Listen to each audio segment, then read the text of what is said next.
Here's why we picked.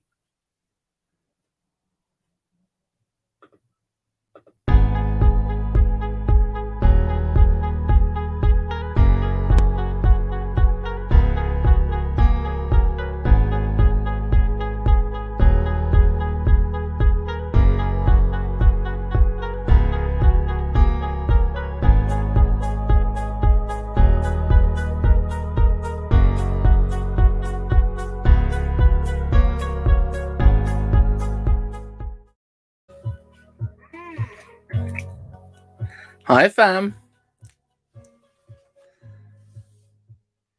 Just make sure this is all working properly. There we go. We got a little echo because, yeah. Hey, how's everyone doing today? Shall we have a bit of a bash? It's my birthday. It's my YouTube birthday, guys. How are you? Everyone good? Golden S 720p limited. Yes, it is, because that's what live streaming is on YouTube. It's very difficult to do any more than that. And also, we have got the difficulty that, of course, we need to make sure that this is a stable stream. We want to make sure that it doesn't crash or anything like that. Can you guys let me know how is the sound? Is that all good for you? Are the levels all right? Does it all sound good? Did I have a facelift? No, I did not. I've always looked this beautiful. I have shaved, though, a little bit. I just sort of did these sides a little bit of a tidy up. How is everyone going? Daniel Duran, thank you for being here. Happy channel birthday. Thank you very much. Happy anniversary from Linda. Thank you. Yuri Tech, happy birthday. It's so good to be here, guys. I have kind of reconfigured the studio a little bit for this show. So my usual two big screens that sit one above the other are not like that right now. And I will show you exactly how we got it set up. In fact, let me just make sure I've not got anyone's private stuff on the screen. And in fact, the other thing I think we need to do is just turn off my notifications on here. Let's go do not disturb on the Mac, because I think we're still getting some pa-da-dings, pa-da-dings, pa-da-dings, and we don't really want that. So let's go to until this evening on do not disturb, and fingers crossed that will work well. Thank you all for being here, guys. It's great to have people here already. Exciting times. We will be bringing on some guests very soon. Our first guest is actually scheduled for 1:15. So we've got some time to just make sure that everything's working, make sure everyone's happy, make sure that you've all pressed like, which right now there's 48 of you watching, and there is but 18 likes. So that's a little bit disappointing. I think you guys can do better than that. So if we could do that, we've got actually our first guest is sitting in the green room already. It's the guys from Constant Geekery who are coming on first. Hello, I can see you in the back end. They're waving, so that's good. They can hear me as well. Things are working. This is stunningly exciting. I didn't expect stuff to work properly. I've actually had responses from people who I never expected we would get on the show. Brian Tong has confirmed the calendar invite this morning. Jon Prosser has been on Twitter and been like, yeah, looking forward to it. So it's really exciting. We're actually going to have guests. It's not just me sitting here thinking I'm having guests. So that's nice, having some people over. I've got a bunch of DMs in my Twitter, so I'm just going to check into these and make sure there's not too many people that are not coming. So Archie G, sorry to hear you're not feeling well, mate. Don't worry about not being on the stream. Hopefully you'll be joining us to watch, at least, and join in from that side. Join us in the live chat. That is great. But we will get you on the show at some point in the future so that you've been still a part of it. So that's all awesome. Right. We are going, we've got Yuri Tech is coming up after the guys from Constant Geekery. Mark Sequence is coming up later on in the show as well. He's just posted his first ever YouTube video, so go and check his channel out as well. And then, yeah. So we've got a whole bunch of people coming up. If you guys don't mind, please do feel free to share this. Tweet it out, share it on Facebook, share it to whoever we can, because it is going to be a pretty awesome show. Got 50 odd people watching now and 42 likes. That's a much better ratio. I would guess that Linda has been in the chat bullying people, because that's what she normally does. She is the official cheerleader for the show, which is great stuff. Sound is lagging now. That's a little bit annoying. I'm not quite sure what I can do about that. Is it lagging badly? Is it like really annoyingly bad?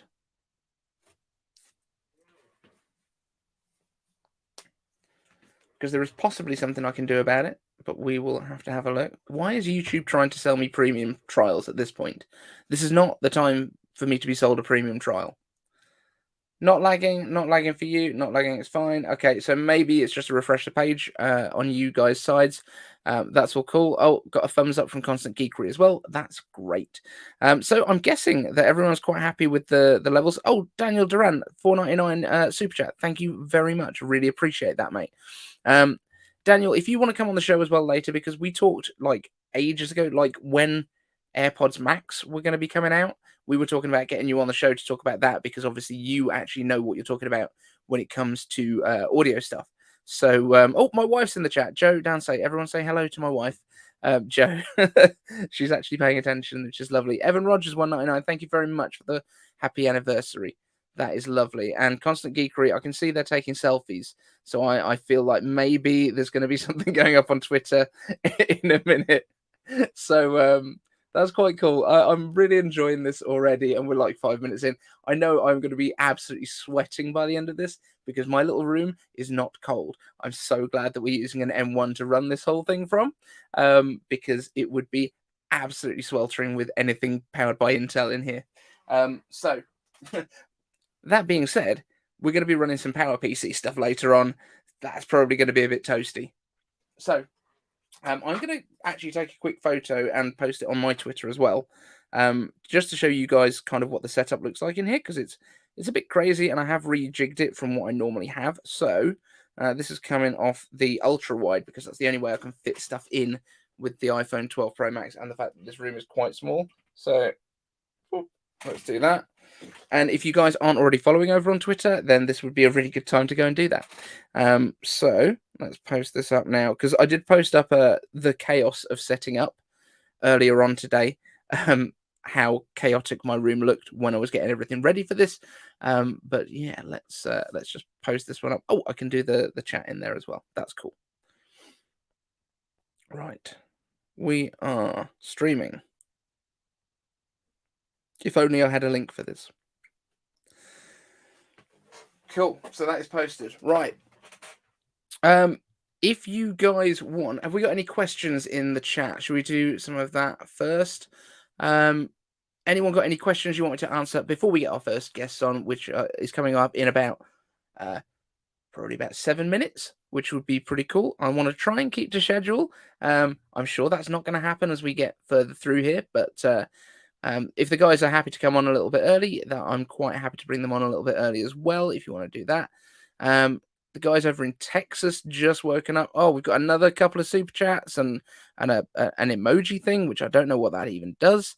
So that's a $20. Oh, thank you very much. And that's from Yuri. The tech something that isn't all showing up, which is quite annoying. It's really hard for me to tell who's giving me the monies. So how do I click into that? Does this do something? Just says the tech. Thanks for being you. Well, thank you very much as well. Is that a super thanks? I don't know. There's so many new things that go on with these things. And Mile High D 5280. Thank you very much for the happy anniversary chat as well. Thank you so much. It really does mean a lot to me, because like I don't do this for the money, really. Like, I mean, obviously we all do everything for the money when it comes down to it, but that's not why I set the channel up, and I just enjoy chatting with you guys. So thank you for that. Right, should we get the Constant Geekery guys in? Give us a thumbs up if you're ready to come on, guys. Are you happy to go? Right, let's get on our first guests right now. Oh. Hello. We need to move in. Yeah, just cuddle up a little bit closer. Sorry, it's really. I've got cuddle. We can do it that way. Oh, look at that. That's better. I didn't have a shower this morning either. Real-time editing. How are we doing, gentlemen? Very well. How are you doing, Dave? And good. Congratulations, mate. This is quite a stellar achievement for your 1 year on YouTube. Fantastic. Yeah, thank you very much. Yeah, we've got a lot of people coming on that I really didn't expect would say yes. So you guys as well, thank you for all the support. It's been really great. The videos that you guys put out, so well researched as well, which I'm sure it's mainly him. I'm just the comic relief. Well, that's see, I have to do all of that. I have to try and make it funny as well. Like it's a tough job. But yeah, the guys over at Constant Geekery, if you haven't seen these guys have probably done the best videos on the SSD-ware stuff that was coming out that everyone's been talking about. They've got a podcast as well. So if you guys have got any questions for these guys, now would be a really good time to post them up in the chat so that you can ask them and they can respond right here. But if you want to give a quick rundown of all the stuff that you do on the channels, because like I don't think I can keep up as well with all the different bits that you guys do. So if you want to go for that. Yeah, so we do try to do a bit of a range of tech, but the audience really loves the Apple stuff. So whenever we do Apple stuff, then yeah, you're guaranteed plenty of views. But we review stuff, take stuff on for review generally when I think it's going to be interesting and the audience might enjoy it. We do the podcast on a separate channel, and that's sort of slowly growing with followers. Pete usually tells some really appalling jokes. I do not. That is a gross misrepresentation. Yeah, we've done a whole variety of stuff. I guess really the channel kind of grew because of the M1 stuff, and also what I was doing with an old 2013 Mac Pro as well, taking it to pieces and trying to make it work and usable. Which you did. I did for a long time. I did for a long time, and then I sold it. And so with 2013, are we talking trash can, or are we talking like just pre-trash can? No, it was a trash can that we bought for our studio. As most people who watch our channel will know, Pete and I own a web studio. So we had one of these. It was a basic sort of quad-core one, and I took it to pieces, put a 12-core in it, up the RAM, played around with some eGPU action as well.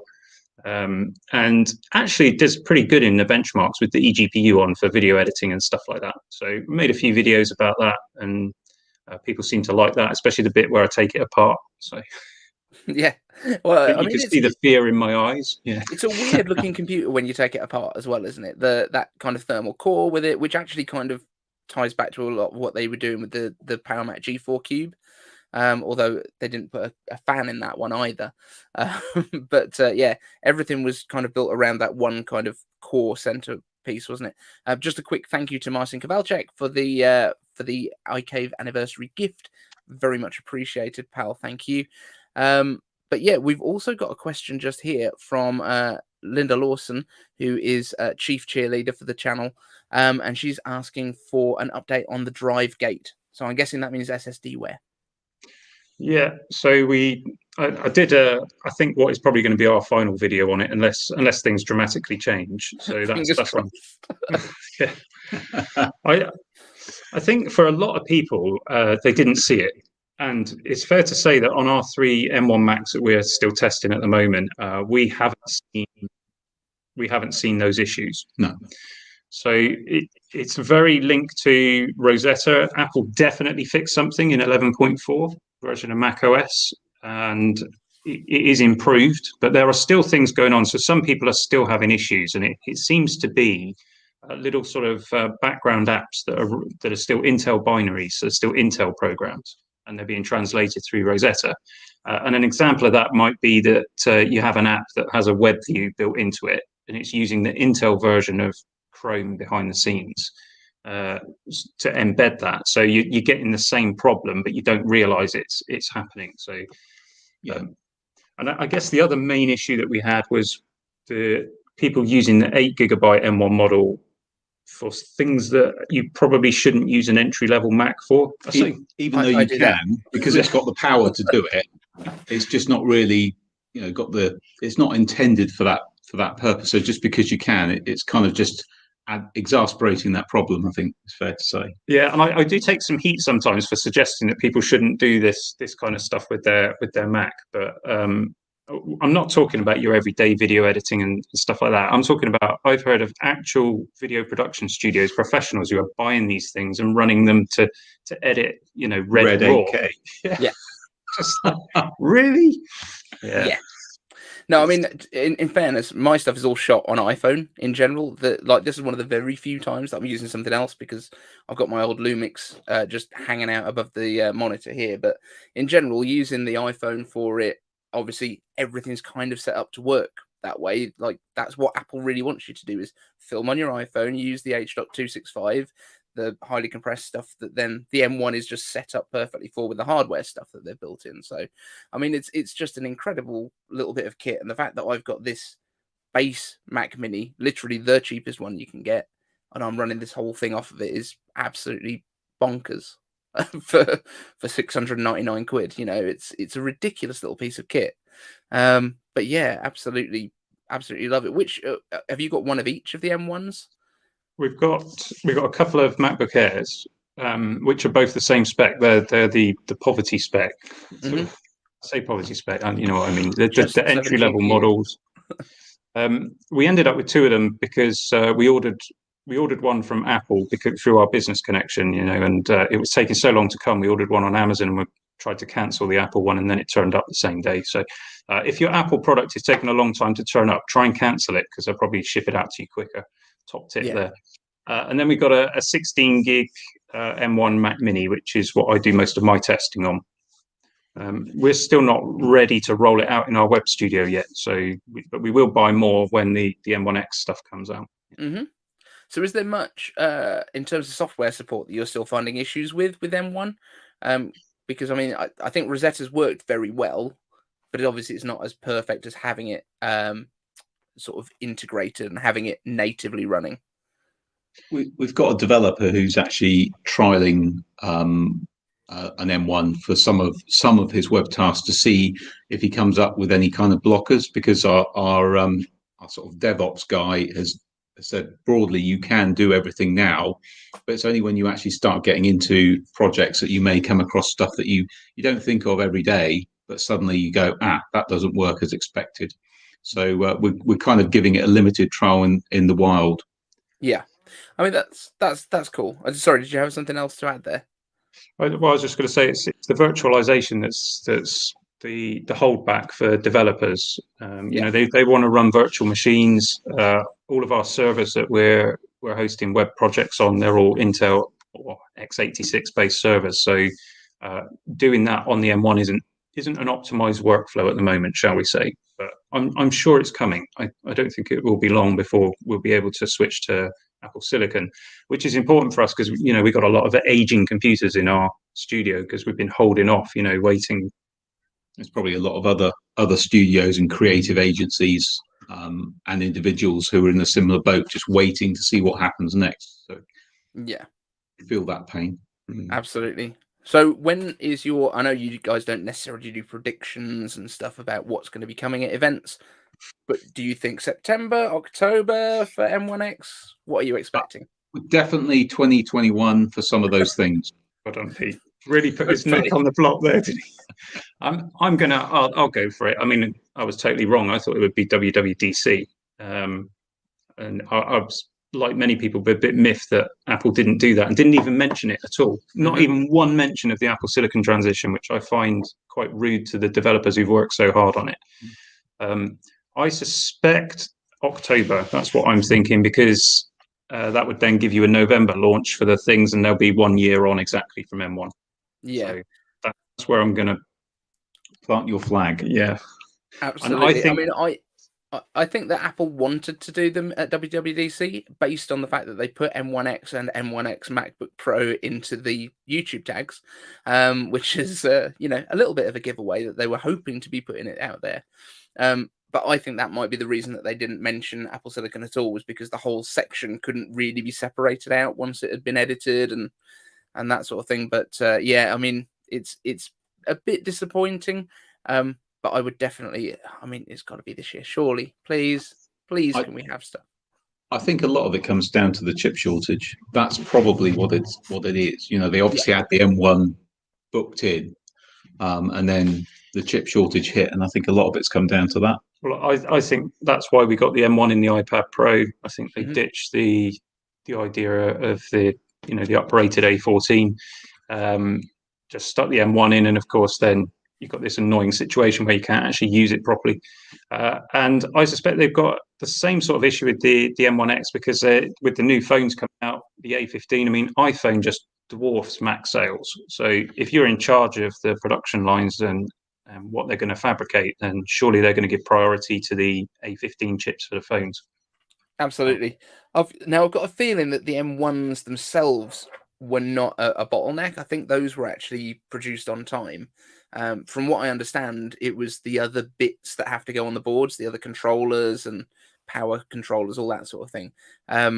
Because there was definitely at least reports that the M1X chips have been produced, but I've got a feeling it was either the displays as well as probably the other big bottleneck that they've had with those mini LED displays. And I think they could probably have put out a Mac Mini with M1X, but they didn't want to launch it without the MacBook Pros. So that's my big take on it at the moment.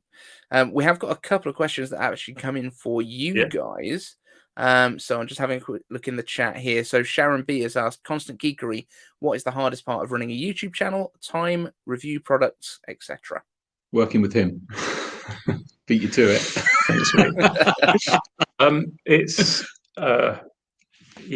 It's hard work, really hard work. If anyone's thinking, well, you'll know this, Dave, but if anyone's thinking of a YouTube channel, it's a huge amount of work it takes a long time to get a financial reward out of it.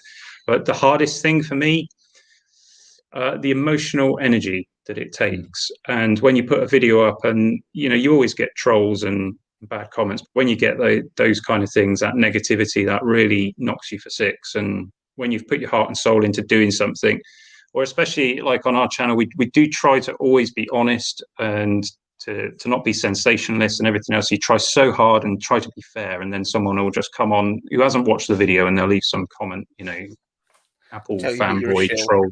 Yeah. Yeah. So I find that the most sort of draining thing. I enjoy the work, I enjoy the creative process. So, but it's when you get negative feedback, that can be quite hard. Yeah, absolutely. And in all honesty, we have a really good audience here. We get very little of that negativity, and when I do, I just reply to them and pin it for the rest of the community to deal with. So that tends to be the best way. Throw them to the lions. Good solution. Yeah. But yeah, we've got a few more. Have we got any other questions for the guys from Constant Geekery in the chat? I was going to say we have spoken as well about doing a bit of a collaboration after this as well. I know obviously this was kind of the first step, but if anyone in the chat's got any particular ideas on what you would like to see us do together, that would be really cool. Because at the moment, I don't think from my side we've got any ideas. I don't know whether you guys have got anything in mind at the moment. I haven't thought past today. I think it'd be really good to do something around about the launch of, certainly around the launch of the new Macs. You've got your ear a bit closer to the ground, I think, Dave, on all of the rumors and things. And we tend to sort of approach things from a very business and strategic viewpoint. So I think it could be an interesting mix. And we'd love to do a collab with you. Definitely. Absolutely. I think that's going to do pretty well. Oh, my wife is saying that there were questions higher up, so I'm just going to scroll back in the chat a little bit and see if I can find some more here. Questions for Constant Geekery. This is from Mile Hyde 5280. Have you seen SSD performance issues with the M1 iPad Pro versus the USB-C port on the M1 MacBook? So I'm guessing that's in terms of the performance throughput on those. Okay, so the SSD in the M1 iPad Pro is different to what you get in the M1 Max. It is an NVMe drive. It is quite quick. Off the top of my head, and it's nearing sort of 2,000 megabits. That kind of performance. I haven't done a lot of testing with the internal SSD on the M1 iPad Pro because the files functionality in iPadOS is so utterly shocking. I don't know whether. I don't know when it's done. Oh, well, yeah, some kind of progress bar would be great. We have done some testing, obviously, with the Thunderbolt port and the USB performance. The USB performance is a step down from the M1 Max, which are already a step down from the Intel Max. Mm-hmm. The Thunderbolt performance is absolutely woeful, and that's something, obviously, that will be my next video, actually, that coming out this week. We'll be testing that again with the latest beta edition of iPadOS. Okay. So is that something that you think they might be able to address in software as opposed to being a hardware limitation? I'd like to think so, because the M1 Max can run the Thunderbolt port at full speed. And I tested that, and actually it was slightly quicker than our Intel iMacs. So I think it's possible. Yeah. Okay, and then we've got one other question that I can see here, which is from Joe, who asks, What do you think about Apple Silicon Mac Pro modularity, even if it is, which it probably won't be as modular as the Intel Mac Pros? How do you think they might be approaching that? Yeah, that's a good question. I'd like to see computer. How theoretically will they theoretically approach this modularity? So it's a tricky one. There's a lot of maybes. Yeah, a lot of maybes. I mean, what we'd all like to see is a completely modular computer. I think that's fair to say. Being able to change the chip. I mean, bear in mind with Apple Silicon, everything's on the chip. So it's going to be really important that when they release M4 at some point in the future, that you'll be able to slot it in. Yeah. How far they'll go with graphics cards and things like that is another question. They clearly have to do something. I don't think they're going to catch up GPU performance on Apple Silicon up to the level that's needed for some people who are buying the Mac Pro. So I'd like to see that kind of modularity. I'd like to see the ability to change memory and drives and everything else that you expect on a Mac Pro. Yeah. But my brain is telling me this is Apple. And so my hopes are not high and my breath is not bated, shall we say. No, gotcha. Don't count on it. Don't count on it. And then we've got another one here from Andre Louis. Hi there for both Constant Geekery and or Dave. I have I have a drive that rarely connects at 10 gigabits, but more often connects at only 5. What could I do to force the higher speed? I'm guessing, I know Andre's got an M1 MacBook Pro from memory, I think. Difficult one to answer without being able to have a look at it. I think there are some chipsets that the M1 is still struggling with. That certainly seems to be the case. And I know when I've done testing before, there's been comments of people who are naming specific chips that do work at full speed.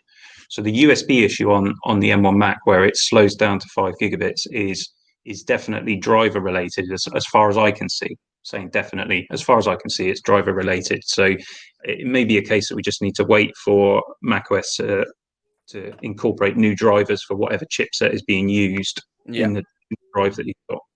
Gotcha. I think there were some drives quoted in the comments where people weren't having those issues, as you've mentioned. So if your need is desperate and you can't wait for those driver updates, you could look in those comments. I can't remember what they are off the top of my head, but you could look in there and take a punt on it. It depends how desperate you are for that extra throughput. Like grabbing a new enclosure, you mean? Yeah. I mean, the other thing I would say is just double check your cables as well, because USB-C, that beautiful new universal thing, has got Thunderbolt versions of the cables that are faster than some of the USB-C ones, and so there's a lot of differences between different cables, so it could just be a cable quality thing. So that's a really good point, Dave. Actually, some USB-C cables do not conform to the standard. They're actually slower. Yeah, really good point. I actually made that mistake a while back. I was actually getting really frustrated and then realised I put just a duff cable in. So sometimes they're just basically for power delivery, for a phone. So that's just another thing that's worth having a check on. Right, guys, thank you ever so much for coming on. We've got another guest lined up in a couple of minutes, and I know one of you has definitely got some time constraints today, so I do really appreciate you coming on and joining us today. Thank you ever so much to the guys from Constant Geekery. And where can everyone find you online? Just do that one quickly. Well, it's just youtube.com/constantgeekery. Cool. Thanks ever so much, guys. Really appreciate it. Thanks, guys. See you, Dave. Thank you. Cool. So that was great. We've had our first guests in. I just want to address it in the chat that somebody is trying to get in through my door behind me. This is obviously my little iCave. This is where I make all my videos from, and it is basically the small little boiler room of the house, and children will be trying to approach at different times throughout the show, so that's why it's locked up at the top. There's a little padlock on it just to try and minimize the interruptions. It's not gonna take it out completely, but that will happen. I'm sure that their mum will be back soon, and they'll be fed as usual. It should all be fine. But next up, we have got coming onto the show Yuri Tech, who is waiting in the wings, ready to come on. So Yuri, when you've got your camera and stuff up and running, we will bring you into the show. Just a quick hello to people in the chat here. So Tech Pastor saying thanks to the guys from Constant Geekery. Andre Louis saying thank you all. Sometimes if I turn the cable end over end, it works. Yeah, there will always be some little corrosion bits and things. I will try a proper Thunderbolt cable instead. Amazing segment from Apple Tomorrow, who isn't coming on the show because he's still not quite feeling better. Tech Hyped is very, very eager. He's already in the green room, even though his slot is not for another 2 hours. He's got 2 hours before he's actually in the show, but he's waving to me from the green room. But Yuri Tech isn't ready. Yuri, come on! I can see you in the chat. You need to turn your camera on, my friend, so that we can do it. Too many people. My iPad is low end. Okay, so got a few questions coming up in the chat as well. Obviously, we've got Jon Prosser, we've got Luke Miani. They're all coming up later on through the show. But Yuri is ready, so we're going to bring on our next guest. Please welcome to the stream, Yuri Tech. Hey! Hey, how you doing, brother? You good? Yeah, I'm doing good. It's my first time being here. Yes. Yeah. So where are you joining us from? Come again. Sorry. Where are you coming from? Where are you joining us from today? Philippines, I guess. I don't know. The Philippines. Awesome. Yeah, I'm from the Philippines. Yeah, it's like 8:30 p.m. here. 8:30 p.m. So a little bit later on in the day. Obviously, we've got a lot of our American viewers and our American guests that are coming on. There's some of them that have just had to wake up early to come on, which is great. But you guys have got the luxury spot of being in the evening. So tell us a little bit about what you do on YouTube and share a little bit of your thoughts on what's going on with Apple today. Okay, so not much for today's news since Apple Tech News drought. And every weekdays I make Apple Today Tech News videos. Cool. So what's been the most exciting product for you for Apple this year? The M1X MacBook Pros. M1X MacBook Pros, that's what you're super excited for? Yes. Cool. No, it's going to be awesome. Are you looking at for a 14 or a 16 inch? 14 inch. 14 inch? Yes. Cool. And have you got an M1 right now, or are you still on an Intel, or are you? Well, currently I'm in problems right now, so I don't own any Mac. iPad? iPhone? Yes, iPad. I'm using an iPad right now. Cool. And do you edit on your iPad? Yes. Cool. And do you use iMovie, or are you using LumaFusion? iMovie. Yes. Cool. And iMovie's great, right? So if you're getting into getting involved in any of this stuff, like I really think it's super underrated for what you can actually do with that free software. Yeah. And what do you use for filming? Well, for how I make my videos, I just use one iPad for recording a Discord voice chat and the other one for recording my audio. Mm-hmm. which is going to be a screen record since I'll just read the script anyway. Cool. So you do everything kind of no face on camera normally? Yeah, because YouTube keeps disabling my comments. Oh man. Yeah, COPPA rules. So just because of being a younger creator. Yeah, and currently I'm in problems right now, and my neighborhood is always that noisy, and if I just record, sometimes when I record, my neighborhood is always noisy. We get noise here as well. We're gonna have noise through this show. Like, it doesn't matter. Tell your story, man. Okay. That's all it comes down to. But guys in the chat, if you've got any questions for Yuri as well, just start posting them up, and we will get to his questions too. So what's on your horizon right now? I know you've got M1X MacBook Pros coming up. Are you excited about any of the new platform stuff that they were talking about at WWDC in terms of software? Well, apparently not much, since iPadOS 15 is disappointing. There's not much that I expected. Yeah. So what were you hoping for from iPadOS? For iPadOS, it should have, the one I wanted should have been macOS like. So like floating windows? Not really. No, not that part. Okay. Yeah, So people are asking how old you are, and 13. I'm 13. he's 13, and he already has a channel. Yes. So do you want to plug your channel as well, just to make sure that people know where you are? Yeah, sure. So have you got what's the link for your channel? Is it / Okay, Yuritech youtube.com/utech. / Yuritech? There we go, guys. I will make sure that I put a note up. We'll put this onto iCaveDave.com at the end, and I'll put in the links for everyone's stuff. That's okay. Sorry, it's my Don't mom. worry. Sorry. Hey, mum. Ma, say hi. Ma, say hi. Ma, say hi. Come here. This is the joy of this sort of thing. This Hello. is my mom. Hello. How are you doing? Staying safe. He said, "How are you doing?" He said, "How are you doing?" I'm good. You're How good. about you? Very good, thank you. He said, Bye. "Okay." Enjoy. Yep. So no, it's okay. So that's my mom. Yeah, cool, man.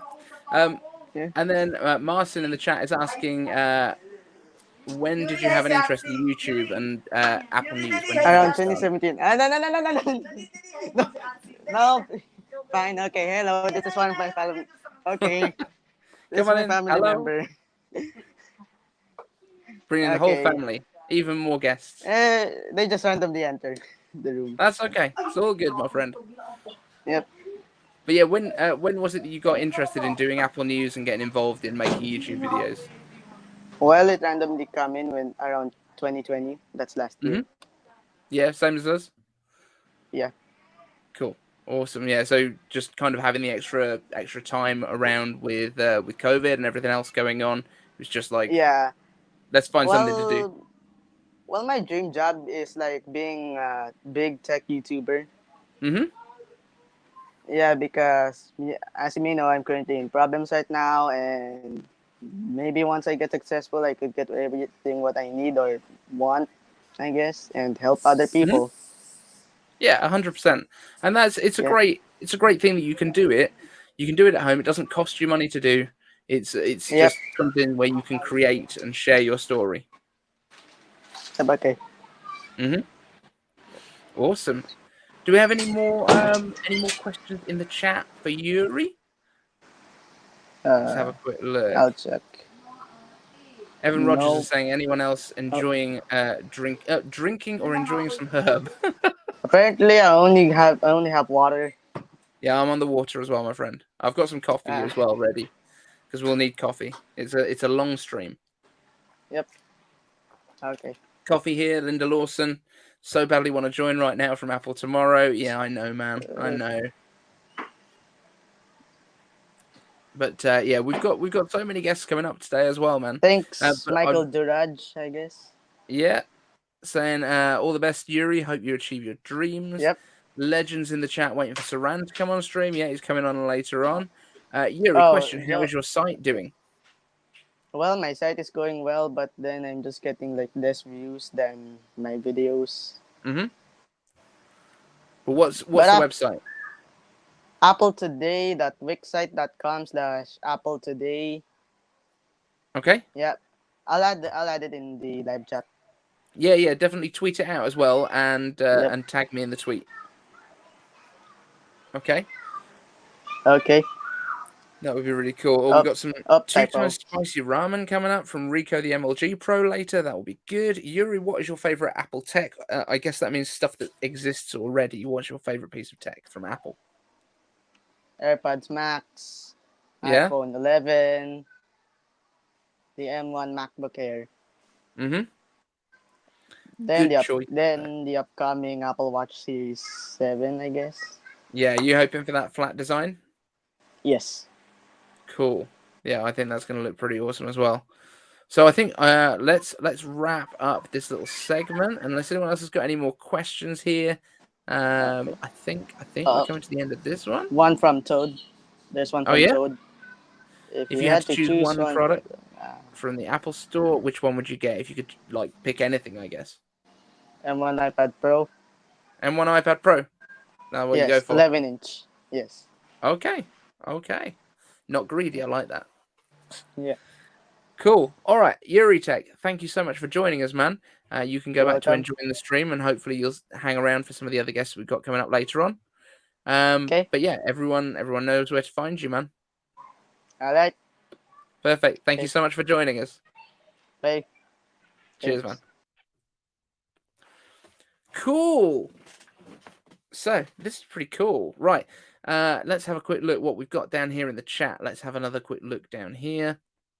So we've got 89 in the chat right now.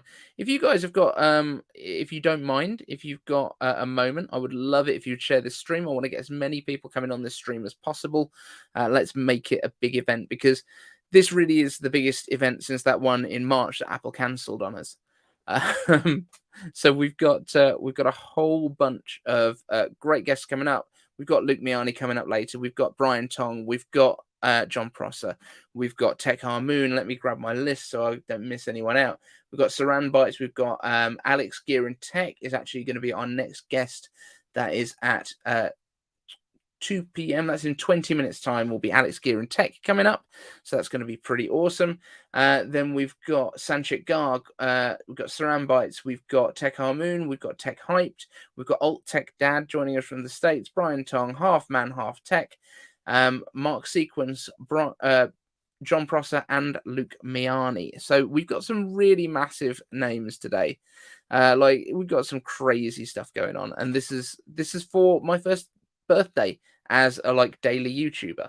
So we did do a few bits and bobs before I started doing the daily videos. We did do like a handful of Call of Duty play-alongs on the iPad, which was quite fun. But while we've got a little bit of time here, what I would like to do is introduce you to one of the kind of tech guests, if you like, for the show. So this is not a person. This is a piece of tech. So we've got, sat on my desk here, we've got an iMac G4, which is the Sunflower, the beautiful one, which was an older one. Oh, we've got a super chat question come in from Evan Rogers. How do I drink my coffee? Now, this is an important thing because coffee is very important to my channel, and obviously it is far superior to tea in every single way. Did I say Dad Tech wrong? Oh, I thought maybe I've written it wrong. I think I've written it down wrong in my notes. Oh well, sorry guys. But yes, how do I have my coffee? So I will show you how I have my coffee today. I have my mug here, which is it's one of mine from the merch store. That's cool, isn't it? Everyone likes a bit of merch. So let me just pop this up here, and yeah, you can grab some merch from iCaveDave.com/merch. So let's go back to that bit. So how I'm having my coffee today, because I'm stuck in this little void for the next little while, is I've made myself some super strong like coffee cordial. Let's add that to a bit of water. And I've got myself a nice little iced Americano. Very good. That's not good coffee. But that is how the coffee is today. We're having coffee. Because it's still better than tea. However bad it gets, it's still better than tea. Right, let's have a quick look down here. What have we got? Marcin Kowalczyk is celebrating because the iMac G4 is really here for his benefit. He's the guy that wanted to see this. And let me put my little jug of coffee juice down there out of the way. Tech Hyped tea is greater than, which doesn't really make any sense. Don't quite know what you were trying to say there. Oh, I've just realized I can put comments on the screen. This is how we learn as we go. But yes, Marcin Kowalczyk, very excited for the G 44,400,044, which I've only got the G4, unfortunately. That's the only one that's available today. We have a question here. Sorry, Marcin Kowalczyk, a poke. iCave answers. iCaveDave, weirdest Apple hardware you have ever found? Probably the Newton that we're about to play with later, because it does some awesome stuff that iPads have only just picked up on. And it's from like 1998, I think. Maybe earlier than that. Maybe like 96. We will check out that in a little bit. But yeah, we're going to start off with the G4. So let's do that. We've got 15 minutes before our next guest, which is Alex, Gear and Tech. So let's fire up the G4. In fact, we need to change cameras, don't we? Because you can't see the G4 from there. So let's just pop this over here, and hopefully this will. Oh, have we lost connection? Let's have a look. Oh no, it's working. It's working. Hey, it's G4. Right. Now we have to hope that this is actually going to turn on as well. That's the other thing. That's a good sign. So, no, Jon Prosser has not been on yet. Jimmy Fire Dragon, you've got a little while to wait yet. This is a 6-hour stream. He's towards the end of it. Oh, that looks beautiful, doesn't it? That's a little bit better, maybe. When the camera's moving, it seems to be fine. When it's still, I can assure you it doesn't look this bad in reality. Joe, do you mean Scribble on iPadOS for the Newton? Yes, I do, Joe. And you're going to be blown away when you see it on such an old piece of kit. So let's have a quick look through these comments here. We've done that weirdest one. That one's all good. The boot time on this is not that bad either on the G4. Rico, the MLG Pro, I have a G4 as well, but it's been sitting for a while. Yep, they do. But I mean, my one was probably sitting in the attic for a couple of years before I brought it down, powered it up, and yeah, it lives. Yeah, it lives. Yeah, the boot time is not as quick as I thought. Does it run Intel Power PC? No, it is a Power PC. It's a G4 inside. Tech Hype, how much for the G4? What, you want to buy it from me, or you want to know how much I paid for it? I picked this thing up for, I think, about £30, probably. No, I don't have a password on this because it's not connected to anything. But yeah, it works. It's a beaut. And it's all pretty cool. The Newton is the iPad's granddad, says a YouTube account. Yes, it is. It really is. White bezels and light mode. Yeah, I mean, this thing's old, dudes. It's like super old. In fact, can I get this on Wi-Fi? Yeah, okay. So the date's gone on it. So let's be clear here. The battery inside is pretty dead. But I think, to be fair, for something that is from as long ago as this is, I think this is 2001. Let's have a quick look in about this Mac. So this is a PowerPC G4 700 megahertz of mayhem, 768 megabytes of SD RAM. It's pretty awesome. But yeah, I mean, it's a beautiful thing, and like the movement of the top half on here is just like astonishing. It's like really, really nice. And yes, it's missing a couple of screws because at one point this thing was going to become maybe like an external display for me, but it all works, you know. It's like, it's good. I like this. We've got iMovie on here. We could do iPhoto. I don't know if there's any pictures on it. I don't think there are. But yeah, this is which OS is on the G4? Oh, I didn't actually check that. I think it's Snow Leopard. I guess. Yeah, 10.5.8. That's Snow Leopard. No, that's just Leopard, isn't it? That's not even Snow Leopard. Just confirm for me in the chat that that is Leopard, isn't it? Yeah. Yeah, I love this design aesthetic with the perspex around the outside as well, with the kind of clear edges. So I do actually have up in the attic as well. I've got one of the Cinema HD displays, which was where it came in a huge like easel of this kind of perspex acrylic. Apologies for the little marks and scuffs on here. That's, you know, this is why you get it for £30 and not for high-end money. But yeah, I think it's pretty awesome. Sorry, Tech Hype just said something and just put Star Dave, so I must have just got my name wrong somewhere. Not quite sure. So, it looks so good even to this day. Yeah, and this is the thing. These early kind of Johnny Ive designs were just fantastic. Like, they look astonishingly good. Well, let's see if iMovie will even open on here. Yep, Yep, we got iMovie. Does the G4 have a camera? No, it doesn't have one built in, but, and I only realized this earlier today, so we don't actually have a project here, but we can see, is there one that exists? Maybe. No, it doesn't have a camera, but this bad boy would probably work with it, which is the, what do they actually call it? Oh, the iSight camera. And I really like the little shutter mechanism that it has on the inside. And this would kind of perch on top of your display. Oh, we've managed to crash iMovie. That didn't take us long, did it? Should we send a report to Apple and get them super confused? I wonder if we can connect this to Wi-Fi.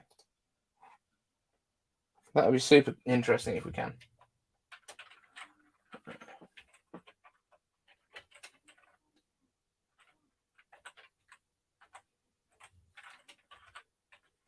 I am using this as well with an accurate keyboard. This is the Pro. I think it was called the Pro keyboard, Apple Pro keyboard, at the time. But no, it doesn't want to connect to that. This is the joy of old stuff. But system configuration, we can have a look in there, and you can see we've got a 512 megabyte DIMM in there and a 256. These ones were weird because you actually had like some of the RAM was inside and then the other stick was accessible through the bottom hatch. It's very strange the way they set these up. I don't think the Wi-Fi card is busted, Toad, purely because like it could see all the networks. So I don't think that's the thing. I have also got those. I have also got those speakers. So. Who is it? Eliza is asking about bringing back the iSight camera and the speakers. I actually think Apple should do something like an iSight camera so that you can attach it to the laptops and have the option for having a better quality camera without having to add like huge amounts of thickness to the top. So we're going to put that aside just for the moment. It can continue to be Thursday at 1 a.m. Over in that corner, and we will come back to the main camera over here. Hello. So we'll pop that one out of the way just for the moment. This is actually the camera we were using then is actually my iPhone 8. This is my work one. But actually the camera on it is surprisingly good, especially for streaming. I think that works quite nicely. So let's have a quick look at the live chat before we get our next guest on, which is Alex Gear and Tech. And I will just double check as well because he is not in the green room yet. So I'll drop Alex a quick message. I know he was out until fairly soon before, but I'm just going to give him a quick reminder.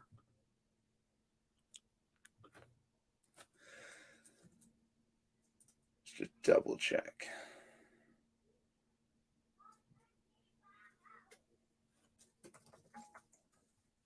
You still good for 2 p.m. It's the joy of doing a big long live stream when you don't have a producer. So this is just going to be me working it all out as we go along. As we've said already, we've managed to add some new stuff. That's quite cool. Right, let's see what we've got left. That wallpaper, leopard wallpaper, is glorious. Yes, Toad, it absolutely is.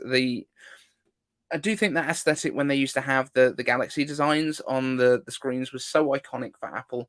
It's been a really cool thing. So let's have a quick look. Big Sur is better than Leopard. Yeah, I guess it is, because otherwise we'd still be using Leopard. Evan Rogers asks, how old is Dave? Dave is nearly 40 and feeling it. Lumix G7 for the win. Yes, you're right. That is exactly what we're using here.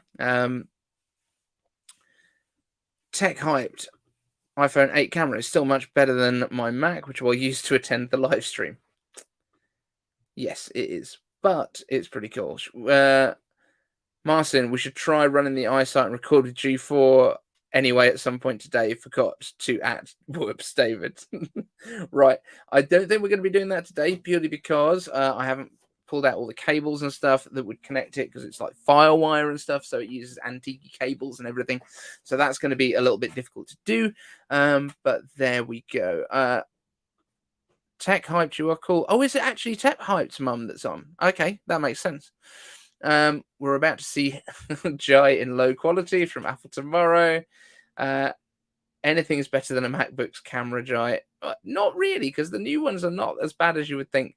I will be honest, I would probably say that the MacBook's camera would probably look better than this G4, because I don't know if it's the same for you guys, but it's noisy as hell over here on the image. Am I using AC power with a G7? Yes, I am, because there's no way it would get through more than like an hour of filming otherwise. Let's have a quick look down here. iPhone 8 has more space for the camera than any Apple laptop. Absolutely, David. That makes just all the sense in the world. It does. It's all about the thickness. That's the biggest issue with MacBook cameras. That's the problem we have.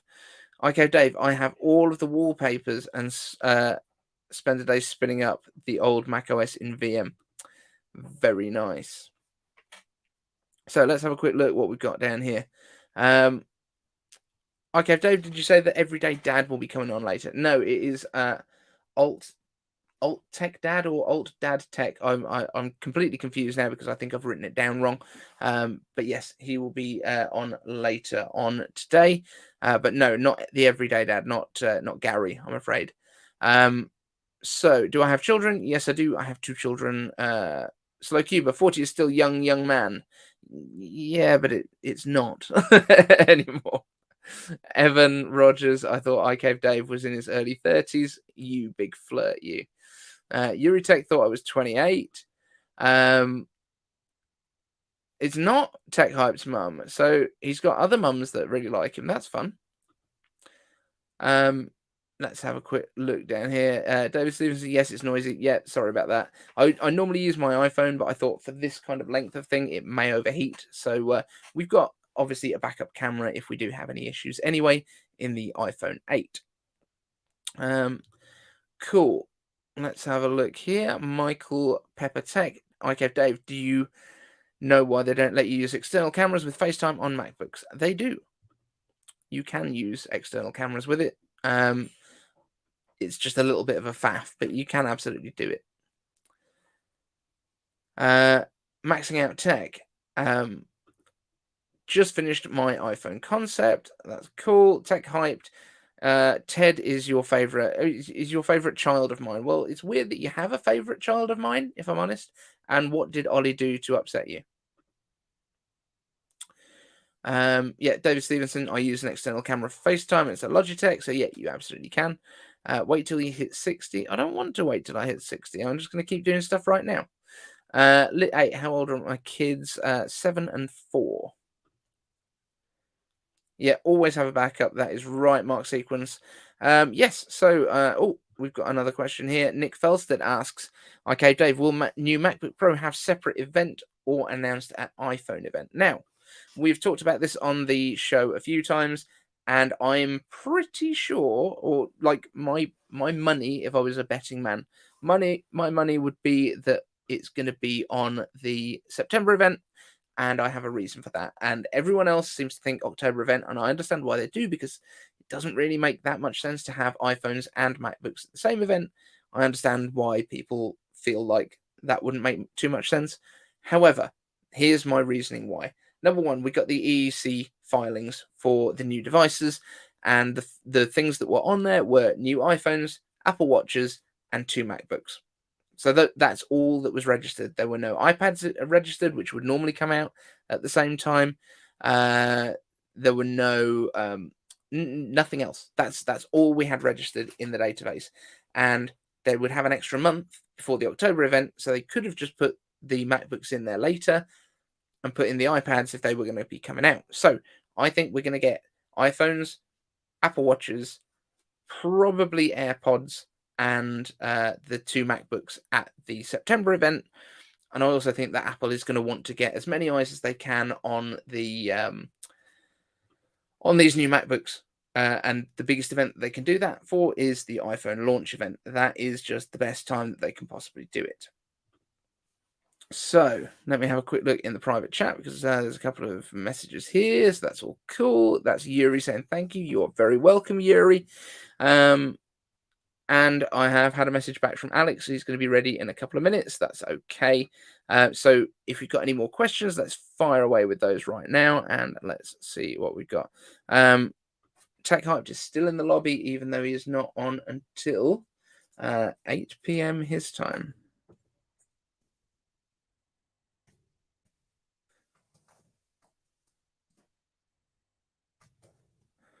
Cool. So we've got a couple of questions coming in. We've got Marcin Kowalczyk, which I can now say. iCaveDave, I wonder if we'll ever be able to connect a Pro Display XDR to a future iPhone, possibly via an unofficial way. So I think if we're talking about connecting iPhones to Pro Display XDRs, I think you probably could. I'm sure there's a way that you could do it right now. It doesn't seem super easy, but I think you can do it. But actually thinking about it now, I don't know how you would. You can probably connect it to an iPad though, right? So there's no reason technically that you wouldn't be able to do it with an iPhone, as long as you could get an output from the lightning cable that goes to USB-C. I think that should be doable. Also, do I have the first ever PowerBook? No, I don't. I've never owned a PowerBook or a MacBook Pro. Very strange, I know. But I just haven't. I had a MacBook Air, was my first Mac. The 11-inch 2011. And then I've got like iBooks. I've got the iBook G3 as well. That one doesn't power up at the minute for some reason. Not quite sure why. But yeah, so I've got PowerBooks. I've never had PowerBooks, never had MacBook Pros, but I have had iBooks and stuff as well. So coming down here, iCaveDave, do you expect the kids to bust in and break the door? Not really. They are quite small still at this stage. I reckon I could take them down if I had to. iCaveDave, will Apple Car have a V8 engine? Absolutely not. It's going to be electric. If any car company is making something new with a petrol engine at this point, they're absolutely insane, because they're going to be banned very soon. Let's have a look down here. iCaveDave, do your children know anything about Apple News? No, but they do both use iPads quite regularly. They know what they're doing with them. They're not particularly up to date. They don't have any exclusives that I don't. Let's put it that way.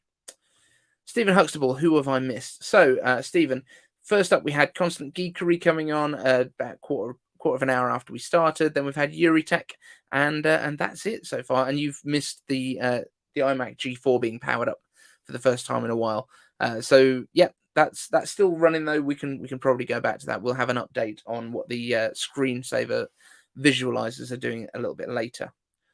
Off to catch up with the cricket, David Stevenson. This is absolute anarchy. Why would you want to watch cricket? Just put the radio on or something in the background. Sanchit Garg is here. Excellent stuff. You are on in a little bit, my friend.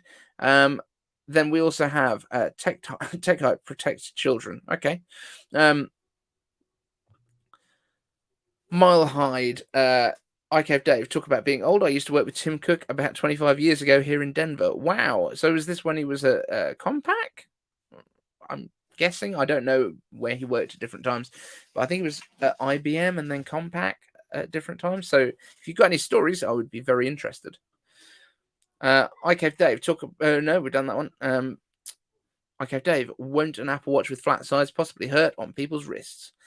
I don't think it will, to be honest, and I'll tell you why, because the sides of it don't get anywhere near your actual arm when you... let's actually do that, maybe. I'm a very hairy man. But the bottom of the the Apple Watch has got that curve to it, and that is the bit that will actually be most likely touching you. I don't think the sides are even going to get near enough to your hands to cause any issues with that. So I think the redesign will be absolutely fine in terms of ergonomics. Master Kowalczyk, iCaveDave. Did you ever encounter a cheese grater Pro on an affordable sale? And if you did, would you get one? So, not a cheese grater Mac Pro, but a G5. I've got a Power Mac G5 upstairs actually, which is that again works. It's the 1.8 gigahertz single core, so it's not it's not as much of a thing. So not a great deal of performance in that, but it does look exactly the same as those early Mac Pros because it uses the same chassis pretty much, just with one optical drive instead of two. So let's have a look what else we've got. My office said challenge accepted. The kids are going to bust open the door. Brilliant. John Welsh, my dad uses an iPad too. So I've actually got here a couple of iPad minis, first generation, which are essentially the same as the iPad 2 internally. They're the A5 chips. The only big difference is that they use the Lightning connector. They were one of the first iPads to use Lightning instead of using the 30-pin connector. But that's the situation there. So Alex is definitely on the way. He's mentioned that it's going to take him an extra 5 minutes or so just to get set up with his laptop. But as soon as he is, he can jump straight in. He's got the link already. And we will get moving on to our next guest. I'm going to have a little bit more of my terrible coffee. Rico, the MLG Pro. Gas engines will be banned in the UK, but not in the US. Well, California's already said that I think it's, 10 years that they're going to stop anyone buying or stop any manufacturers selling gas cars. So it's happening, mate. Linda Lawson, brick card is about to be revoked for the T cricket swipes. Please stay away from the Royals. Don't worry, I stay away from the Royals. No Intelligent Electronics, who is a distributor for to authorize resellers. Okay, cool, interesting. That's on the Tim Cook thing. Right, anyone else constantly take screenshots accidentally with their watch? I don't think I have. I might have taken a couple once, but it's been a long time. John Welsh asks, do we have a Discord server? We do. I am terrible at it and don't get on it very often. I'm going to run through very quickly down some of these. Pedro, Dave, I heard Tim is approved. What's your take on that? Is he not, or is he really one? I have no idea on his ideas at that point. Right, Alex is in the chat. Alex, are you ready to go? Give me a thumbs up, my friend, if you can hear me. I hope. I have messages in the private chat. Pop, pop, pop, pop, pop. Yes, all good to go. Right, let's go. This is Alex, Gear and Tech. Welcome to the stream. Hey, Dave, how you doing? Am I coming I'm good, man. I'm good. Loud? Is this okay? Can everybody hear? Yeah, absolutely. It sounds good to me. Let us know Awesome. in the chat, guys, if you have any issues with the audio, but I think it's going to be pretty good because it's Exciting, working. man. Exciting. So, happy birthday. Well, yeah, I guess like happy YouTube birthday. How is everything for you? How is everything going? We've spoken like once in the past. I think it was on like Clubhouse, right? Yeah, that's right. Yeah, so yeah, it's been a ride, man. It's been as you know, it's only been a year for me as well. So it's up and downs, but and I think you guys are absolutely flying as well. I think you might be on more subs than me. I think you've got a better backdrop than me anyway. It's getting to nearly 9K now. Yeah, it's been a good couple of weeks with Apple stuff. So yeah, good. Grateful about that one. So what have you found that people have been excited about then on the Apple side of things? Because for most of us, I think we can all agree that the news has been horrendous and terrible. So what's been working for you from your side? What's been getting people excited on your channel? The new iPhone, surprisingly, I wasn't expecting to be doing so well, but it's picking up pace. And I've been doing a bit of research and seeing why is it that what's different about this one. But it seems that Apple are right. They are going to sell a lot of these new ones, and I don't know what they're bringing. I mean, there's only rumors, right? But it sounds like people are ready to upgrade, and I think it's a combination of things. Like we had a bad year consumer-wise, right? People are probably holding on to non-essentials, not upgrading their phones. But now it sounds like it's the right time, and there's a lot of people. It's like 250 million devices out there that are prime for an upgrade. Yeah. So I guess it's getting people excited. Yeah, and it's showing on the views. Yeah, and the crazy thing is, like, the iPhone 12 did so well, like incredibly well. Like, iPhone 6 super cycle when they first went away from having the same width that we had since the first ones. And now the next year we're going to have the same thing again. That's absolutely crazy to me. And I'm wondering, I know I think Apple's ordered 100 million A15 chips, right? Yeah, something like that, and 90 million of those are for phones, and I guess 10 million for iPads of some sort, whether that's the Mini or the Air or both. So, yeah, what? Because I think a lot of people have been saying, well, it's a weird kind of split of people saying this year's iPhone looks like a very minor upgrade, and other people going, no, this is the biggest iPhone upgrade in years and years. So, what's your take on it? Like, what do you think the big ones are? See, I was on that camp until a few days ago, right? I raised my hand and said, like, I was really not excited about the prospect of iPhone 13. Obviously, being in the channel and having covered the previous iPhones, I thought, you may as well cover it. So I was a little bit not bothered. I was more excited about things like the Google Pixel 6 Pro and the new Samsung devices coming out. But last week, the news about I know it's not new in the industry, but for Apple users, it's a big deal. The things that they're doing in the camera, portrait mode and all of that. I know Samsung does that, and I don't know. I just think it is a good reason to upgrade, and especially being content creators, we appreciate having those things. Or sometimes you don't want to be carrying a massive camera. Sometimes you just want to pick a device up and shoot. But for B-roll, for example, you can't really do that with your phone. So I've done it. I mean, we've all done it, but it's nice to have that extra bit of functionality.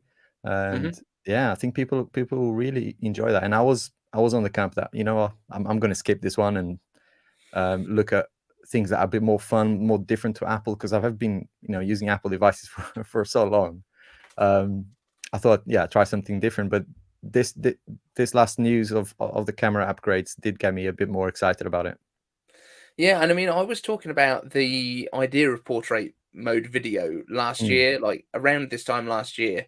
Yeah. Because as soon as we found out that LiDAR was coming, that was one of the big things that I was like, that must be why they're putting LiDAR on it. Yeah, if you can flatten the ground, that gives you perspective. Yeah. Now we have a depth map. We know how far away everything is in the scene.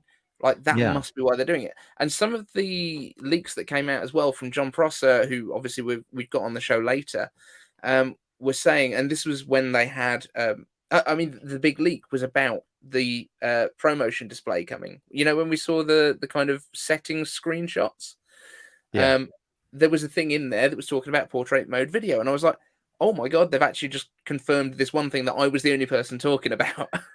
And then it didn't happen. I was like, no, this is unbelievable. But it does look like that was more to do with the processing power that was available on the chip. They're funny like that, right? They do kind of give you the hardware, the spec is there. It's like, come on, just give us the ability to do it. And the iPad is a great example of that, right? Just give us the software to go with it, right? Like... Exactly. I mean, the iPad Pros have done nothing with that LiDAR. It's purely been for the AR stuff, because I don't think you even get some of the other features that AR gives you, or that the LiDAR gives you. Some of the stuff like clips. I don't know if you've played around with this in Clips, but that is the most underrated app that Apple has put out. If you can scan your room, builds a 3D map of your room, and then you've got lighting effects that will happen all over your room, and it's incredible what you can do with that LiDAR. It is nuts. Yeah, I mean, I tried it as soon as it came out. I tried it with a few apps, and you can tell that even the app developers themselves are still kind of playing around with it. So you can like decorate your room and whatever, but it still looks a little bit on slightly the gimmicky janky side. Yeah, you have to kind of do it really carefully and take it, kind of remove some. Like, my room is tiny here, but it's got lots of stuff, so it doesn't work well for that, because you have to kind of remove so much detail in it.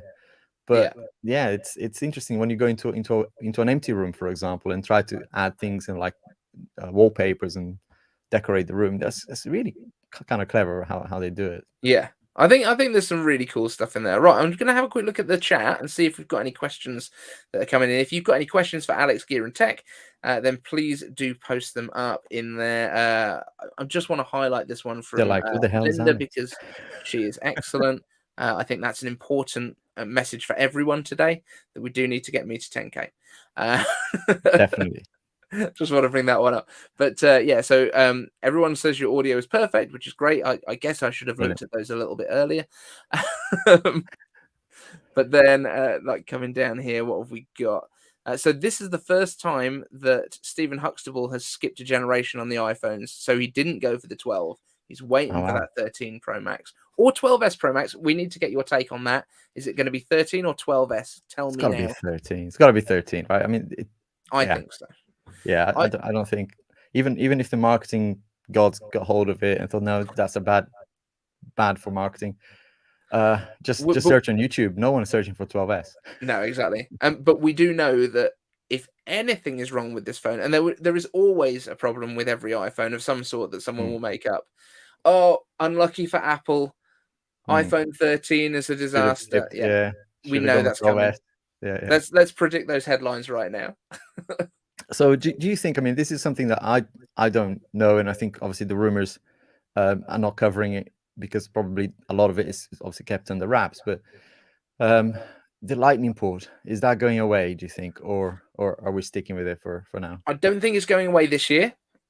I think we will go portless next year. Right, portless? I don't think we're ever going to get a USB-C. Wow. We're never getting USB-C.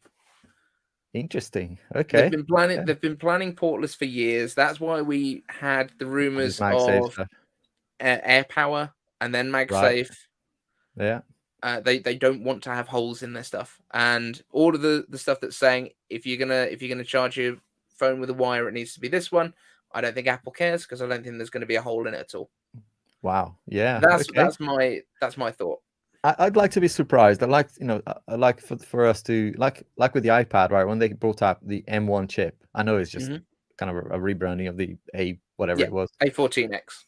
But that was a surprise in the event, wasn't it? And I'm hoping that there's something like that in the iPhone event as well, so that we don't know everything ahead of the event. Yeah, I mean, I've got a feeling that we're going to get that always on display stuff going on, which has kind of been mentioned, but not really kind of fleshed out by a lot of people, and I think that would be related, right? Yeah, again, the display technology will allow for that to happen, so it would be a really silly move not to enable it, right? But it is Apple. If it's useful though, like I see why we do always on with a watch because it's on your wrist and it's always visible. But if your iPhone is in your pocket, who cares if the screen's on? Like I think always on, unless the proximity sensor that they use to turn off the display when it's next to your ear is active. Like if it knows that it's in your pocket, it turns it off. If it knows that it's visible, then turn it on. So I've got the S21 Ultra here, and it sort of does that. When you move the phone, it goes a little bit brighter than very dim. Yeah. But I never look at it. Whenever I pick up the phone, as you're saying, I unlock it. That's why you pick it up. I never just look at it and go, all right, what time is it? Or let's see how many notifications I've got. If you're picking it up to look at what time it is, it comes on. Yeah, exactly. So I think it's a nice thing to have if it's there, but it's so minor, right? It's not really that I don't think it's a big issue, but I think it's something that people will point to as Android's had this for years, and now Apple's catching up. So right, let's have a look through some of these comments that are coming in. So we got Sharon B is saying, I love the 12 Pro, but combination of many small updates is appealing. 120 hertz refresh, new camera features. Agreed. Saran Bytes, really excited for 120 hertz and AOD. AOD, what's AOD? I can't remember. Always on display, isn't it? Good, thank you. We've literally just been speaking about it, and yet I cannot connect those things in my brain. Apple's going to get me. That's what Steven says. I don't know if he's talking about me specifically. I don't know if that's a threat. Evan Rogers, my iPhone 10 is about dead. Can't wait for a 512 gigabyte Pro Max. What else have we got down here? What phone should I get? A 6S? Probably not get a 6S right now. I think the iPhone has been successful in the past. We've had the tennis match. I think probably go for something at least with an 11 in it. Yeah, I'd say 11 is a good phone. I mean, it's solid, isn't it? I'm gutted I had to sell mine, right? Because I wish I could have kept it. Yeah, but to go to 12, I had to sell it, and it was I was reluctant for about 2 months. I held on to it because I thought I refused to sell it for like, it was like 50% of the price that I paid, I don't know, 11 months beforehand. Yeah, it was a shame that I had to do it, but eventually I sold it for like 700 quid, which is about $50. It was in pristine condition, and I made a video about this because it's like a lot of these phones have been in the home, right? A lot of we've all been locked inside the house, so the condition will be pretty good, pretty immaculate for all of these 11, the 12s. There will be a great bargain for people who don't want to go or can't go to the latest and greatest. Right, let's have a quick look. We've got a couple more questions here. So Alex did a great job in his last video breaking down the 13 features with an in-depth review on the newest camera features. Great job, Alex. That's probably why you're getting all the views, Alex, because you're doing a great job of the videos. That's probably what's... I'm having good fun with it. And look, Malhide 5280 is one of the great supporters of the channel. He supports the community, right? He's actually the reason I'm here. Amazing. So thanks, because he shouted out in the comment section, say, hey, Dave is having this thing. Do you know about it? Oh wow, okay. I do now. We can get Patrick here because Patrick would be great as well. He's away on holiday right now. That's it. We got so many people that we chat to, like trying to reach out to everyone was just impossible. Yeah. So I'm so glad that you reached out, because we have chatted in the past, and it's really good to speak to you. So this is from Saran Bytes, a question for Alex, not really Apple related, but are you planning to check out Samsung's new foldables? I'm tempted to check out the Z Flip 3. Not gonna lie, Saran, we're revoking your Apple privileges at this point. You're not allowed to look at Samsung stuff. So Saran, I was very much excited about the foldables, and then the two things, right? One is the price, and so immediately the fold itself, I'd love to try it, but I just can't face 1,800 pounds. I think it will be for us, right? And I even tried, to see if they would accept my S21 Ultra as a trade-in thing, because Samsung are fantastic at trade-ins, but you can only go S20 or below as a trade-in here in the UK. So I was like, okay, do you know what? I'll skip that one. But then I did look at the Flip, and especially in the colors that are the custom colors, because that's what I did with my S21 Ultra, and that did great wonders for the channel as well.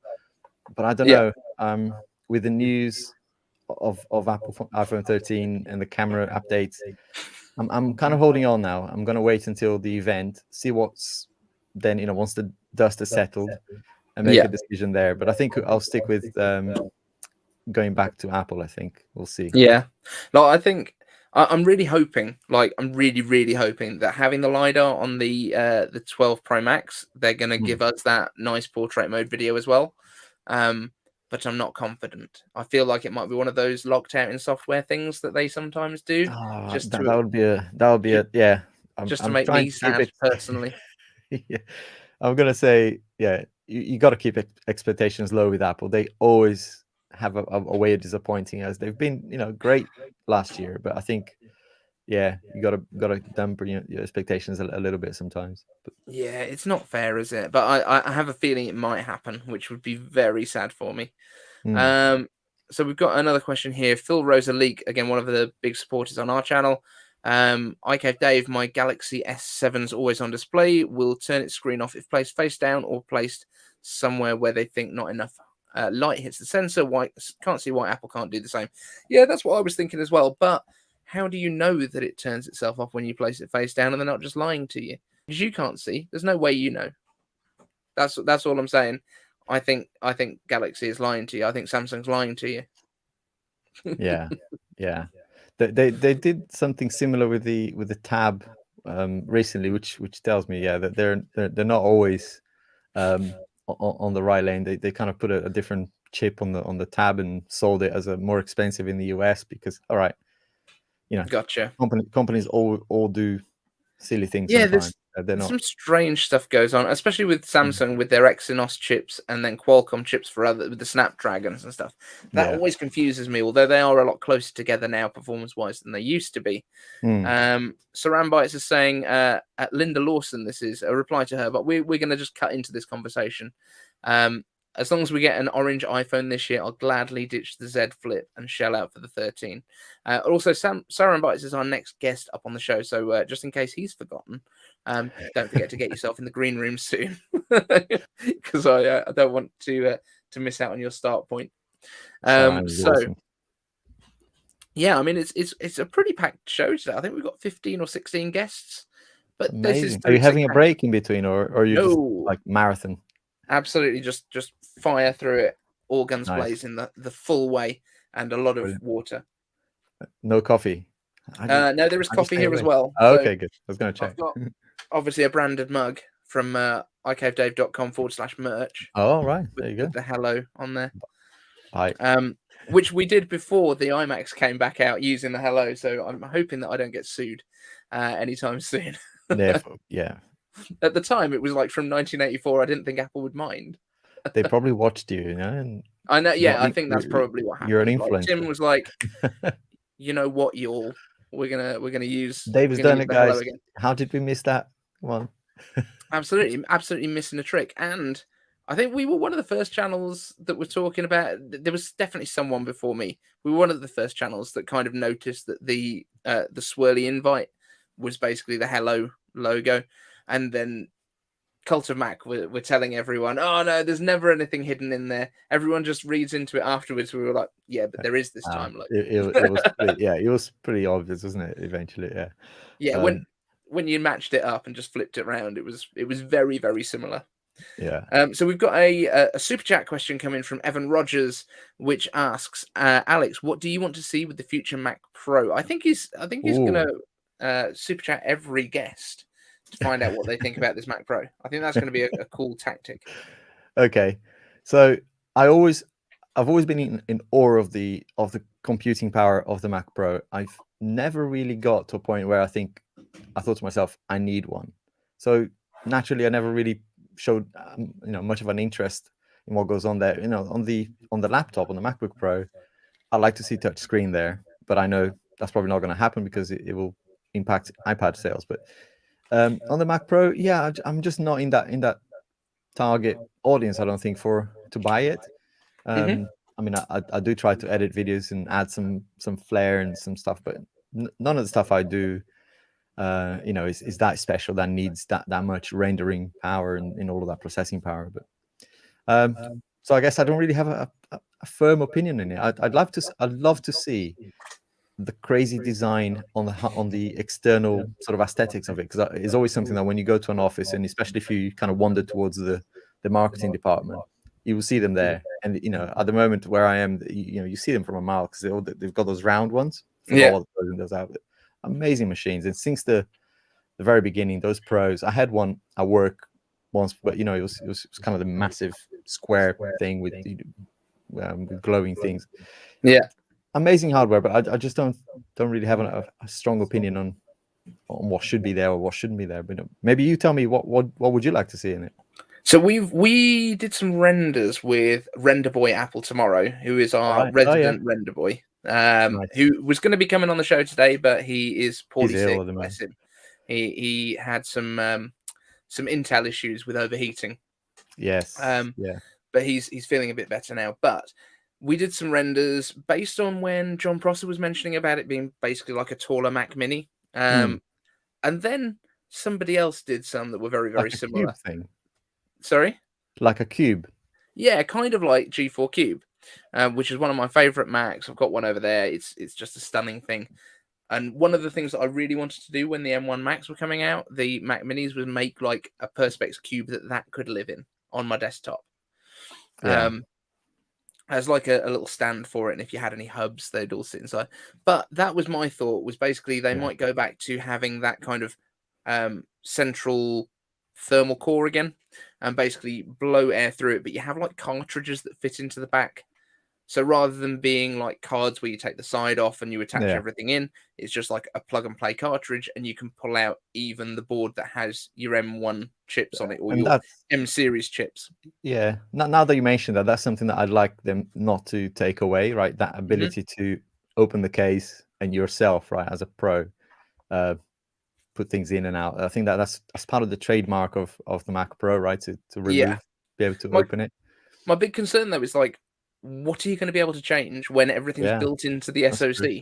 And at the minute, my big theory is that these SoCs, it's going to be multiple M1Xs, like just in parallel on a board, because they were talking about it being 20 or 40 cores, and now we hear that the M1X is actually going to be 10 cores with 2 and 8, and it all multiplies out exactly as you would expect. So that's what I think they will be doing. You'll get either 2 or 4 M1Xs or M2Xs, whatever it is by that point. Just insane power, but- right? I mean, you got to think what you're going to do with all of that, right? It's got to be something to do with 3D modeling, I guess. Apple tomorrow, shout out to him, by the way. I worked with him as well in my recent videos. That sort of workload is probably something that would benefit from it. But I mean, in the past, when that 2013 trash can Mac Pro was first announced, it was Pixar that was doing the testing on it for them, because obviously Steve's got such a background with Pixar as well. So they basically put it in a filing cabinet and wheeled it into their studios and didn't know what it looked like, and they were like, this is incredible how powerful it is, and then they found out how small it was as well. So I think there's something along those sides that would be going on. We've got a quick shout out for you from Tech Hyped. He wants to say hello to Alex from him. Oh, nice. Good to see you here, man. Yeah, my weekend is not the same when I don't see Tech Hyped somewhere, either in someone else's video or my video or on a stream. So my weekend is complete now. Are we still doing Clubhouse? Is that still a thing that people do? I It haven't been on for a while. I honestly don't have any time for it anymore, but I do go on whenever I go for like a dog walk. Usually it's a bad timing as well, because most of my preferred chats happen in US time zone. So I have to, I go in just to listen to something that, if I'm bored with podcasts and whatever, I go to Clubhouse just to see what people are chatting about. But it's still a thing. Yeah, it's still, I don't think it's as popular because the novelty kind of. It was huge to begin with, right? yeah. I even created a club and stuff, and I don't know. It died down for me. I just don't. Well, cool. Alex, thank you so much for being on the show. Let everyone know in the chat where they can find you. Yeah, so my channel is Alex Gear in Tech, and in there you find me. All of the social links is in there. I talk about all sorts of stuff in there, Apple, but also just gear and tech, as the name says. And if you want to, and if you want to go and find out about the new iPhones, he is your man. He is the one getting all the views for them. That's why none of us are getting any views on iPhone stuff. Sorry, Alex. Thank you so much for joining us, mate. Really appreciate you being here. Happy birthday again, and thank you so much. Let's chat again maybe next year. Absolutely. Speak soon, man. Thanks for having me. Bye. And we are going to bounce straight into our next guest, who is sitting there patiently waiting, looking at me, nodding away. It's Saran Bytes. Hello, buddy. No, and he bashed the microphone first off. Oh no, it's all ruined. Shall we start again? Okay, let's go. Okay. I'm good now. I'm good. Yeah, okay. Hi Saran guys, Bytes. How's everybody? Happy Good, iCaveDave. Well, thank you, sir. I promise I won't run off every time and leave you just holding the baby, like running the whole channel. Like last time we were chatting, was it WWDC? I'm trying to think. Yeah. It was right after the event. Yeah. So we decided to do like a post-show thing. We started doing it, and my children decided they wanted to do jigsaw puzzles with me in the kitchen. So I just kind of left Saran Byte to look after the channel for a while. It was fine. But it was iCave fam is the great guy. The iCave fam is great, so it's fine. It was all good. Absolute legend. But yeah, I mean, we do have. I mean, no disrespect to your audience, Saran. We've got the best audience. Agreed. I agree. I have to agree. Yeah. iCave fam. Your audience is horrendous. Yeah. There you go. Hopefully, none of them are hearing this. Someone just clip that out for us. Saran hates everyone that watches his channel. But how's everyone doing?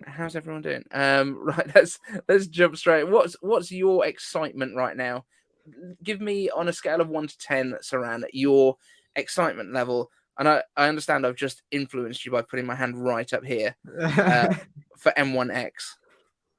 M1X gotta be on a scale of 1 to 10. Let's go 10, 11 maybe. I'm so excited. 12. I want these 12. We just keep going. Yeah, I need it. I mean, yes. I've just gotten bored of covering these leaks for months and months. I just want the actual product, please. I'm actually getting bored. Like it's actually we're just keep on getting news drought. It's just we've covered it all, and it's still exactly. Yeah, and we just keep getting mass production begins. Oh, mass production continues, but please, they're still making them. Oh, they are. They're still doing it. It's still coming. It's just, promise. I'm just bored now. I just want the Mac to be out. I'm hoping we see it soon.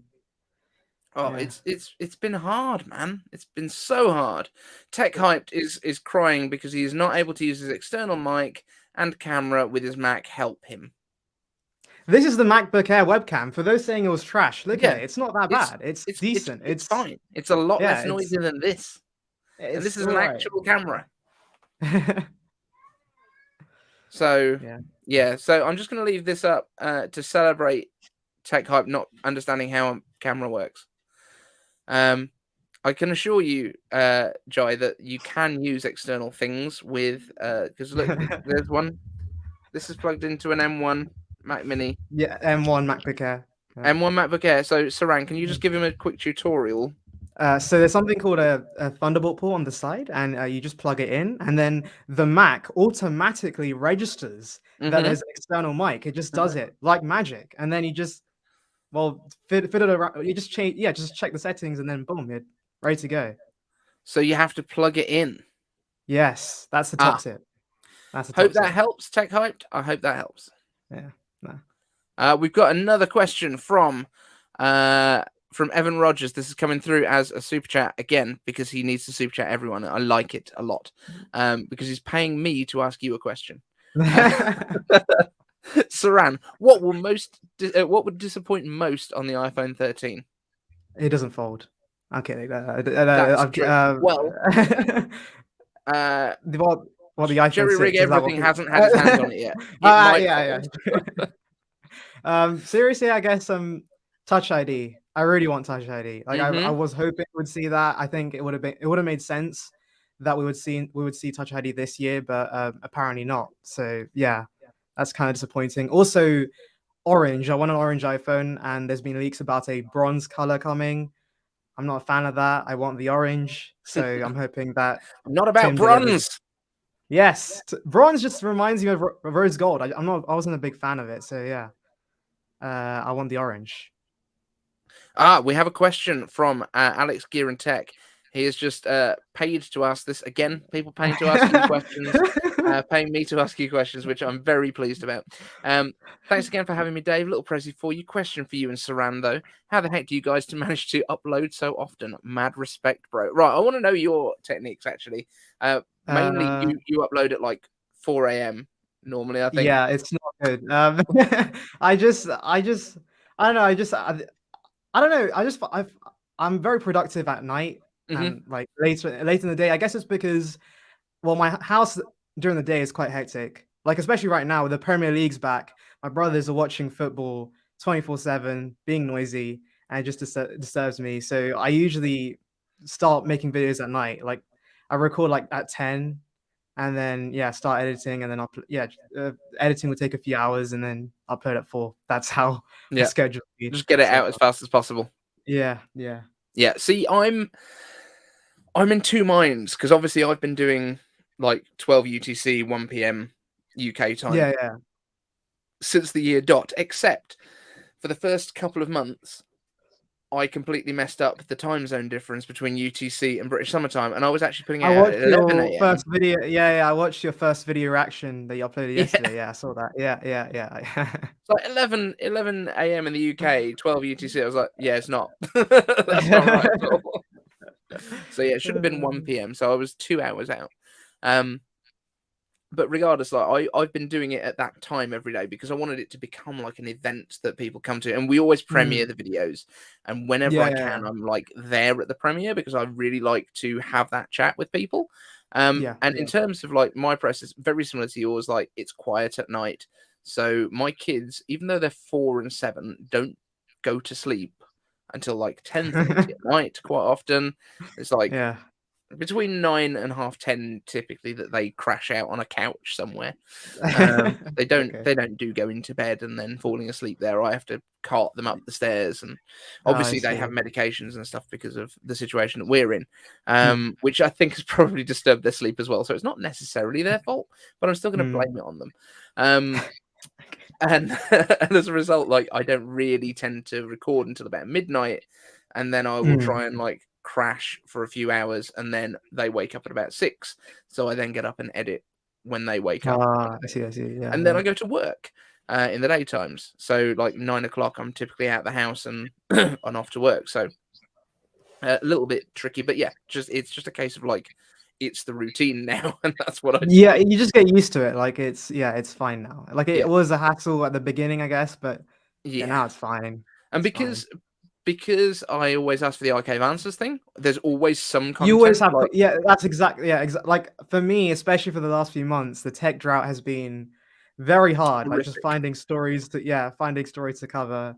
But yeah, hopefully, thankfully, I have managed to find something to talk about. I mean, in fairness, I've only probably done 2 or 3 shows that have been purely iCave answers, but sometimes when there's like 2 or 3 small stories, I can cover those in 3 minutes and then get into questions. So that really helps, and I massively appreciate everyone that kind of submits questions. Marcin Kowalczyk has in fact got a question here, which he's also one of our biggest questions. Sometimes there's like 3 questions from him in a single show. It's like it's crazy the amount of things he wants to know. So, iCave, the Tower Mac Pro fans spinning up to 100% when the chassis is open. I wonder if anyone uses a partially defunct one as a house AC. I can't imagine that it would work as a great AC because, unfortunately, they do have Intel inside. So it would be like a good heater, like a good fan heater, but not necessarily a good AC, I think. So thank you for that one, Marcin. We got a super chat in from Joe asking... when can you rank sources digitimes in F? Lol. Yeah, digitimes. I mean, if you flip a coin, and if it comes up heads, and they say that it's true, it's probably false. Like, I mean, they've got less than 50% accuracy. Yeah, what's funny about them is that they contradict their themselves. Own reports. Yeah. Like, so recently we had a report saying that 3nm chips are coming to the iPhone and the iPad in 2022. A few weeks ago, they said 4nm was coming in 2020. Like, and so they're just contradicting themselves. Yeah, and then it's just gonna keep going. I don't know what they're doing. Yeah, no, it's tricky, but I mean, I don't think there's anyone that's like 100% accurate on stuff. I just noticed we've got CoinX. Sorry? I miss CoinX. Yeah, like they used to be. Yeah, I mean that's probably one of the ones that has had some letter, I think, from Apple's representation. But you know what? I was always like, I wasn't doing YouTube back then, but when I was following those leaks, like the fact that he knew iPhone XR, iPhone XS, iPhone XS Max back when we didn't know anything about, like, I remember we thought the names would be like iPhone 10 2018 edition, iPhone 10 Plus, and iPhone 9. So the fact you got those right. What if he works at the box factory? Oh my god, everything makes sense. There we go. Maybe we know now. Maybe we know now. Now we know. Sanchit Garg, you've just put a message up here saying doing the daily show is difficult. It really is. Also, you're up next, brother. So jump into the back end as soon as you can. You've got the link in your Twitter DMs, I believe. And again, just mentioning Twitter very quickly, guys. If any of you guys are on Twitter or on anything else, you can jump on Twitter and look. I've got a banner down there that tells you what to do. Midnight last night, I didn't have a video to make, so I made banners. It looks good. It's good fun, isn't it? I like this thing. I actually paid for the premium version of StreamYard so I could do this. Is that how you got the watermark or the iCave logo in the the top right? That's nice. I'm paying for it for like a month. That's it. I'm getting it after $20. I think this was money well spent.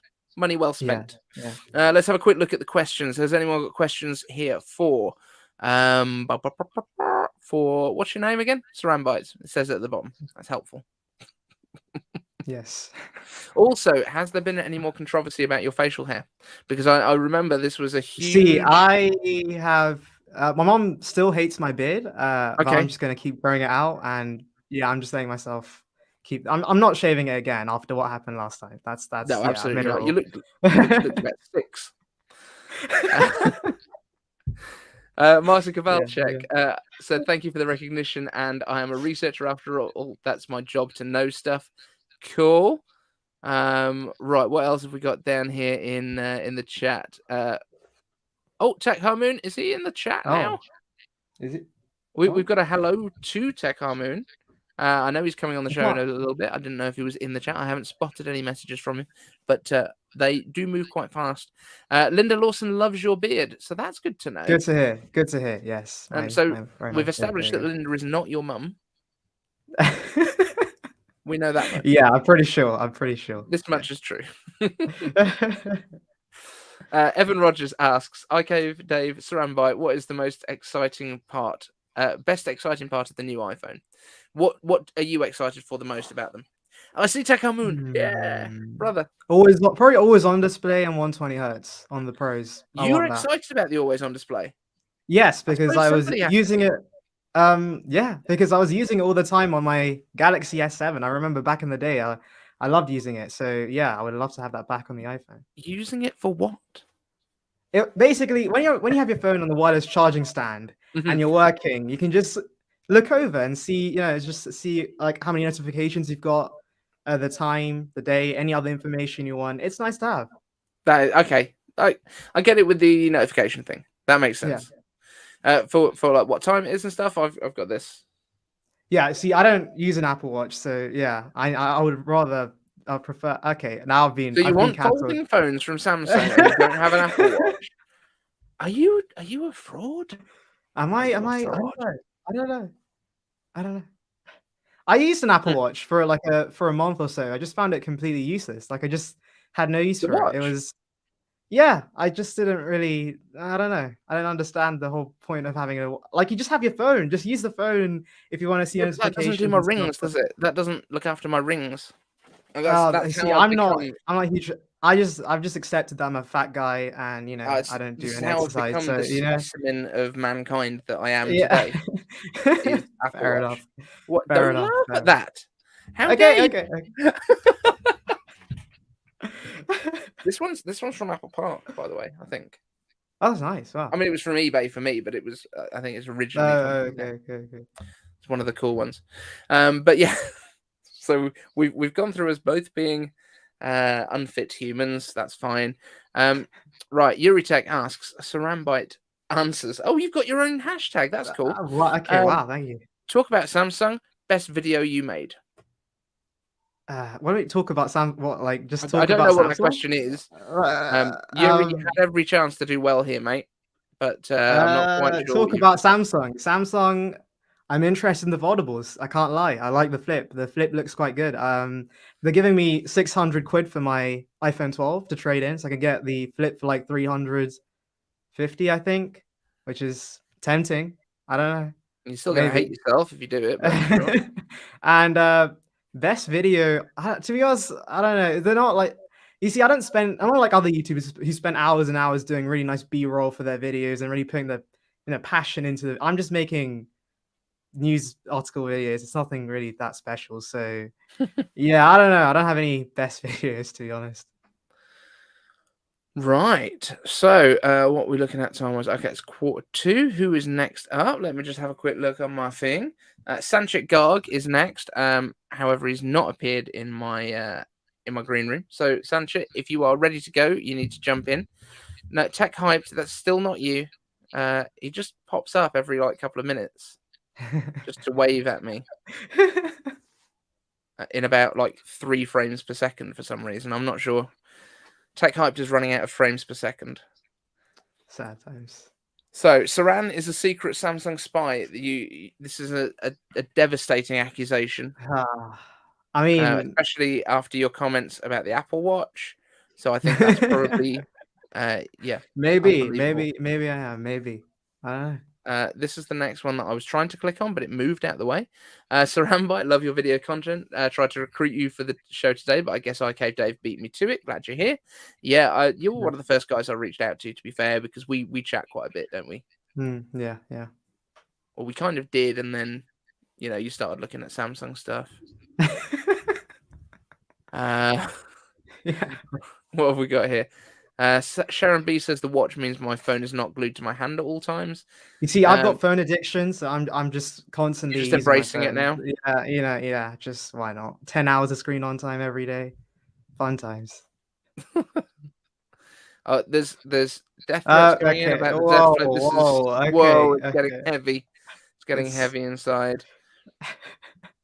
He is right. Not that special, guys. Who's not that special? I haven't seen all of these bits. No, I said that my videos aren't that special. Like, remember Yuri said best video. What's my That's best not video? nice.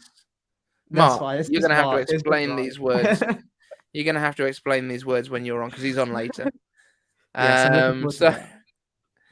Pedro V. Fried. I'm not trying it.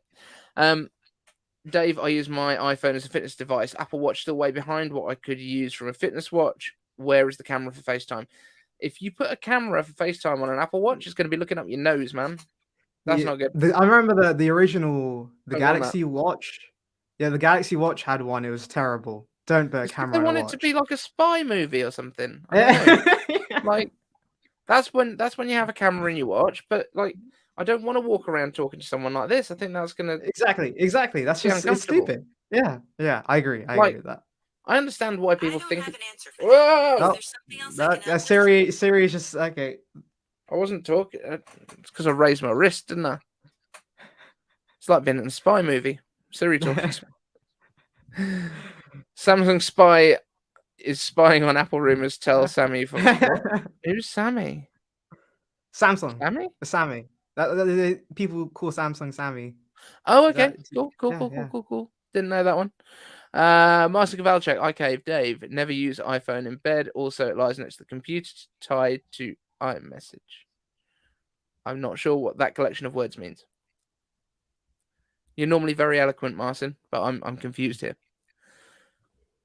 Jimmy Fire Dragon, what time is Front Page Tech on? Are we boring you, dude?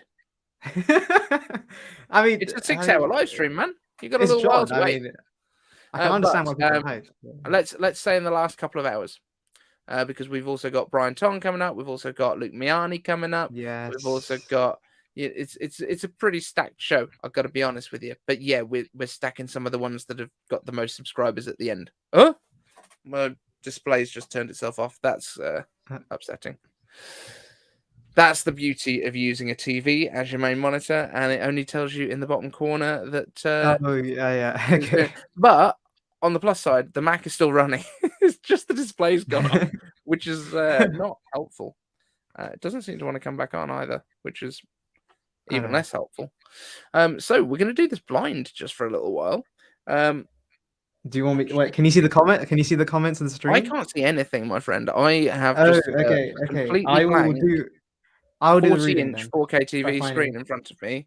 What I can do, can you go through some comments for a moment, because I might have to literally unplug the display. Guys, send some questions in. Can someone send some questions in to the chat, because I literally. Oh, I tell you what I can do. I've got a flippy display on my camera, so I can do that one. What I might be able to do. Sidecar. Alex, I'm watching though. Oh yeah, nice. Yeah. Maybe I can sidecar this somehow. Martin said try unplugging CDMI and plugging it back in. CDMI? What's that? Is it? I'm seeing a HDMI. I don't know. I think it might have been a typo. I'd be impressed if there's a CDMI cable. Yeah, everyone's been keeping a secret from me. Answer your room or setup tour. It's nothing special really. There's the foam in the background, lights, MacBook, mic, iPad, desk. Wow. Okay. What magical things. When are you ranking these sources in a video? I mean, we've got Apple Track for that. You know, I just usually take a screenshot of Apple Track and show the accuracy rating. But I mean, it could be a fun video just ranking them. Maybe we'll see in the future. I am still here. I know you guys can see me. I just can't see any of you. Why are we? Is iPhone 14 getting USB Type-C or losing the cord? I don't think we're getting USB-C, but portless maybe. Depends on whether MagSafe can get faster. I'm assuming, but yeah. Who's living on an iPad? I've worked out how you make a Mac Mini M1 warm. It's by live streaming for 3 hours, and I'm gonna show you guys. It's the base model, and it's still going though. That's impressive. Yeah, it is. which is incredible because it is running a 4K TV and a 1080p TV as the displays. And I'm just gonna show you what my display looks like right now. I'm just gonna switch my video source over. Do I have a job? Oh no. Well, go ahead. Sorry. That. Oh, a sidecar. Is Yeah, how the 4K screen looks on a 10.9-inch display. Yeah. No, this is on the this is on a 40-inch HD TV, like 4K TV. Yeah. And then the other one is up there, which is not doing a lot right now. But I just wanted to show you, this is how much my Mac Mini is doing right now. Damn, that's impressive. I think you've got to be impressed with that. That's pretty. Yeah, that's impressive. Like that's OBS running. That's running the thing through to StreamYard, and then that's the YouTube version, and then that's YouTube as well. That's the back end of YouTube and the front end of YouTube. Like, there's a lot going on over here. This is how the sausage is made, and nobody wants to know how the sausage is made. Right, we're back. I think it just got to its sleep mode. Alex is right. Just didn't want to join it. Alex is right. I work for Samsung. That's my day job. I work for Samsung. I'm a spy, giving them intel about Apple. You see? See, now we understand. Right. So we are going to switch over to. We're going to say goodbye to Saran. Thank you so much for helping out there. Again, when I left you in the lurch and everything breaks down, it's like, oh, it's okay, Saran. It's fine. So thank you so much for joining in on there.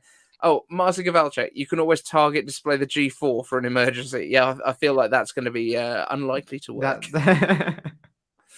Right, let's click out of it. But at least we recovered it. We're all good. Yeah, right. It's all good.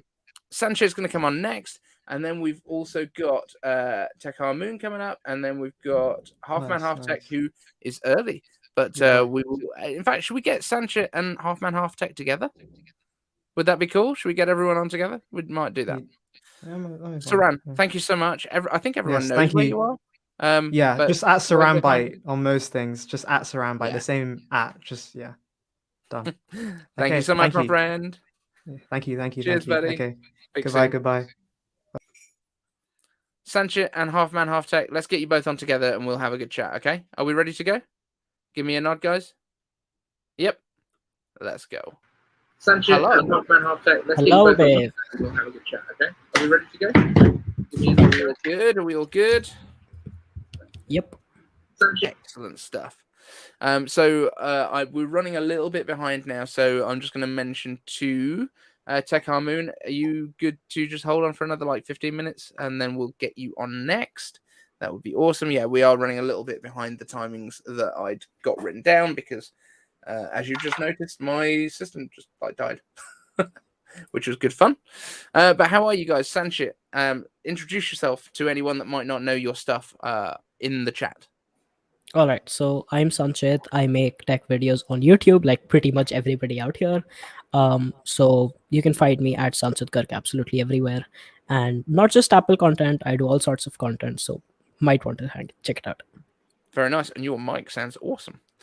And Half Man Half Tech, introduce yourself. Okay, hey guys, my name is Ben. So I run a YouTube channel called Half Man Half Tech. I think I use that that name tag on Twitter, on Facebook, on Instagram. So you can find me anywhere as Half Man Half Tech. Yeah. So it's really good to see you guys. Thank you very much for coming on. I wanted to get as many creators, different size creators, people from different places. So I think this is really cool. I just wanted to get as many people involved in this as possible because it's just good to get more people involved and make this fun. So thank you very much. Just got a message here from Linda saying Dave is a serious producer. I'm trying my best. When the whole display goes down and I'm I can't see what's happening anymore. That makes life pretty tricky. Mark Sequence, behind on time, yes. How are we behind on time? Because Alex came on slightly late, and then we talked for a bit longer, and then Saran came on, and we were having good chats, so we just got into it. But luckily, I have got some gaps in the schedule, so we can catch up. We're okay on this, but as long as Tech Harmoon is happy to hold on a little bit longer. That is all good by me. So if anyone's got any questions for these guys, slap them down in the comments. But first of all, Sanchit, what is your favorite product that's come out in the past 12 months from Apple, and what are you excited for next? I would say my favorite product has definitely been the newer iMac, especially because the amount of value for money you can get with the M1 chip, like getting M1 for about 1.2 lakhs in India, that is just phenomenal. So I don't know how they've actually managed to keep it that fairly cheap, but yeah, they've definitely got ahead of the competition with that, and it's just great things to see. Absolutely. And Half Man, Half Tech, your view on the same thing. So what's your favorite of the last year or so? For the last year, man, it has to be the Apple Silicon M1 Max. The way they outperform Intel. So in Canada, right? I'm in Canada, we're going through a heat wave, right? So temperatures were going like 35, 40 degrees. And my Intel, I have a 2016 MacBook Pro. It's the one that I'm streaming on right now, although this is like a Sony camera that's connected to it. Yeah. What was happening was my Intel Mac was throttling down like so much, right? So I was working in slow motion. Like you click, then you... But my friend who has an M1, right? He has a MacBook Air M1, and oh my goodness, it was just flawless. And I'm like, oh, I need to upgrade. Not even a fan. Yeah, not even a fan, man. Yeah, I mean, the M1 Mini here, absolute trooper running a thing like this. We've got a capture card going on for the Lumix camera. We've got another iPhone that's feeding full time basically straight into it. We've got like on my display you've just seen, we've got Twitter running up there on its own app. We've got 3 windows of Chrome, which is never a good thing for a Mac anyway. We've got OBS Studio going. Numbers is running as well. We've got obviously all the live streaming stuff. It's running 2 displays. Like, and I think it's doing a pretty good job. Your Mac Mini, right? M1 Mac Mini. Yeah. So I remember $700 worth. Yeah, I remember I watched one of your videos and you were explaining like one of the reasons why you decided to get it is because, well, as time goes on, depreciation will hit, right? And if you have like a MacBook, you depreciate on the screen and on the actual CPU itself. So you're like, I would just get I have the monitor at home. Why not to get the Mac Mini, right? And in all honesty, I didn't even have these monitors at the time, but this TV, like, it's a 40-inch, like, 4K TV. It was £250. Like, it's not expensive for the amount of space that you get. And that's like the big thing for me. If I was to get an iMac instead of this, like, it would cost me nearly twice as much as my whole setup with the 2 screens is like £1,000. Wow. Like, because that one was secondhand. That's like an old HD one. So like, I think in terms of if I want to do an upgrade path and keep basically the rest of the setup, if there's an M1X Mac Mini that comes out, that can just be swapped straight out and away I go. Most of my storage is external, so I wouldn't even have to move that much data over. Just unplug, plug back in. It's all pretty cool. Yeah, that's the advantage you get with like external CPUs and stuff. That's like a huge advantage. You have like this compact device, plug it out, plug a new one in, and you're all good. You don't have to pay an extra for the monitors because you can just continue using the same ones. Absolutely. Now we've got a super chat coming from Evan Rogers, which is for you guys. So this is, what is your favorite piece of Apple tech ever? We'll go with Sanchit first. I would definitely say, as ever, the first iPhone. The very first 2007 iPhone, because if you look at that time period, 2007, the competitive phones from other brands, they were like absolutely behind Apple. Like, as for me, the kind of phones that we're getting right now with all sorts of notches and touchscreens, the original iPhone was like a revolution to start them all, because I think it was the phone to introduce like massive touchscreens for a decent price and like a proper app store experience. So that phone was an absolute revolution. And I think the phones that we have today, whether that's from any Android company, it is only because that first iPhone existed. Absolutely. No, very, very good point. And Half Man, Half Tech. I would say for me, I find it really hard to choose a specific Apple device that's my favorite, because the iPhone in terms of smartphone market. It's changed everything. So for me, if I had to say Mac, Apple Watch, or whatever Apple device they make, it has to be the iPhone for me. But to say a specific one is hard because my first iPhone was the iPhone 3GS. And I liked it so much, but with time, it started to slow down, right? But at the moment, I would say the current best phone that I was blown away by is the iPhone X. And it's because the way it revolutionized the iPhone, like it took away all those touch, the touch ID, those useless buttons and so on. And it made it look a little bit modern, right? Yeah. So yeah, right now, if you were to put like an iPhone X besides an iPhone 11 or 12, it's very hard to tell the difference by just looking at the front, right? Yeah. So I still use an iPhone X up to date until we get like a notchless and portless iPhone, because otherwise I'm like, what's the point, right? Yeah, no. But right now, yeah, I'd say my favorite iPhone is the iPhone X at the moment. Yeah, and the amount of performance that is still in those processors from like 2017, like it does everything you need. There's nothing about it that you're going to be like, oh no, this is feeling slow. It's not going to be something that feels sluggish at this point. And probably still for a good few years yet. Like I think there's a long time before we kind of pass what you need from a phone. Is it going to run everything forever? No, obviously not. Is it going to run the latest games? Like if you're playing Call of Duty on an iPhone 10, I mean, I'm sure it's still fine, but it's probably not going to be as great as if you play it on an M1 iPad Pro. But it's still going to do the job for pretty much everything. And I think it's crazy. That's the thing with Apple phones. My grandfather is still using the original iPhone SE, and that thing was cheap for an Apple device, and it still performs very, very well. Like the only difference it'll have compared to like nowadays phones is 5G, but still that phone for everyday usage, that phone still works so very well. And that phone was like what 500 600 USD back then in about 3 years ago. So that's the thing with Apple devices, like they last you so long. And every phone that we've in the entire family discarded an iPhone was only and only because it just like 3 generation new iPhones have come out, so we should upgrade. But every time we've discarded an iPhone, we've never had any sort of issue with the phone itself, while Androids will always have that huge performance depreciation in like 3 years or something. Yeah. And they just don't get the software for as long. Like the iPhone SE, the original one, I think will still run iOS 15, right? I think it will. I think they're supporting it back till 6S. Yeah. It must be the last year for them now, surely. Yeah. And the iPhone, I think the 6S, is it still on iOS 15? Yeah. All the way back to 6S. Yeah, same devices as iOS 14, right? Which is pretty crazy. Yeah. Yeah. No, it's crazy. So we've got a quick question that's come in here from Levi Manning, half man, half tech. What's your favorite iPhone? I'm going to say that's probably the iPhone 10. This might have come through. iPhone X. Yeah, iPhone X. iPhone X, iPhone 10. Until we get a notchless iPhone. Yes. And it looks like that might be coming with the 14, maybe.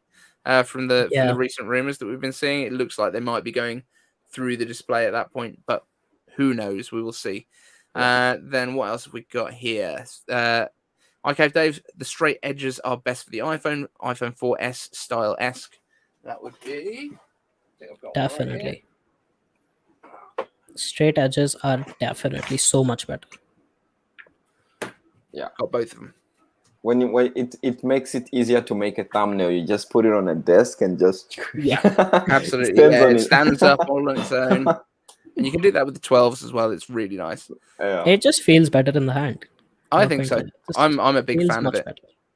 iCaveDave, things get stuck in ports like Evergreen, Evergiven. I don't know what that is. Yeah, we're going to get rid of the ports anyway. That doesn't matter anymore. I think we've got a year of ports left. And then we've got another one here from James Apple. Ben, will you buy an M1X 16-inch MacBook Pro? Is that on your radar? Yeah, that's I'm planning to upgrade to M1X when it comes out. Whether I'll get the 16 or the 14, because I think rumors at this time are suggesting 16 or 14, right? Yeah. That would depend on my budget, because I might also travel. So I have to see between the six. But I'm definitely planning. I'm not gonna stick with Intel forever because Intel is good if you want free heating. Right, I've got this question that's been coming up for a while from Lit8. iCave answers, do you think any kids know about Apple News? Like, they were asking if my kids know anything about Apple News. I don't think they do. I don't, unless they've been watching my videos. They do spend a lot of time on YouTube. So there's a possibility that they are keeping up to date on Apple News, but I don't think they know anything that I don't at this point. Well, I'm still 14 and I know about it. I don't know if you Yeah. consider me a kid or not. I But think yeah. once you're making your own YouTube videos, not so much. Although Vlad and Niki, they probably are still kids. They're the ones that my kids are watching all the time. Right, let's see what we've got here. So we've just done that one. iPhone 10 sells for 1,000 euros still, for God's sake. Yeah, Still expensive. Yeah. If you've got the higher spec ones, you can definitely still get good prices for those in the secondary markets. So That's actually Levi Manning pretty again. iCave answers, MagSafe destroys iPhones. Saunders Tech tells me that it can destroy an iPhone. I don't know what you mean by that. Are you talking about like battery degradation or something like that? But I don't think that's true. Any thoughts on MagSafe? Have you guys been using MagSafe? Because I'm a big fan. Nope. I don't No. have an iPhone with me. Oh, what? Oh, you don't use an iPhone? Nope. I'm not How do I into cut Sanjay using Oh. a phone. I use an Apple iPad. I use an Apple computer. But Okay. never really into phones. Like any brand, I don't even use an Oh, Android phone. okay. You're not Fair. like tied down to a specific brand. Yeah, I would rather spend more money buying a better PC or a better iPad because I'm just not a phone user. So Fair enough. That makes sense. But yeah, no, I've been a MagSafe user. Like I had my MagSafe charger before I had my iPhone. So I was ready to go, and I've had no issues with like battery health and stuff, which I'm guessing is kind of the point that's being asked about here.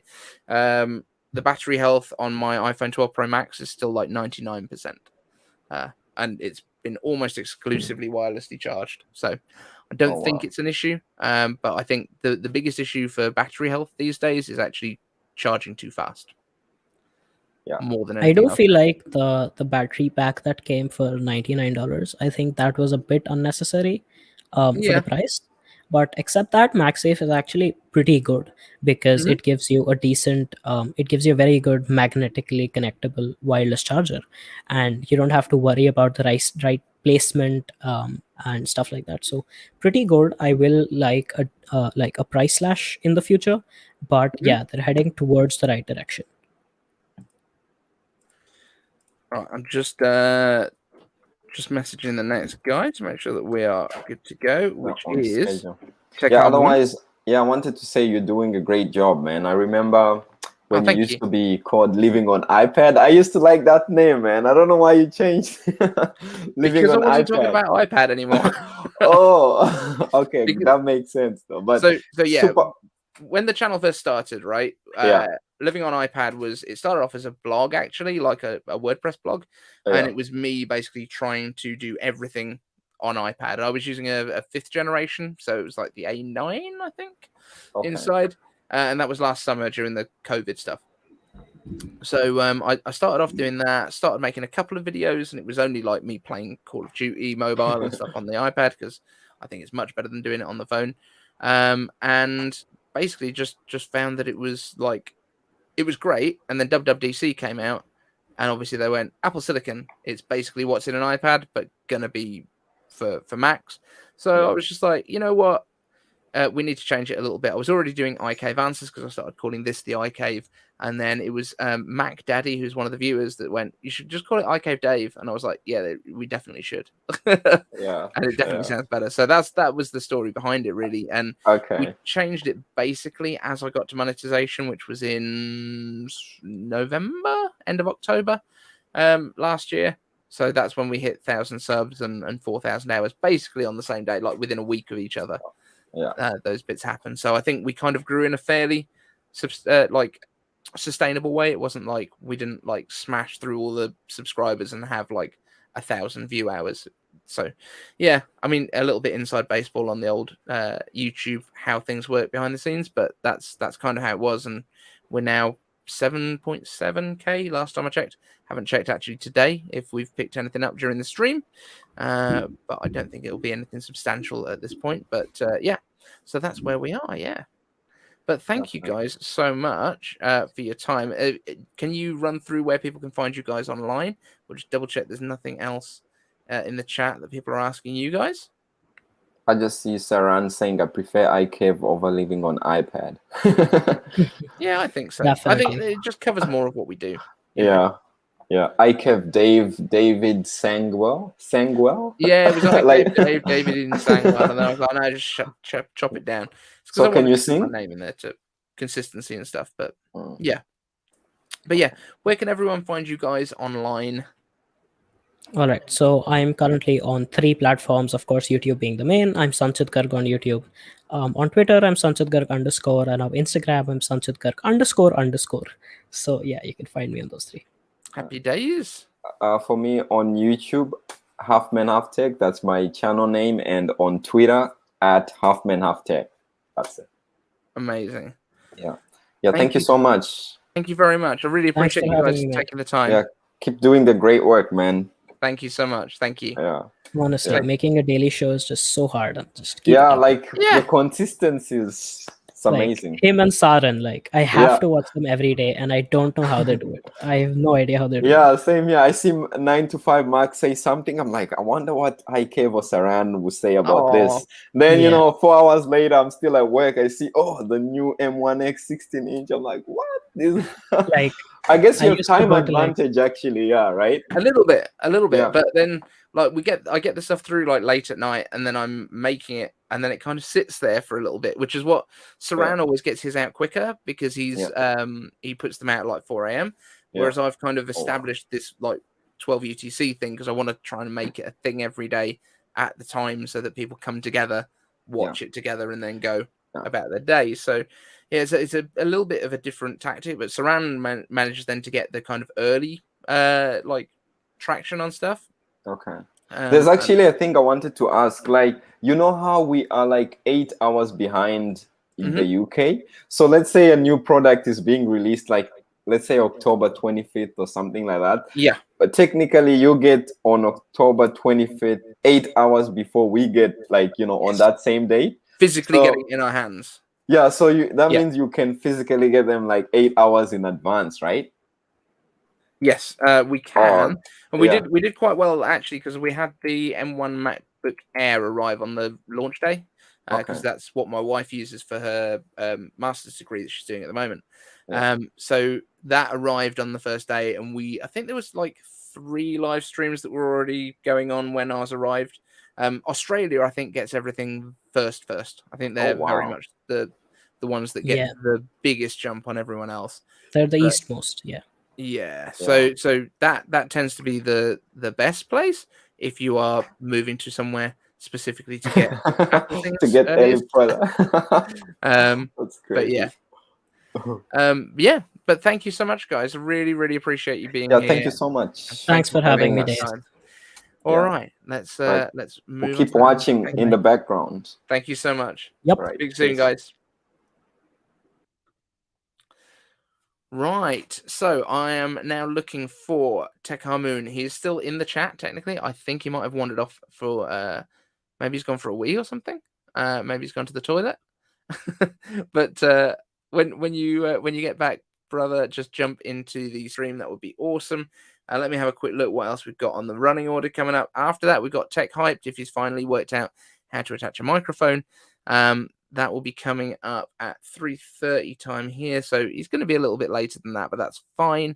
But yeah, we're looking for Tech Harmoon now. So if anyone has access to him, in fact, let's all go over to Twitter and let's all tweet Tech Harmoon that he should be on the stream right now. Okay.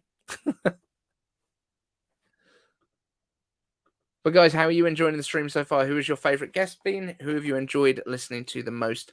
Let me know down in the chat. Let me have a quick look over here. iCave answers. Let's see. What have we got going on? Sanchit, thank you for being here, man. Lit 8. iCave answers, if will I get a shout out if I give you a shout out? Well, you're getting a shout out right now. This is a shout out for Lit 8. Go and check his stuff out. Are you? I thought it's me. Tech Hyped, if you want to jump in now because Tech Moon is not in my green room, you can do, assuming you know how to make your microphone work. Or you can just use what's built into your Mac. That's absolutely fine too. Nobody cares. We're not about quality here, as everyone can see. So, Tech Hyped, if you want to jump in, you can do that right now. Come on. You can get on with it. Yuri Tech, I wonder if iCaveDave can hear me backstage. I cannot. No. Why are you trying to talk to me? I know you've been sitting backstage all the way through this. iCaveDave, can you clear out the spammer, please? I don't know who you are talking about, Evan. If it's Lit 8, then we've already dealt with that. Tech Hyped, are you actually paying attention? Do you want to jump in, Mr. Jai? It's not like we've got anything going on today. Busy day. Here he is. Are you going to have no FPS when we get you on? Let's see what happens. Here comes the man, the legend, the man behind the hype. It's a Jai or someone. Hello. Hey, what's up, David? He's been hiding. He's been hiding in the chat. Been trying to hide for quite some time. So yeah, here he is. How's my audio? How's my audio? The legend is here. Who's here? No, Who's here, I'm not a legend. No, I'm good, man. I'm good. How's things with you? Am I audible? Yeah, we can hear you. I mean, you've got some weird background noise going on, but that's fine. We can. Yeah. I have this fan running up. Joe's mic is too hot. Are you on an external mic or are you on your internal? I guess I am on my camera's mic. Let me switch it to my external mic. Okay. Let's see what's going to happen. This is very exciting. We're doing the tech stuff right up front here. Okay, so turns out it's not connected. Wait a minute. Okay. Oh, we've got a super chat here from Half Man Half Tech. $10 Canadian. I don't know. Is that like $1 in real money? But thank you either way. Everyone has to take the mickey out of Canadian money. I'm sure that's a law. But thank you so much for being on the show. Really appreciate it, man. All right, let me switch. So you fix your sound. Come on. Sounds clear, just a bit much. Yeah, you were a bit loud, mate. But yeah, let's get hyped. Linda Lawson. You know what? I switched to my MacBook. Are you sure it's not your mum? And now something is.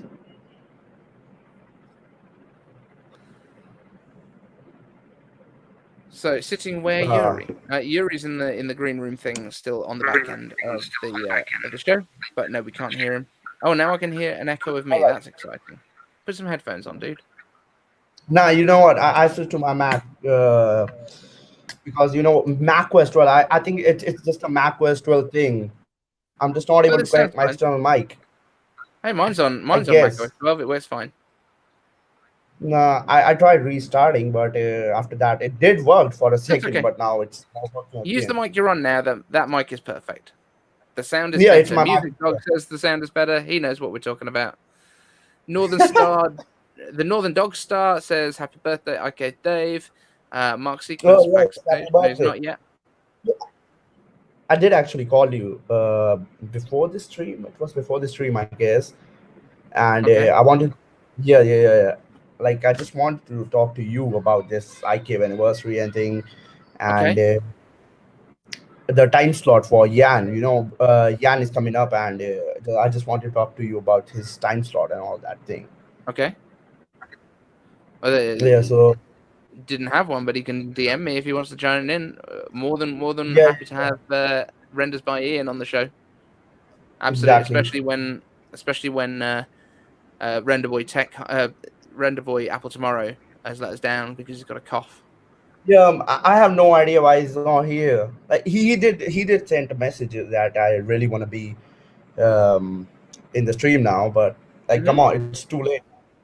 Saad, you watching this? He can come on. I don't mind. Yeah, exactly. Moon has emerged. I can see him in the green room now, which is awesome. So that's cool. You, Mac. So we've got our next guest ready to go once you're done. But now you've got some audio. That's good. Audio is definitely helpful, so we can actually hear that you're here. But yeah, let's talk, because we haven't chatted for a while on real life stuff. You are low on FPS, it must be said. Yeah. I have connected the extension right now. That's why probably. So, talk to me, my friend. What is your big excitement right now about what's going on with Apple? What have you loved this year? What have you hated this year? Tell me. Speak to me. What I've hated about Apple, it's gonna be the battery pack, no cap. Like, for real. It's like $100 for that. I don't think so. It's worth. Why are you such a hater? No. I mean, the battery pack just does not. It's not a great value for people, I guess. Like we can get like for $50. There is such a great, like, I can't really recall the name of the brand that make the Mac. Yeah, the Anchor one. It's such a great value at the $50. Yeah, I mean, I get it. The Apple one has got different features that are added into it, and I think it's important that people I was one of your mug today, and you know what happened? You broke it? It was no. The shipping charges are just so high. Yeah, they are kind of high, but that's because you live in a place where they don't ship them from. Yeah, true. I mean, I was about to click on the checkout button, and I was like, "What? It wasn't this thing cheap?" Before I put this in the cart. Like, the shipping charges are really high. Yeah, so I know it's unfortunately that's one of the things that I can't really deal with too much. But yes, I haven't actually mentioned as well that we have actually got specific commemorative merch available for this. So at the iCaveDave.com/merch down there, you will be able to find stuff. I'm just gonna see if I can add this super quickly in the brand bit, because all of this is super new to me, and I'm trying to work it all out as I go along, because I'm not organized in any way, shape, or form. But here we go. We have an overlay that I can drop into here. Maybe. Here we go. Uploading the screenshot. That's cool. So yeah, I'm going to show you guys some of the merch that I've put together. It's quite minimal, so I'm not overdone it this time. We've gone with the logo and iCaveversary 2021, which I think is just kind of understated. This hat, it went a bit crazy on the way that it applied the logo, but I'm kind of into it, so I've decided to keep it as it is. I feel like that's better than just putting a logo on it. So, you know, that's the thing. If you like the hat, I might just buy one of the hats just to wear randomly around the place, mainly in my own house, because I don't think I want to show it to other people. But still, I think it looks kind of cool. I'm just gonna shoot a quick message to Tech Our Moon. Mike is just having some mic issues, so I'm just gonna see. Mike's mic is an issue, so I think we're getting there now. But yeah, Tech Hypes, talk to me then about what you are excited about from Apple, what you have loved, because we know that you hate the battery packs. Yeah. So what I have loved this year is it's gonna be the M1 iPad Pro. Like, you know, I just got that, and it is like just one of the best things that I have like ever used. I never knew that using an 120 like especially the 120 Hz ProMotion display, right? Man, now I know what people are hyping about. 120 Hz display. My iPhone feels so laggy. My MacBook feels so laggy after using that 12.9-inch M1 iPad Pro. It's just so good. I just really love that. And this is why he is called Tech Hyped, because he is properly hyped for ProMotion.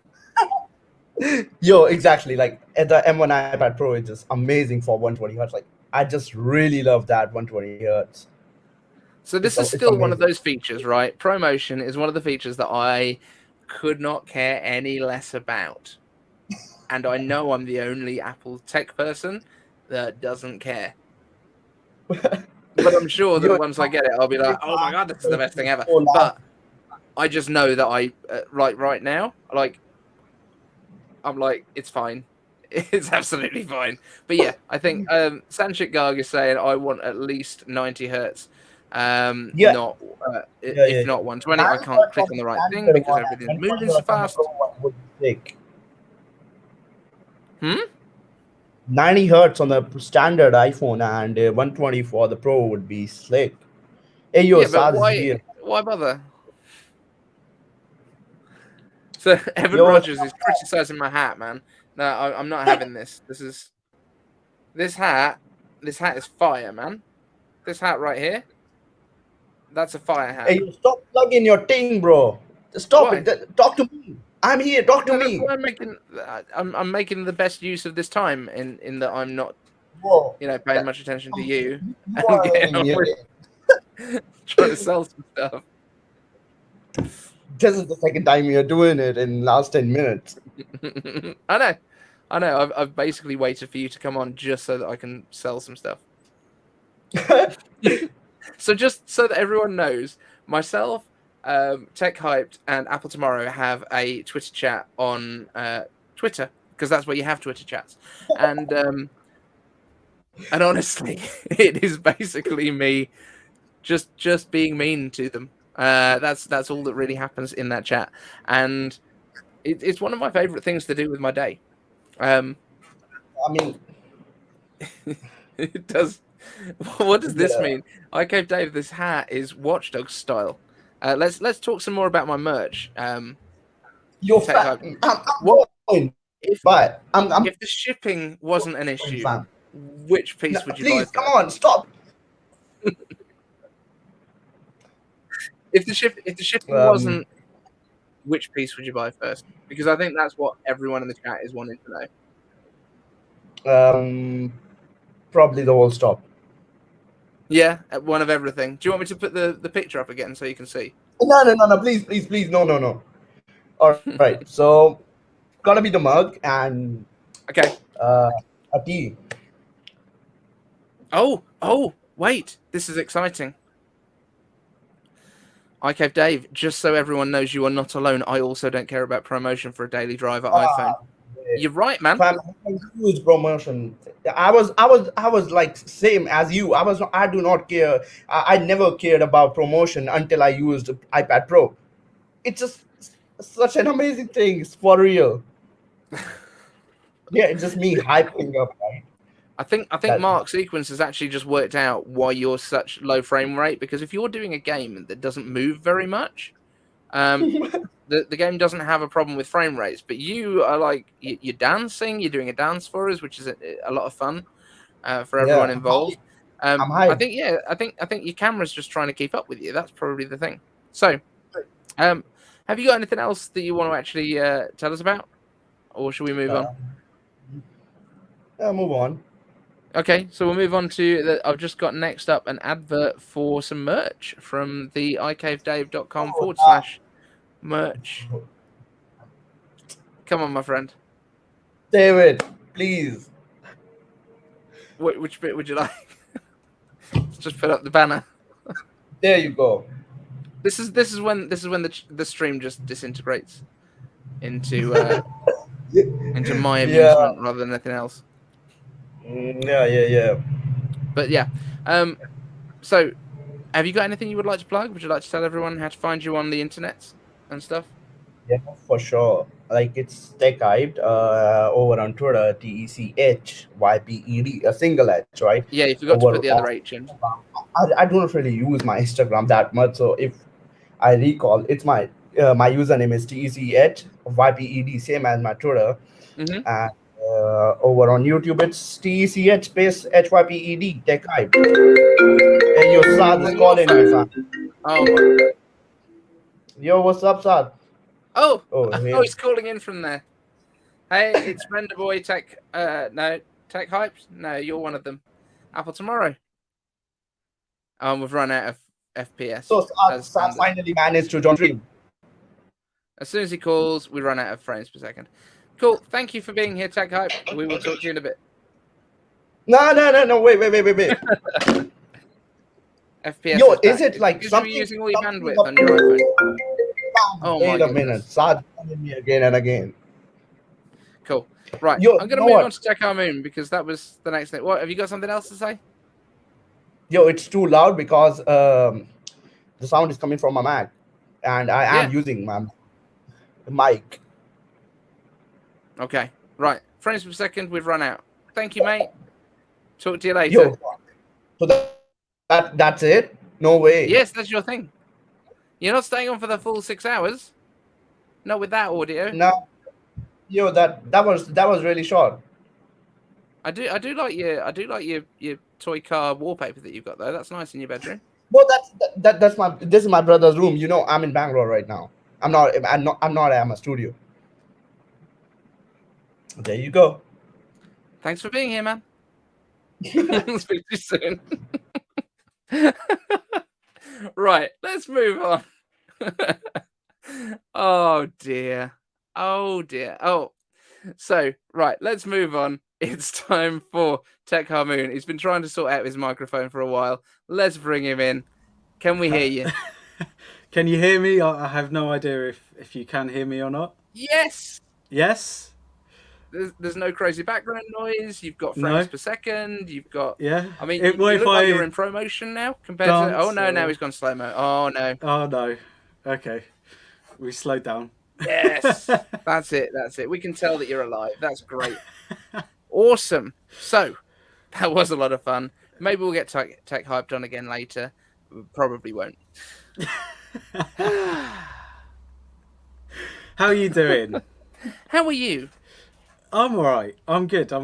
Lots of things happening. Not so much in the tech space, but in no, absolutely. Well, in the Apple space, there's not too much happening.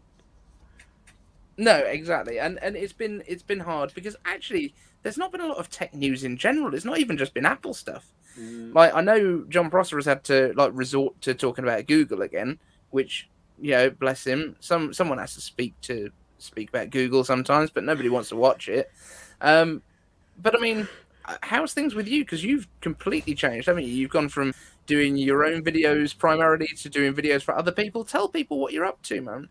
Yeah, so I now sort of do videos for 3 channels. My channel has sort of died off a little bit over the last month and a bit, but I am editing a video, not as we talk obviously, but I am editing a video for the channel to revive it again because I've got some interesting stuff coming up. But it's just there's not been anything interesting in the Apple space, and in terms of tech in general, nothing's really sort of interested me. So yeah, I've just been doing videos for the other channels that because it's hard now as well. Sorry, oh, have I? You still with us? I'm with you. Can everyone see me in? Yeah, we lost you for a second there. Oh, okay, sorry. Oh, that's weird. Okay. But yeah, so just doing videos so I do videos for a YouTube channel called Recover It and another YouTube channel called Sabrant USA. And just and then obviously Tech Our Moon is my channel. Your personal one where you get to talk about what you want to talk about. Yeah, exactly. I mean, there's some interesting stuff with the other channels, but yeah, with the Tech Our Moon, it's mainly focused on Apple stuff and just things that I'm like very, very interested in. So, yeah, absolutely. And how long have you been doing it all now? Because I feel like you were definitely doing it before we were. Yeah. So I've been doing it probably about 2.5 years now. 2.5 years. So still love it. Yeah. I mean, I have the not easiest job in the world, but I have the most fun in this job than I've ever had in any other previous jobs. So, I mean, come on, I get to play around with technology every single day and get to speak about it and play with it. So I mean, yeah, I can't. Yeah, no, it's hard to say that it's a horrible time to be spending your time on. Yeah, exactly. But I mean, right now with the Apple news, like it is scarce at the moment, isn't it? Oh, what's going on? I don't know if there's a delay or not. Cool. I'm just making sure that everything's running all right here because we're having a little bit of choppiness from you. I'm not sure if that's coming through in the chat, if it's coming through choppy, or if it's just on my end. But can you guys let me know in the chat if it's coming through a bit choppy? We have got a question that's just come through from Evan Rogers. Least and most exciting things about the new M1X MacBooks. So that one will be for you. Okay, so for me personally, so right now I'm running the... My stream's been completely fine. Oh, it must be just on my end then that we're having problems. Great.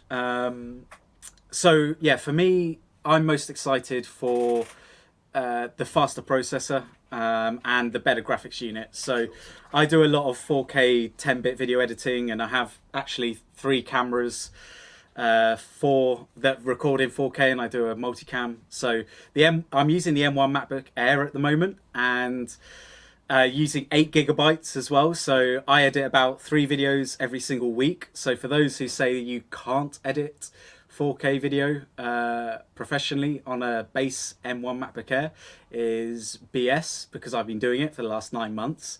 The reason why I haven't upgraded to 16 gigabytes or anything like that is I'm lazy. I guess I bought this and I thought, what's the point in trying to sell this and buy a 16 gigabyte model? I just thought, just use this and save my money for the M1X.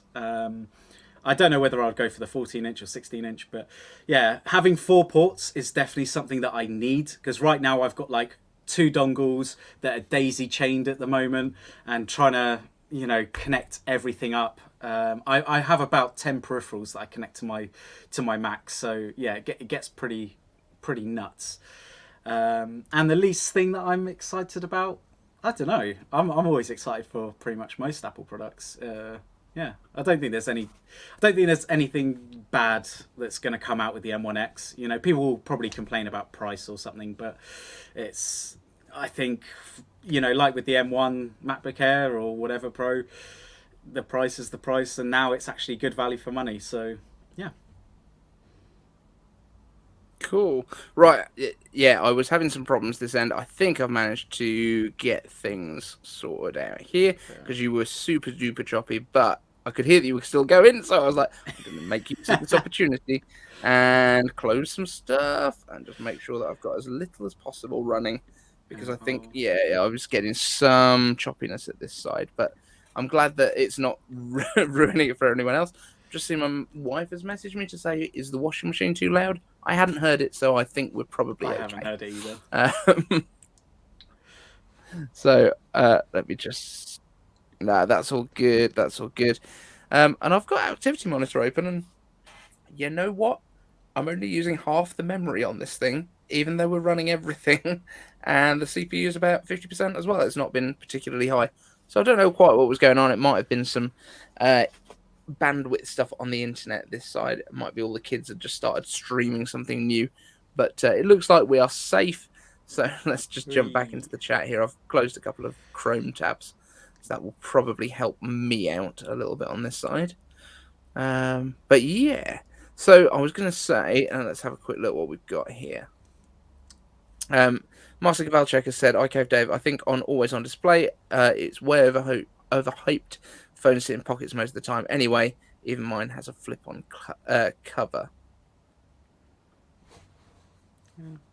Mike, can you hear me at the minute? Yeah, I can hear you fine. Like you're paused from my I think side. there's no. I've just stood still. I think. I don't know what's going on. I don't know if it's my internet. Right. Like, guys, comment in the chat if there is a delay on your side or if there's something wrong with my internet, because it looks fine on my end, but I have no idea.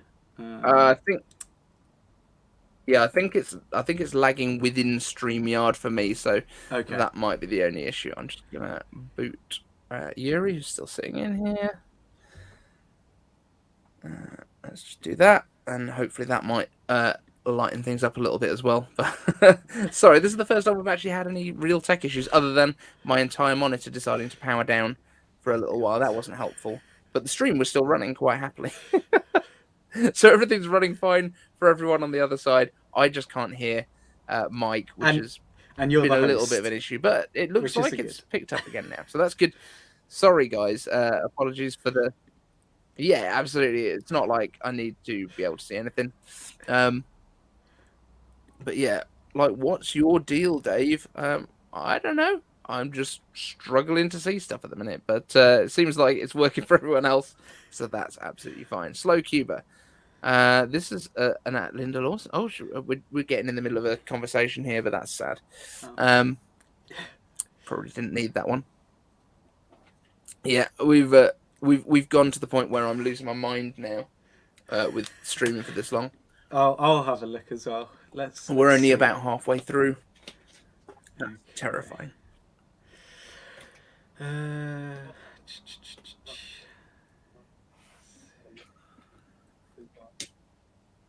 Yeah, I don't know. Like, I'm looking at the stream and I don't know if there's a delay. Even though my Mac Mini is obviously working fairly hard, still can't hear the fan at all, which is nice.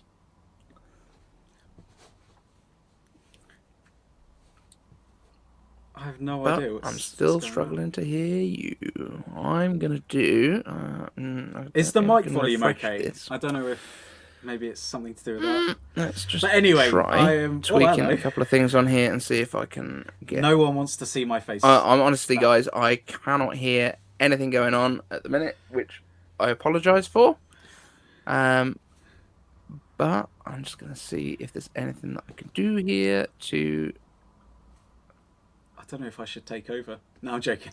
I might be able to reduce something by if I go to here. Fingers crossed. This has not ruined the stream. That might just reduce the overhead on my system. Oh, you've gone darker. Yes, and that. Cool.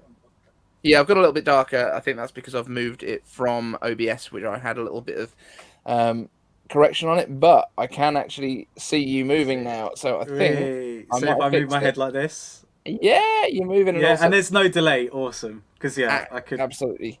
Yeah, so sweet. I think we're gonna go with. It was your fault. It was your fault. It looks like it was my fault. It looks like it was fine, an issue on my end. I think it was OBS was just kind of starting to lag a little bit. So that's all cool, right, guys? We can actually have a conversation now, hopefully.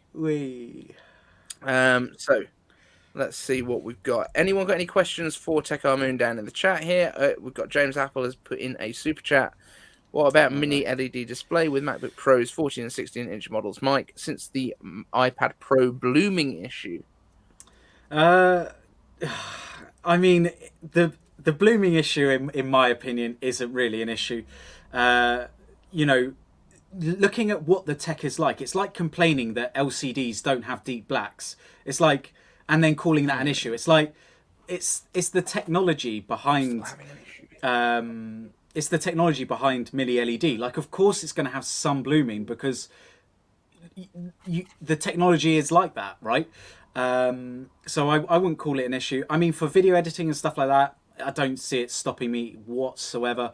I can't imagine a situation where a blooming...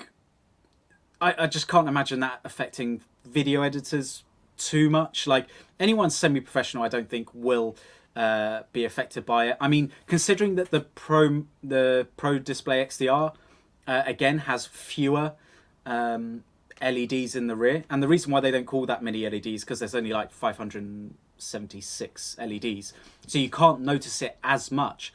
But again, I'm sure you will be able to see some kind of blooming when you're in between those two local dimming zones. But no, I don't think it's going to be an issue.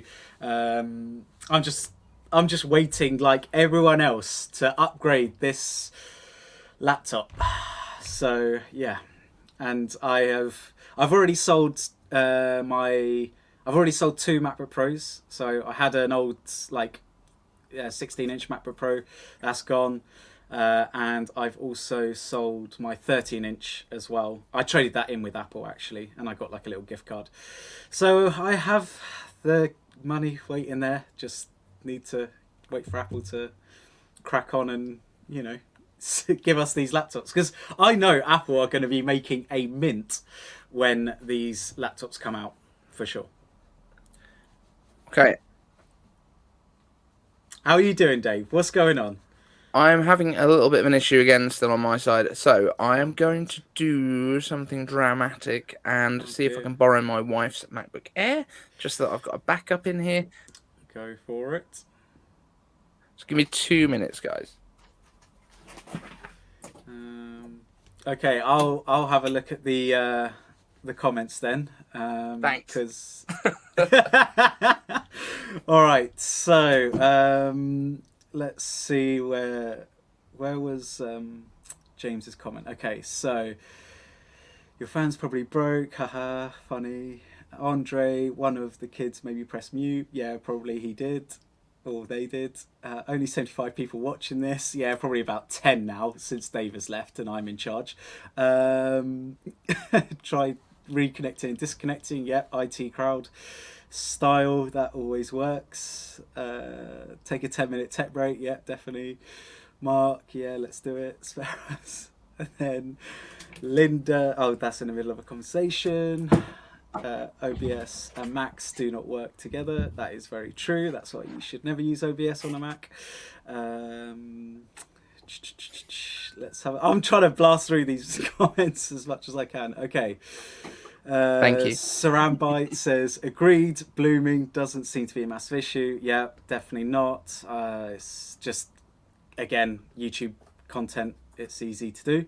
Alex from Gear and Tech says iPad Pro Mini LED is blooming awesome. Ah, of course the dad jokes came out. Love it. And is Dave back? Yes, he is. Okay, cool. Dave, please take over because I am boring everyone. I am sure.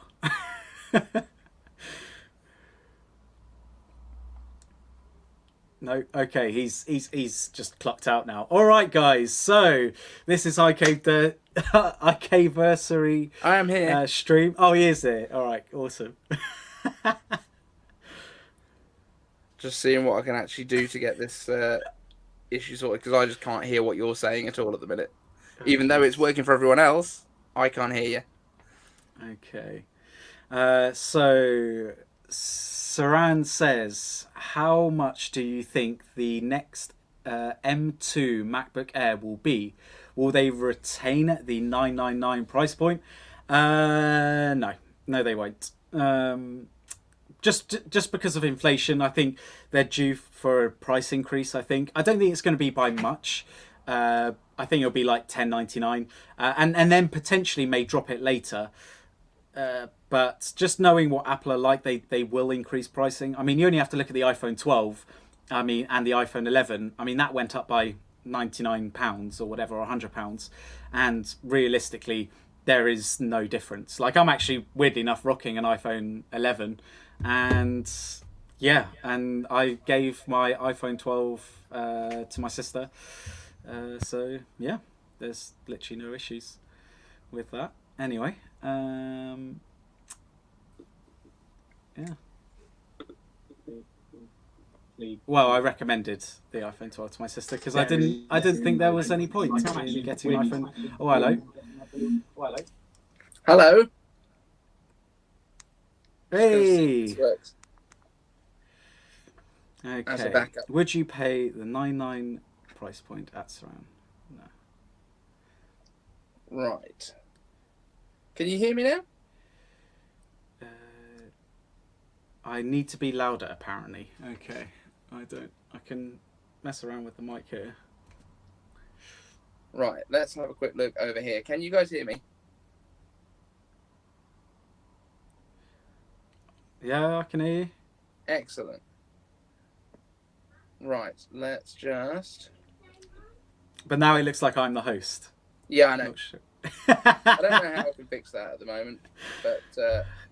I've taken over. I've actually hacked your stream, Dave, and I'm slowly...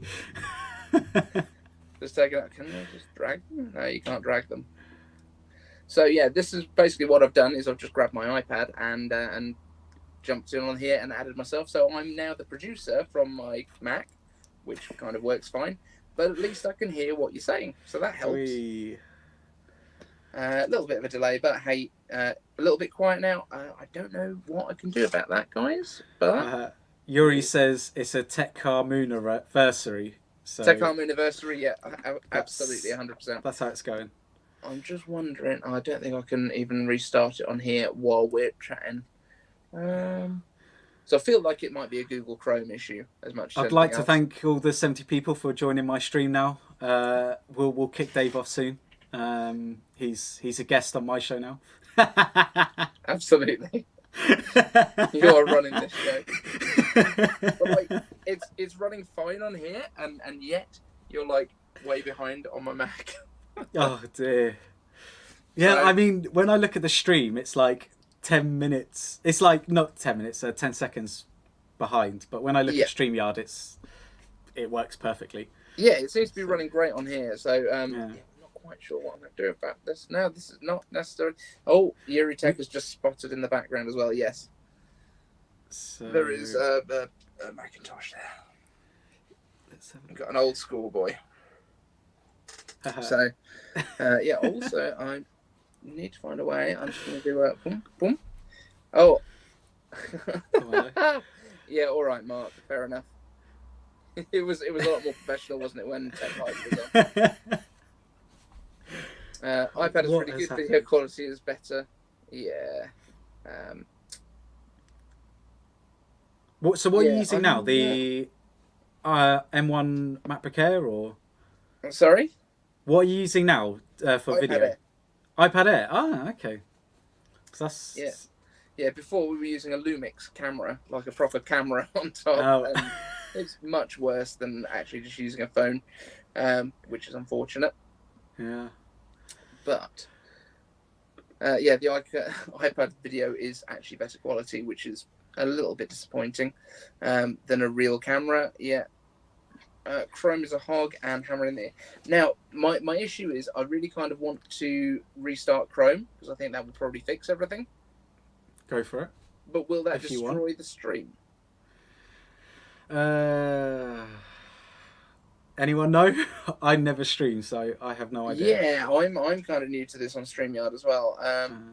So I'm pushing this microphone in as if it makes any difference. It's not attached. But I don't know if because what if you restart Chrome on your Mac? Yes. The thing is, because if I'm in it now and you come out of it, surely it will still keep streaming, right? I don't know. Oh God. It says device is not connected now on my main one, but let's see. But yeah, I'm still having exactly the same issue where I can't see on the Mac everything working properly. Good old reboot never fails. Yeah, but you can't stream from Safari with StreamYard is the problem. So that's just been mentioned up in here. Let me have a quick look. Where are we? Yeah.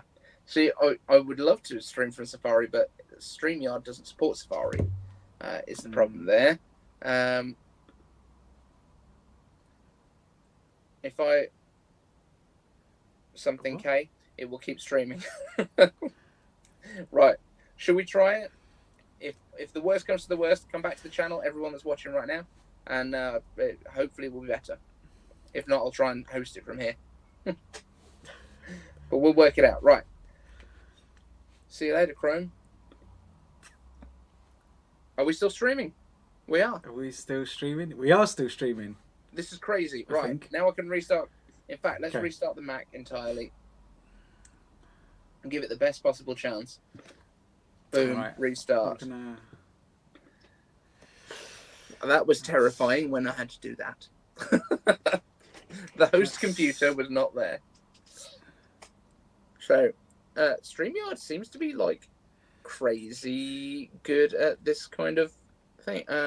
See, I can't see anything that anyone's saying in the chat now. That's the only problem on StreamYard. But the Mac will be back up and running soon, and fingers crossed that will sort out all of our problems and will be good for the second half, I guess. Oh, I didn't realise that. I can. Oh, okay. I see. Can you still see the chat? Yeah, I can still see the chat, I think. I'm just checking YouTube and the StreamYard just to see if it's up to date. And yeah, it does seem to be live. So yeah, Excellent. quality content.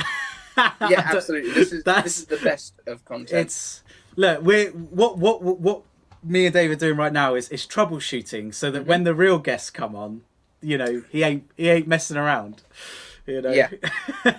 We know this will immediately recur as soon as other guests come on.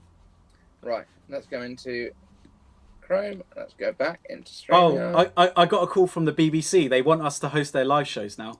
Oh, okay, that's cool. Yeah, I mean, Songs of Praise has been going downhill. Yeah. This is confusing. Now I think I'm joining as a guest. Oh no, I am in charge again. I'm back. I'm back in charge. Let's see what we can do. Is it all going to be working? Yeah, I mean, right now, so Linda Lawson, I'm using... Oh, hello. Hello? I am using a Lumix camera at the moment with a few lights and stuff like that. And yeah, you just got to make sure that ISO is obviously as low as it can be, so you're not introducing any noise. And then make sure you crank up the lights as much as you can, and you're all good. So I've returned, and yeah, my iPad is... No, stop. Shut up. There we go. Excellent. Hello. Yeah. I think they all prefer me on the other side. Oh no, this is my spot, you guys. Unbelievable. I'm joking. Sharon, the echo was basically because the iPad was still going and it was still playing even though I turned it off. But we're back, and hopefully we've got no crazy echo now. I hope. Echo Dave, Echo Dave, Echo Dave. I'm hoping that this is all like from what we did have going on. Echo. There you go. Spot on. Still got Echo Dave? Hopefully we're all good now. No, you're all good now. So, thank you. We now know that StreamYard is kind of safe and we don't have big issues if we have to restart it, apparently. Echo Mike now. Oh, there's an echo. Are people just saying echo? Oh, come on. Has the echo stopped? I know, I think this is from when I was turning off the iPad. I think it's because of the delay to the YouTube stream. I think. Should I can't hear okay? Potato camera Dave, yeah, that's correct. There's no echo. There's no echo? Echo. It's gone. Yes, it's gone. Okay, it's gone. Awesome. So, back to our full level of professionalism.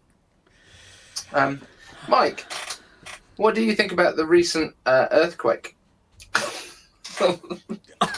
What earthquake? I have There was one yesterday, Haiti, I think it was. Oh, was it? Oh, I had no idea. Oh. Yeah. So I wasn't trying to make Haiti earthquake jokes. It was just trying to find a serious news story to talk about.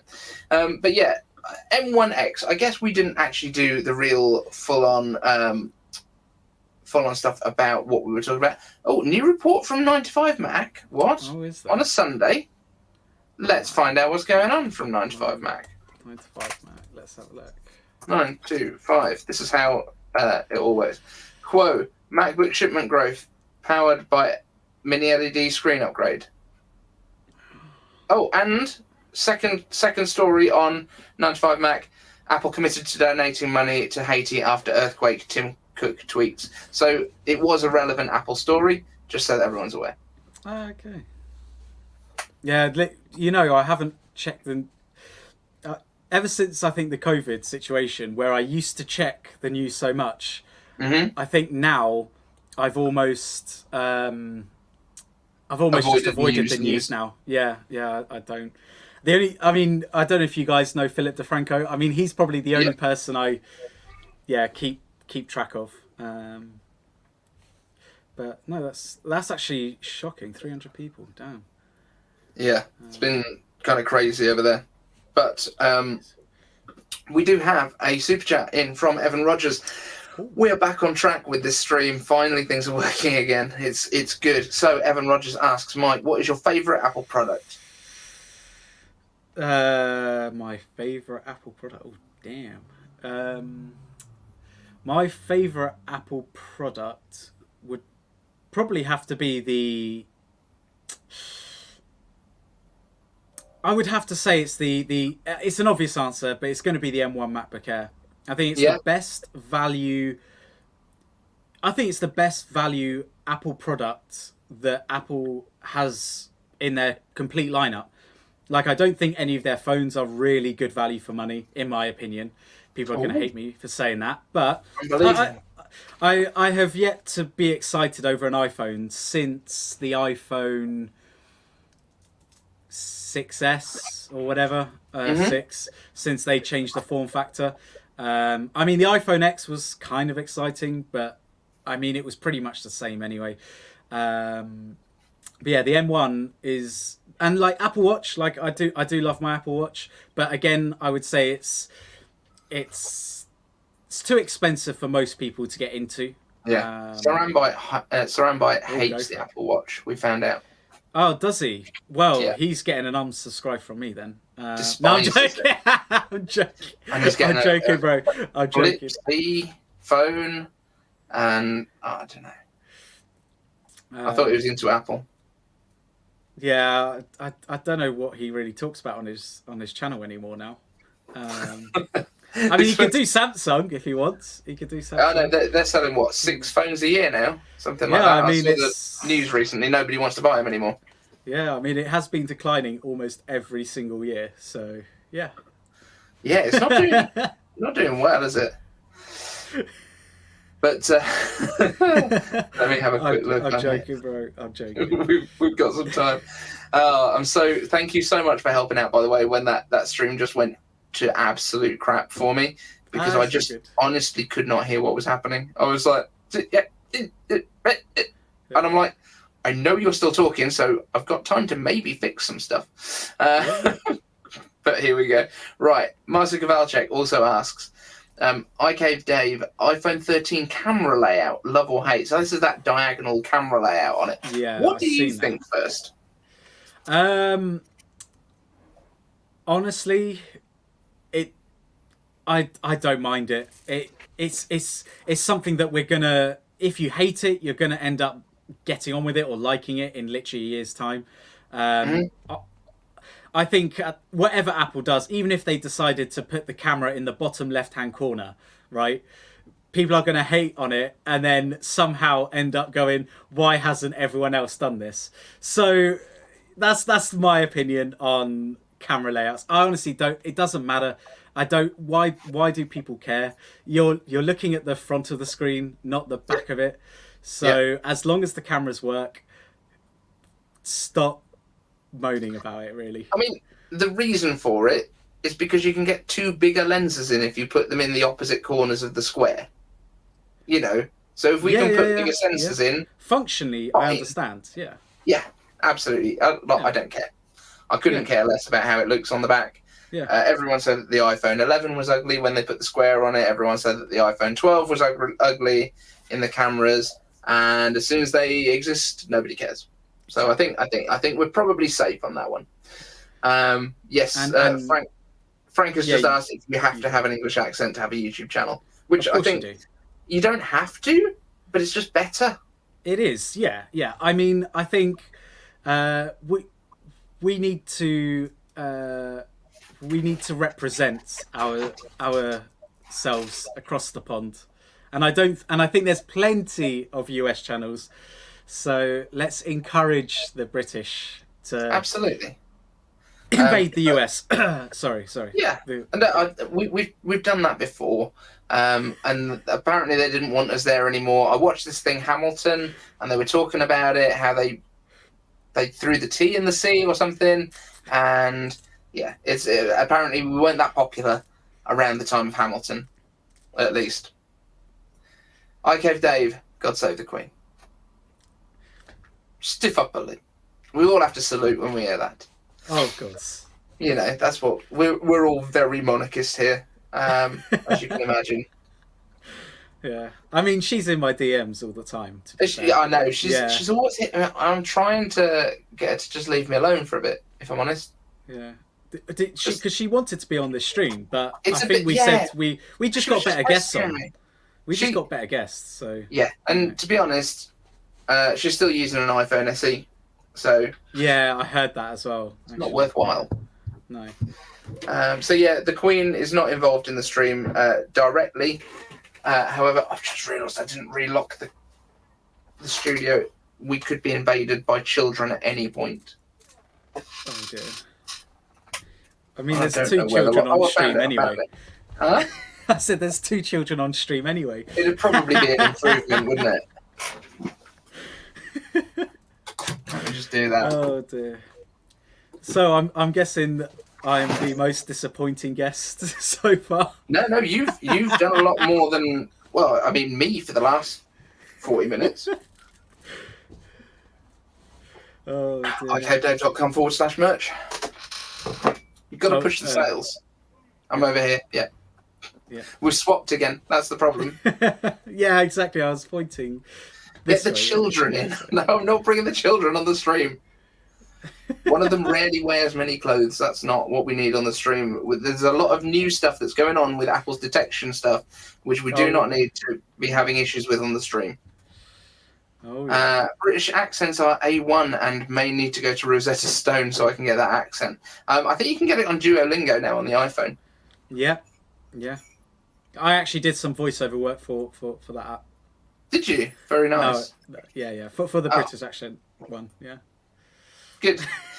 I actually have a feeling. Now, I don't think I've ever talked about this on the show before, but when I went to uni, it was in 2000. Now, does anyone know in the chat? Hit me up. What year did iTunes launch?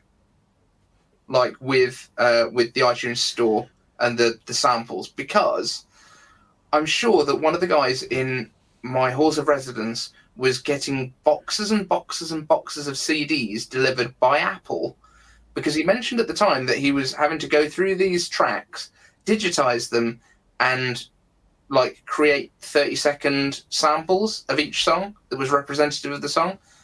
And I'm sure that he was actually working on getting the clips for Apple's iTunes. I'm sure that's what they were doing.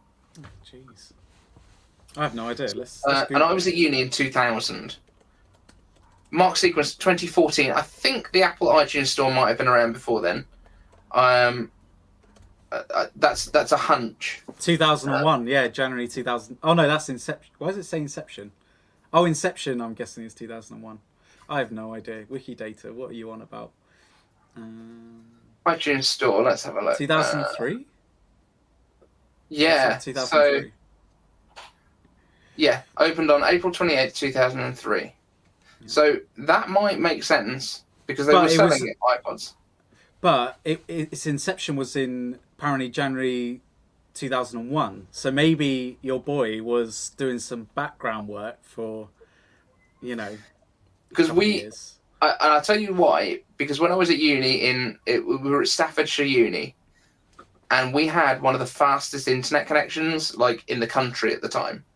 Yeah. I think we had a 23 internet connection to our halls of residence. Yeah. Like, it was insanely fast. And this is like in 2000, 2001. So I actually think this makes sense now. Like, I don't know.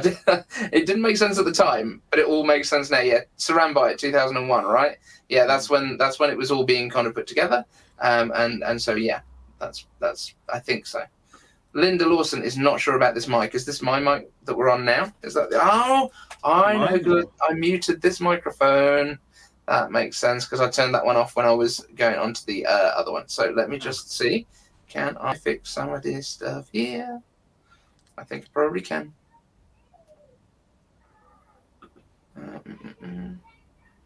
Maybe not. Sound better now, Linda? Hopefully. But yeah, I had muted the mic and I think it was being picked up by the camera, maybe? I'm not sure. Hopefully that sounds better. Nostalgia hits hard.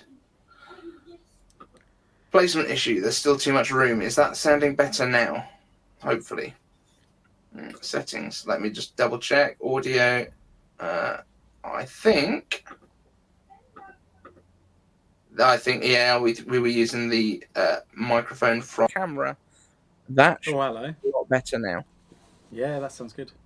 Hey, I think we fixed it. Sorry about that, Linda. Thank you for letting me know because I didn't realise it sounded so crap. But there we go.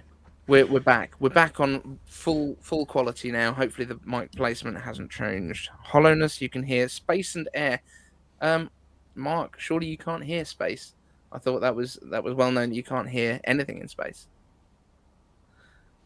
Saran says it sounds a lot better now. There we go. Wow, amazing. Audio is good now. I agree, Linda. But fixed now. We were getting gypped. Yeah, basically what was happening there is that my microphone with the Lumix that Linda is a massive fan of was trying to steal audio from everything else. But yeah, it's because I muted this when I went to the iPad and forgot, because there's this mute switch on it. You sound gorgeous in my ears, Dave. Well, thank you. Thank you. Luckily, you can't see the bottom half of this stream. It's probably for the best. Let me just throw a banner up over that, just in case anyone has a different angle. If only there was one. Weird conversation. There's a link to your store right down below, right? Oh yeah, there it is. Yes. Oh, there it is. Ah, right perfect, there. Perfect. Weird. But what can you get from it? Look at that. Let's have a. We have to. There you go. I recommend this product just over here. This product's brilliant. That T-shirt is great. The one up there seems like a great deal. My camera's split. This is impossible to do. There. It's the opposite way. Get a phone case. Fantastic. All right, I'm going to stop shilling now. No, I'm not. That's a lie. But yeah, I think everyone's enjoying this. 100 likes on the stream. Finally, we've only been going for 3 and a bit hours. We've managed to crawl up to 100 likes. Linda has fixed that one. Associate producer, yep, indeed. You can get your invoice over to me. That's great. You'll be paid in T-shirt. But where could you get such a no? I'll get back into that again. What time is it? 4:15. So we have our next guest is actually coming on in, I think, 15 minutes, which is David Allen Stevens. That is Alt Dad Tech, Alt Tech Dad. I got this the wrong way around, I think, when I wrote it down, but I need to go and find where's my. I have to look round the microphone to see Twitter because it's a long way over there. Let's see, what is it? He is in fact Alt Dad Tech at Alt Dad Tech. Who is going to be joining us on the stream. And this is one that was suggested to me by someone, and I can't remember who it was. But I've watched his video since, and he's awesome. But he's also really mad about what Apple's doing with all of our privacy at the moment. So that's going to be an interesting conversation to actually hit up on that. So let's do it. Let's hit the hard-hitting topics, because everything else we've done so far has been full quality. What do you think about the new CSAM stuff that's been going on, and the privacy protection stuff that goes around that? What are your views? So, in terms of my understanding, it's only when it's uploaded to the cloud, right? They don't do the searching, let's say, if it's saved on your phone. So technically, if you turn off iCloud, there's no way of Apple to actually know what's on your phone, correct? Before I make my next point. Perfect. Yeah. Okay. So the way that I see it is you own your phone. You own the memory, you own the storage, you own absolutely everything about it, right? So whatever you have on your phone is like a house that you own. Whatever you do to it, that's up to you within, reason, right? Yeah. Like you can't, for example, even though you own a house, it's not like you can go and murder someone in your house and go, well, it's on my property, so you can't go in. It's like, no, it's illegal. Yeah. But when you upload something to the cloud, now this is Apple's property. You're playing on their yard, right? So if you are not happy with Apple snooping again for child stuff, I don't want to get this stream closed down. I don't know what you can say. Yeah. But yeah, if that's the case, then I think, because if I was, let's say, someone who was hosting an iCloud service, right?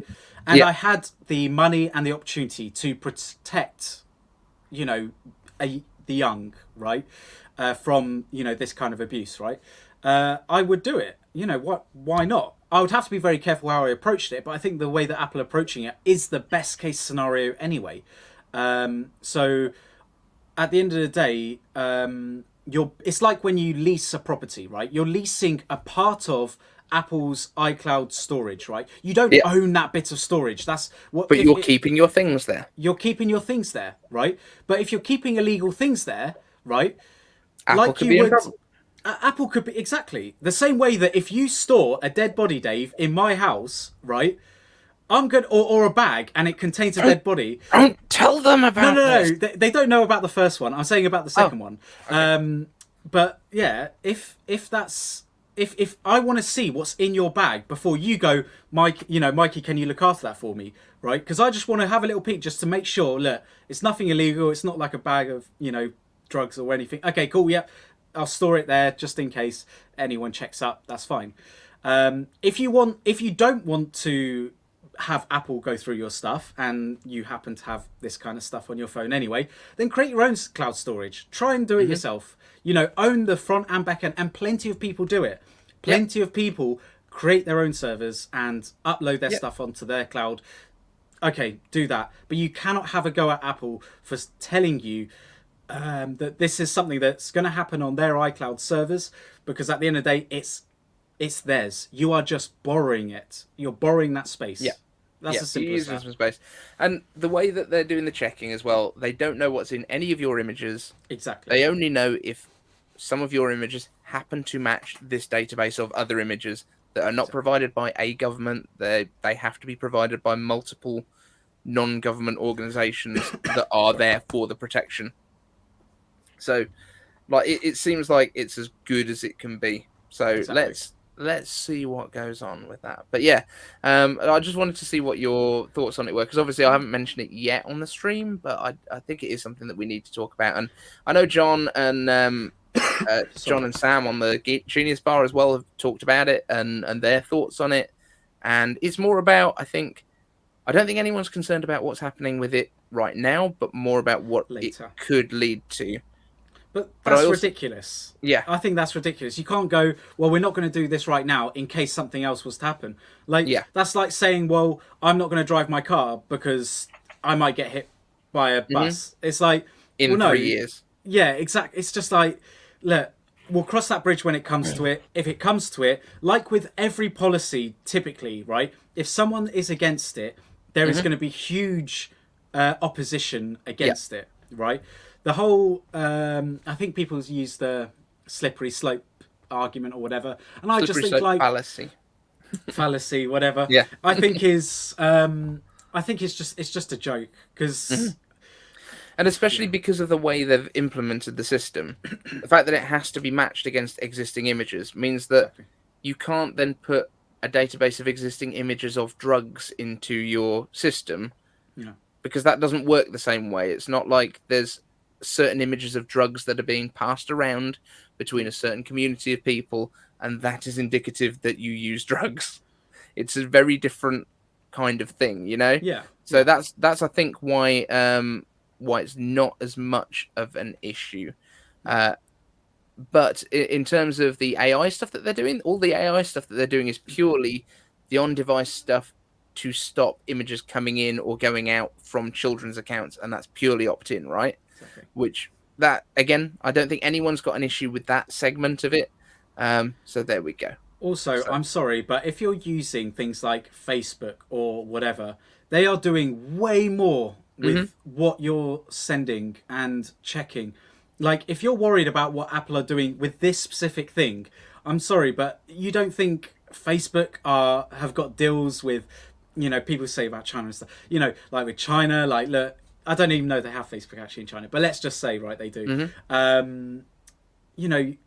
Facebook is a company, and Google as well. They are much worse when it comes to privacy, right?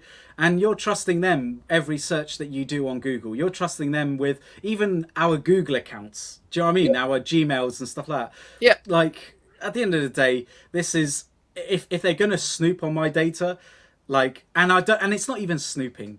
Like this is the thing. it's literally just checking against metadata. Like, it's not even like they got images and they're comparing it like that.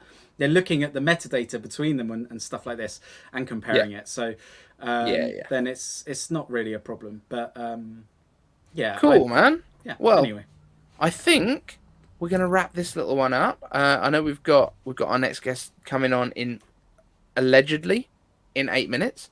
Whether that's going to be on time or not, I haven't seen him in the chat yet. I'm hoping he's going to be coming, but we will wrap this one up. I'm going to answer some of the stuff that's going on in the chat, because obviously this is the controversial one, and I don't want to drag you into it specifically to get into all that. But I'm going to answer some of the questions in the chat and probably argue with some people, and that's fine, because it's something that we need to discuss.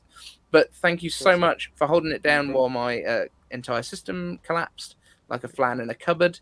And thank you again for just being like an epic dude, and absolutely crushing it on YouTube. Thank you, everyone. Thanks you so Dave, much for having me on. And give all your thanks. Oh, where can people find you online? I know we kind of touched on it earlier, but you might as well do that. Yeah, so Tech Car Moon is my main channel just over here. I do Apple reviews and laptops and stuff like that, but no phones or anything. I leave that to the other guys. And then if you can subscribe to the Sabrent USA channel, that would be fantastic. I've just started working for them. We're just trying to build the channel. We're close to, I think, 400 subscribers. And we're just gonna keep going and see awesome. What happens. All right. And people are asking me in the chat for the emate, so we're gonna bring out the Newton. All right, man. Thank you so much for joining us. All right. Appreciate you. See you later. Bye bye. Right. Okay. Let's do the emate. I know you guys have been asking for this for a little while. Now, what I have done is I've disconnected the other camera purely because with all the stuff that was going on, I've got rid of OBS. So we're just running directly through StreamYard now. And this camera is still thinks it's engaged and still getting a bit hot. So let's talk emate. So this one, we're going to kind of hang it on and do it up here so that you can see what's going on from this camera. So here we go. Yeah, Mike did a great job. It was really cool. So iCaveDave, but I still like the best. Okay, cool. So what have we got here? Apple fans, cybersecurity experts, and even Apple employees are against this because Apple could use the system later to censor you on certain opinions. Now, that I guess they could probably use the AI chunk that they use for iMessage to do some stuff like that, but the matching stuff up to existing material, I don't think can be. However, let's get into this. So this is from, I think, 1998. You guys can fact check me. This is the emate 300. It's a beauty. And this thing does have a black and white screen, actually. So I know we said earlier, have you ever used a Mac with a black and white screen? I guess this isn't really a Mac, but it does work. And it uses this. So this is a touchscreen with a stylus. And here we go. This is kind of how it works. And I know the screen's not going to be super clear. I was hoping to use the extra camera to do this one. But one of the things that I think is incredible about this, and I don't know how well it's going to show up on the screen, is I can start a new paper here. And just like with the iPad, you can basically come into here. I don't want that stuff anymore. So I scribble it out. Just like the iPad scribble. I think this is pretty epic. I know this is pretty difficult. Oh, backlight. Yeah, we can probably. Does it even have a backlight? Yes. Ta-da. I know it's not easy to see.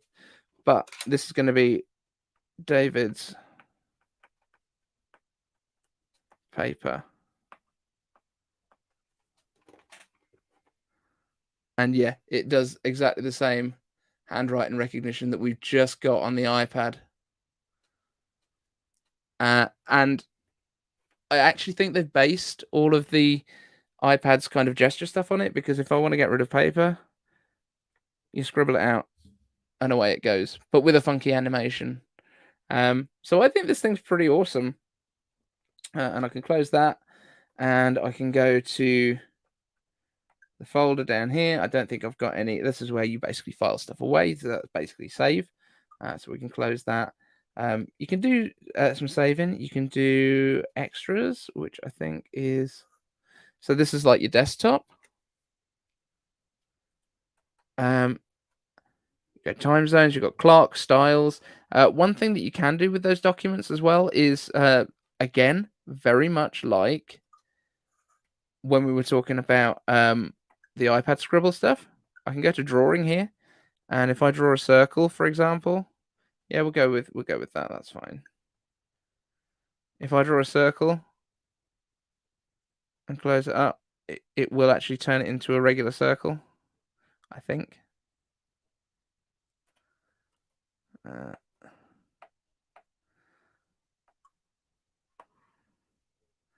Oh, it'll do like this, but there are ways that you can do a bunch of that kind of stuff, and I think this is really cool.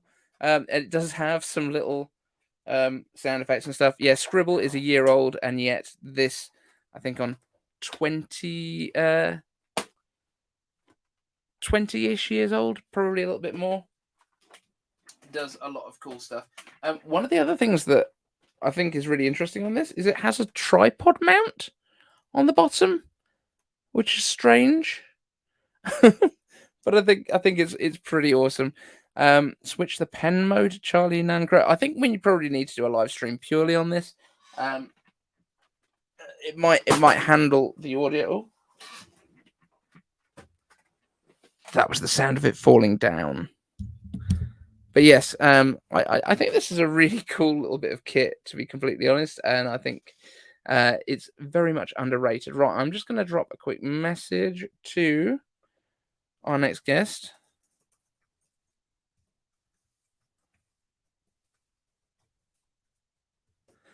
So we are now into the second half of the stream. We are at 3.5 hours in.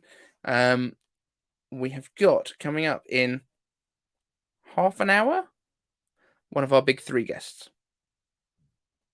So just bear in mind, guys, that we have got some really big sorry, have we got some we've got some football starting. Max van Braug has said Man City versus Tottenham is kicking off. So what, are you leaving us now?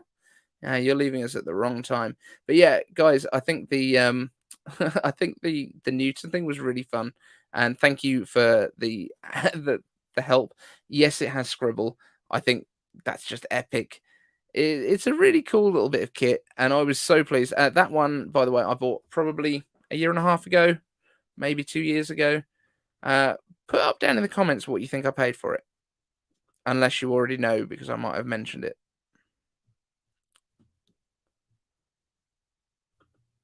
I wish you could print off that iCaveDave. I think there is a way you can, actually. And this thing's definitely got more connectivity than a Mac. You've got an expansion card in the side, headphone jack, PS2 or something. It's probably a way. You could definitely email off them at one point. But yeah, anyone got...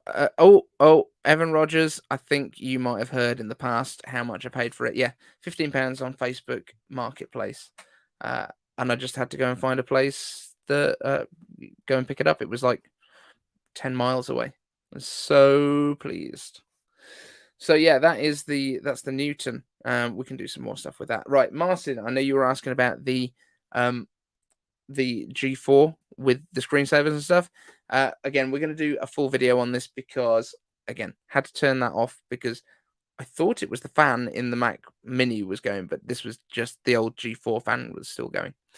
And yes, the Newtons were basically knocked out because this was when Steve Jobs came back to Apple and he wanted to kind of cut out a lot of the kind of flab that was in the ranges at the time. They really wanted to streamline it and make everything that they did kind of have a real purpose within that grid that you might have heard of.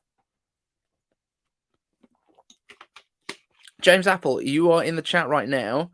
I don't have our next guest available. If you're available to jump on now, you can jump on as soon as you want. You should already have the link in your inbox, my friend. So if you want to do that, I'm very, very happy for you to do so. Oh, and before we do that, I have Max Balzar has sent us a little video because he couldn't get to us to jump on for live. So he has sent us a message. And I'm going to show that to you guys now. Hey guys, Max here. First of all, congrats Dave on the 1-year milestone. I think that's super cool, and I wish you all the best for the future of your channel. Also, I'm sorry I couldn't be joining you guys live. I am currently at a family reunion in the US Midwest, so I wasn't able to join live, but I hope you guys are having an awesome time on live stream, and I'll see you later. And we do have our next guest. So, please welcome to the stage, Alt Dad Tech. Hey, does this background look believable? This Google filter? It's yeah. You can kind of see the green around your hair, but other than that, it's looking pretty good. All right, cool. Well, that's my bad because I didn't realize. Well, something came up. We'll just leave it there. Something came up, so I couldn't be in my purple dungeon, which I gotta change that up because it's kind of. I'm like, well, you know what? Listen, it's not my favorite color anymore, so we'll have to switch it up. But I appreciate it, man. People have been like hitting me up, like, yo, you and Dave. And I'm like, I am Dave. Like, no, the other Dave. And I'm like, there's more Daves. I'm like, we got a whole team of Daves. Let's do it. We had a few Daves on earlier. Nice. How 3 hours and 35 minutes. Well, you've been drinking some energy drinks, haven't you? I had a little bit of coffee. That's all we've had so far. I had a Bang energy drink. I don't know if they're global, but I'm feeling a little skitsy right now. So I don't know what's in those things. That's not one I know, but I hit up Monster quite a lot. Monster's pretty good over here. We used to have Rockstar. We don't get as much of that anymore. Rockstar. Yeah, I like Rockstar. The problem is that, well, I used to be severely like overweight, so I do the sugar-free stuff now, which is kind of a lateral move from a health perspective, but it's a different move. And I used to drink a lot of Rockstar and Monster. I'm surprised my heart didn't just like tap out for a couple days because it was a lot, like 4 a day. And then I read they're like, yeah, don't drink more than like this many in one sitting. And I'm like, no. My body mass can handle this. I think I'll decide that. Thank you. Right. Thank you, health advice. For real. So how things going, man? I don't know. You know, what's funny is that like other people, you might see people moving around, which again, just it's background wallpaper. Yeah, absolutely. I've watched a lot of your videos, and you do a lot of Apple stuff, which I do too. But it's funny is that I try to not milquetoast per se, but I definitely try to like both sides of the aisle, like perspective. Yes. And you do a pretty good job of that too, man. I it's funny. People think like all this chatting happens back and forth. I'm like, he was just like, do you want to hop in a live stream? And I was like, okay. So this is the first time we've ever interacted. Absolutely. Yeah. And there's certainly people that I do talk to all the time backstage and kind of like DMs on Twitter and stuff. But yeah, I mean, I think the big thing that's going on at the minute, and everyone has been saying in the chat that we need to talk about, is the privacy stuff that's been going on with Apple, because I know you've got opinions on it and I've got opinions on it, and I don't think they necessarily match, and that's fine. But look, it's adults disagreeing potentially. Yeah. And that's okay. Yeah, and that's kind of like part of my shtick is kind of like we should be able to entertain like opposing viewpoints. Like it's not, I don't like to deal in like moral absolutes or whatever. And I try to understand both sides of it. I try to like, there's so much, I hate using nuance as like an excuse. Like there's too much nuance. It's like, no, you just can't explain it.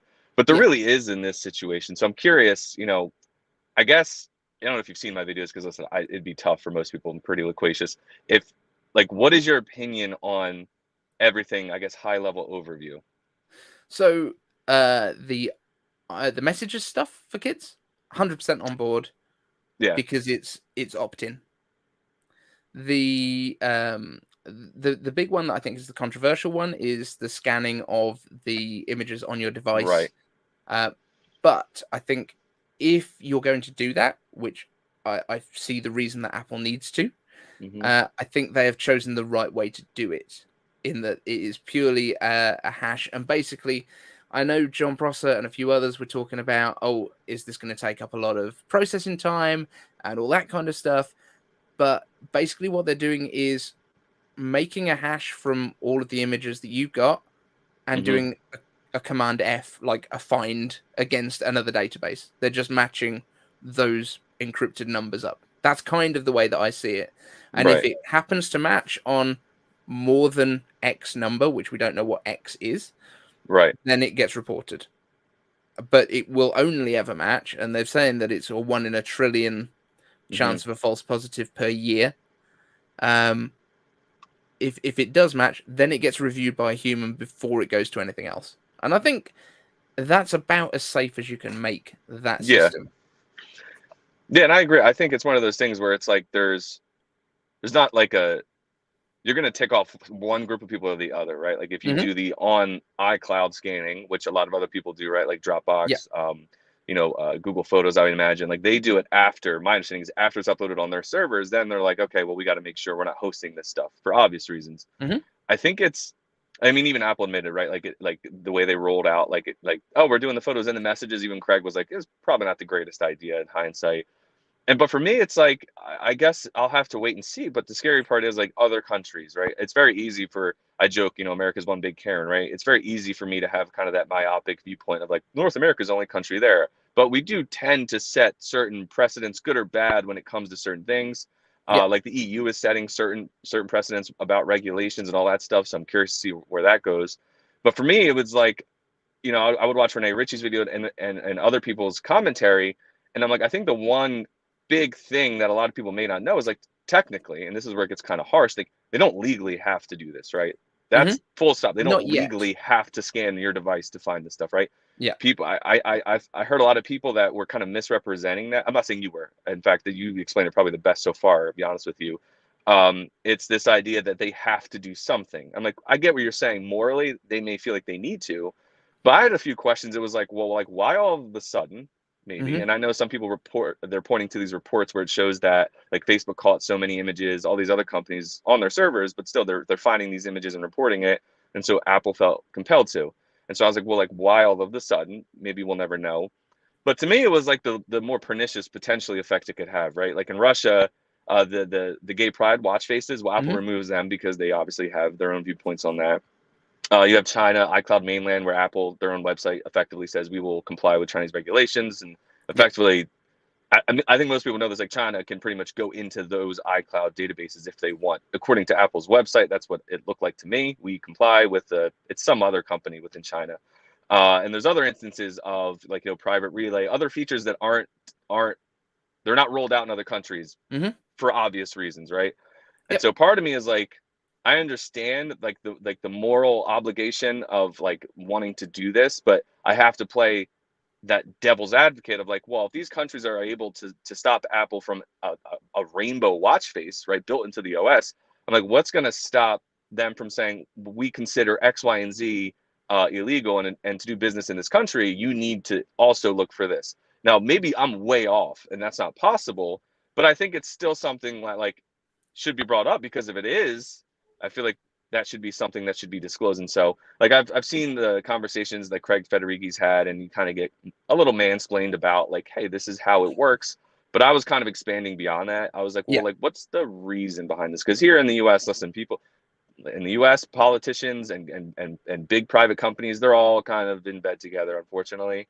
And so like the language they use on the website says evolve and expand over time.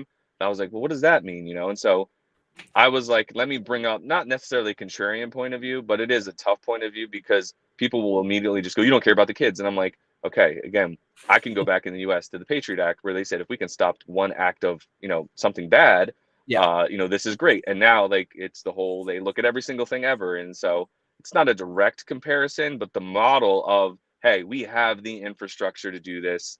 What can that like? When will that be used in a bad way, right? Because I think Tim Cook even said when it came to building a backdoor, I know it's semantics, like, is this a backdoor? I'm like, I kind of think it is potentially, right? But Tim Cook said once we build this tool, like it's not a matter of like if this gets into the wrong hands, it's a matter of like when and who and all that stuff. So that was my point of view. When we go back 4 or 5 years ago, Apple was they vehemently opposed any sort of anything. And I know it's, again, photos and hashing different than, I guess, iCloud backups. I've seen some positive spins on this where they're saying, well, the only way they'll be able to offer fully encrypted end-to-end encrypted, fully encrypted iCloud backups is if they offer this, because they were going to do that, and then there was rumors that the FBI pressured them not to. So like it's a big conversation, right? I'm blitzkrieging this thing. It's a massive conversation. And like people go, what's the right answer? I'm like, I'm not saying I know the right answer. I just feel like those questions just needed to be asked. That's all. Yeah, absolutely. And I think the big thing for me was, I know there's concerns about what if they put this recognition thing in to identify drugs or identify, and this is something we've just spoken to Tech Moon about, and we were saying basically you can't use the technology that they're using for the CSAM images in that way, because you don't have a database of these are the pictures of drugs that get circulated within certain groups, so you haven't got that identifiable kind of repeat images. Now the difference is you could, for the iMessage stuff, for example, use the same AI that's looking for specific items in the same way that it can look for a cat in your pictures or whatever, but that's a separate opt-in chunk at the moment, at least. And we know that this technology exists everywhere, and that AI kind of identifying stuff is what's already been used by Google and Facebook and people like that. I think for the CSAM stuff on what's being uploaded to iCloud, that is about as safe as you can make it, because you are literally just comparing some numbers generated from the images. But you have to have that database of specific images to compare against. So that's the one that I don't think is as much of a slippery slope as people have kind of made it out to be. But the iMessage stuff, yes, if you are going to be having the technology there to scan iMessage on the way in and say this might be something of concern, that's the one that I think is actually more of a concern than the iCloud on the way in scanning, if that makes sense. Yeah, and I agree with you on that front, that the iMessage one to me is definitely more concerning. But like with the CSAM, like if I put my tinfoil like bodysuit on, right, the CSAM, so it's databases that are outside of Apple's control, right? It's literally them just matching this to known imagery, right? Now my understanding is it does learn, right? Because let's be honest, there's not a finite amount of images, right? It's designed, at least the way I interpreted it, that it knows like the fundamentals, as weird as that sounds, to look for in these particular images. And also using that to stop the existing images from going out. I could be wrong, but with the AI machine learning, I'm like, maybe they're saying that images that are similar to one will cause a hash, and there's got to be a threshold and all that stuff. I believe it doesn't. At the moment, at least, from what I understand, they have to have the particular images submitted by at least 2 different non-governmental bodies that are for the protection of children. So basically, they've had a bunch of different bodies submit the hashes of images. They have to match at least 2 of those bodies, and it has to be specific to that.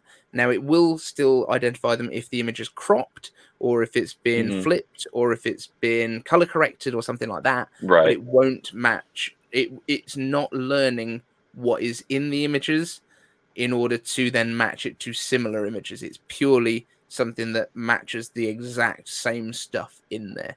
Now, what's just coming up in the chat now, and I just want to kind of involve the audience a little bit in this. Sharon B has mentioned that it could be used to purge copyrighted data and things like that. That is what I think a lot of people are concerned about, because that is exactly the way that this technology would have been used in the past, I think. So for looking for pirated movies or stuff along those lines, and that makes sense. But I really think, from what I've read, the 4th Amendment, and I'm not American, so I don't know a huge amount about the Constitution, but apparently the 4th Amendment is the bit that stops Apple from expanding this further. I don't know if that applies, because I haven't looked into what that means. So it is. There's a few, but that's definitely the big one. I mean, people are pointing to, and this gets into semantics, people are pointing to other amendments too, saying like there's no, because it's on device, right? There's this kind of fictitious, like, guilty until proven innocent. And how do we prove you're innocent? Well, let us look in your device. You know, I use the analogy of if you're driving a car and they're trying to stop, let's say drug smuggling, they stop every car and search it. Like that's not really due process here. Now that's an extreme kind of comparison, right? But it does bring to light, it's like, where does it stop? And I think Sharon was one that said it. I get that perspective too. It's like anything that is illegal in that respective country like, I guess what stops, because here, right, if you look at these organizations, the two, or it's particularly the one, like they have ties to government bodies, right? They work in conjunction with the FBI and Homeland Security and a couple other well, acronyms, I guess. And so I think people's tinfoil hat is like, okay, like, sure, they're not saying, here, FBI, we'll do this for you. But if they can use like another agency's ability to, yes, we will give you this tool, can they add, let's say, hashes for pirated movies, right? And Apple's implementation is, well, they won't even know it's looking for movie. Maybe they will. I don't know enough about hashes. I mean, Louis Rossman kind of did a video and he said it's really simple. It's do these numbers, match these numbers, and if they do, like it pop is red flag or whatever. Maybe it's more complicated than that. I wonder though, like, can they add something and say, oh, here's an updated, like, here's an image that you need to search for, and let's say both entities do it. And I understand it's all like this if, and it seems like a stretch, but if I'll put my American tinfoil hat on, a lot of people go, they're gonna be willing to do that. Like, government bodies are gonna they'll jump through these hoops to get it. Now, time will tell. Listen, the Apple fanboy is gonna come out in me. They've done a pretty good job compared to other companies, right? Like, I understand that when it comes to other things, like they've worked with the FBI, but that's like a legal thing, right? Like, if they have like warrants, subpoenas, whatever, they have to comply. I don't know of any issues of them like just mass like surveying people and like getting that data and then it's just like getting thrown out in the window. I'm not talking about like an iCloud image leak or whatever like you've seen, but like something fundamental. That's purely been people finding a way past the passwords, like social engineering, as far as I'm aware. So I'm in the middle. I'm like, I want to give them the extreme benefit of the doubt because like they've not really done anything, but I also I'm a realist a little bit when I see something as simple as watch faces and some other things where it's like, really, like, you're bending the knee on that. I have to wonder, it's like, well, like, if Russia, I don't know what country to pick, says add these, is it not that simple? It doesn't sound like it is that simple. And Apple says they'll refuse it, but I'm like, I understand both sides. I'm not like the extreme all the way, like they're coming for you, they're gonna, a UFO, Tim Cook's gonna suck you into a UFO, but I'm also not like, oh, like, you're an idiot for even asking, like, this is such a good thing, you're just stupid. And I'm like, well, you gotta see both sides of it to get a really, in my opinion, like an educated guess on 100%. There's definitely been a lot of people that are just defending regardless, and there's a lot of people that are just attacking regardless, and I'm trying to kind of live in that middle ground of like, I understand why this is a concern, I understand why this is a concern. We just had a comment come through from Tech Harmoon, was on the show right before you, which says, when you enter a country, you get searched. And that would make sense if it was as it gets to iCloud, you go through with the scanner, right? That makes sense. Now, as far as I know, and at least at UK airports, as you leave the country, you go through a security scanner. So that would be the equivalent, I would say, of checking it on your device as it's uploaded to iCloud. And I think that's reasonable if you're uploading something to iCloud, for it to be checked to make sure it is not breaking a law for it to be there. And I think that's my best comparison for it, to be fair. And I've seen some people say, like, the real privacy centric, or I shouldn't say that, it sounds pejorative, but like the people that don't like this at all, flat, like they don't need to do it, not even entertain it. They're like, why don't they just do it on the cloud and say like, hey, if you want to use iCloud photos, like, just know, like, we monitor. And I think they already do. And so that's why some people are, and I get that, right? It's like, this is local on device, and there's a lot of opinions. Some security experts say like, yeah, that's not a good look on device. Like, it's kind of this preemptive, proactive monitoring. But I understand the technology. When you look at it, it's definitely different, right? And it's impressive as far as like the amount that has to go right to even pop like one hash, and we don't even know the threshold. I think it's healthier of a discussion to look at both sides, right? Rather than just like, because to me it is interesting, right? It's like all of this brouhaha and honestly bad marketing, right? There's no way they're going to spin this. Like, even people that are like listen, you can see the car seat. I have a 2-year-old daughter. Like, even people that are about like protecting kids, which I think we would all raise our hands here, even those people are kind of like, I don't know about this one. And for me, the most confusing element is like, if you just turn it off, like, you mitigate all of this. So I'm like, did you just advertise to people that were using this for those evil things to just turn it off?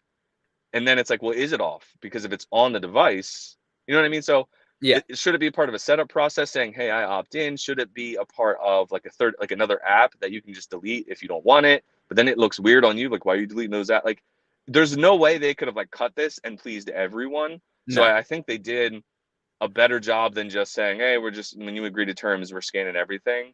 But I do wonder if it's as simple as turning it off, because if that's the case, given how big of a company Apple is and how they could like sneeze and everyone at mainstream media is going to pick it up. Yeah. If those people are just going to go like off, you know, and then it's like, well, you just put all this stuff on all of these devices, you cast it a wide net, and you maybe got one or two. I'm being hyperbolic here, you know, but like that I think that adds to the conspiratorial hat. It's the pseudo, just turn it off and we won't do it. And it's like, really, it's that simple? Because it doesn't seem that effective if you do. So there's a million perspectives. Services, I guess.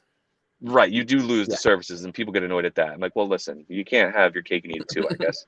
Absolutely.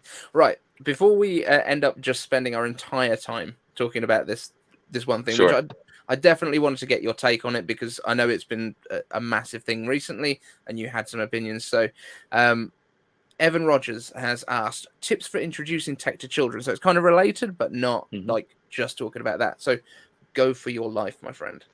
Oh, man. Tips for introducing tech to children.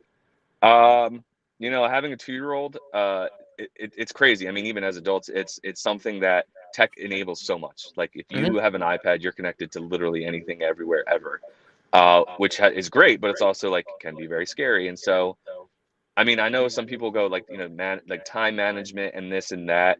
The reality for me, and maybe this is just because I'm a young parent, like they're going to use these devices when they want to anyway, right? I can set up all these parental controls, and obviously the low-hanging fruit makes sense, right? But it's one of those things where I can only show them and teach them all the good that it can do, but also the bad that it can do, and continue to do that. And so, you know, as she gets older, like, I guess just letting them know, like, listen, everything isn't all rainbows and unicorns out there. There's bad things that can happen, and you have to be careful. So right now it's more of like a time thing. Like I just don't hand her an iPad and let her sit there forever. And like, you know, like it should be combined with like physical activity and stuff. But I don't think we should also just like, you know, make tech like this big scary thing, you know, because it's definitely incredibly useful. And like if I don't know, maybe she'll get interested in like when she's older, like some of the Swift programming and some of these other cool things. Like they're making it really not easy, but almost easier for anyone. Approachable to like get into something that can be really beneficial for them. And I don't want to ever like inhibit that or maybe not let her find that, you know, that craft or something that she wants to do. And so I think it's just a management of like what is being done with that time. If it's productive and it's tech, it could be all day to a certain degree. But if it's just like watching something monotonous, then like, we got to switch it up. But also move. And like my youngest, like, both my kids have got health issues. Like my eldest has diabetes and autism. My youngest is recovering from leukemia. So they've both had stuff to deal with. My youngest is now asking for coding apps and he's 4, but also like learning dances from YouTube. And I'm like, I'm absolutely fine with you guys dancing along to the Trolls, singing some songs with Justin Timberlake, you know. And I think it's one of those things where I think there's a lot of fear around it, more because it's just an unknown and it's new to a lot of parents, like just didn't grow up with it in the same way. And but it's very similar to us sitting at home when we were kids watching VHS tapes and watching those movies that we loved so many times and stuff. Yeah. And that's, and I think that's one of the things that tech 10, 15, 20 years ago, it's not the same anymore. It's lifestyle. I mean, when it's integrated, it's second nature. I mean, she's 2 and she literally can navigate an iPad better than my parents can. And so like it's something that it's just a part of life now, and it's increasingly so, versus it did seem like an escape from reality, right? Like, oh, let's watch a movie on the VHS tape. And we had one of those rewinder things that was super fast and the tape would get all jacked up. Like, and I'm not that old. I'm just saying, even for me, like I see that transition from tech being, we're going to watch the TV, we're going to listen to the radio. It was mostly entertainment. Now it's entertainment, it's productivity, it's work, it's all these other things all in one. And and so here's the thing. I'll say this is kind of my side parent joke. It's like people will always like proselytize on what worked for their kid or what didn't. I'm like, each child is so different that whatever works for my 2-year-old, it may not work at all for anyone else. It's just so remarkable to me though, because you get all these platitudes, and I'm sure you know, like your friends or whatever, and they try to tell you, oh, try this, and like none of it works, and you just try this random thing once, and that happens to work, and you're like, man, I should have did this like a year ago, you know. And so it's just you got to do what's best, you know, for each kid in their own, you know, growing whatever. You just got to navigate that with them. Absolutely. No, I really appreciate your time, man. And yeah, it is the first time we've chatted, and I hope you guys in the chat have enjoyed this. Where can people find you online? Because I'll be honest, to begin with, I got bits of your name the wrong way around and all sorts, so I was very confused. I couldn't find you and all sorts. But where can people find you online? So I hope I spelled my name right. You know, it's funny. Some of the live streams I did first, I put my real name. Like, they're not going to find me. So I made it all dad tech, so that way none of my friends could find me, because I didn't want them knowing, because I'm that guy. But yeah, all dad tech on Twitter, on YouTube, obviously. And listen, I don't know a lot about social media and YouTube, so bear with me. Like if iCaveDave can't find me, then that's probably not good. But yeah, all dad tech anywhere on YouTube. I even have Instagram that I trying to figure out how to use that. I'm definitely living up to the dad name as far as social media goes, but yeah, that anywhere, all dad tech. It's a pretty unique name, so you'll find me. But I appreciate having me on. I know this isn't the ideal setting, but we'll have to do something again, man. This was fun. No, it's perfect. No, thank you so much for your time. Really, really appreciate having you on the show and talking about what is not the easiest topic in Apple right now, but an important one to touch on. I think it was a really reasonable kind of two sides to the same coin. Absolutely, man. Appreciate it. Thank you so much for your time. Really See you appreciate guys. it. Speak soon. Okay, guys. So I hope you enjoyed that one. I know it wasn't, again, as I say, the most kind of upbeat topic, but we have got a very upbeat guy on the show next. So let's welcome our next guest to the stream. It's Mr. Brian Tong. Hey, how you doing, man? What up, iCaveDave? How What's you up, baby? doing? I'm good, man. How are you? I'm good. I literally, I mean, I know there's a time zone difference and everything, but I literally like woke up like 15 minutes ago, and that's why my eyes look sleepy.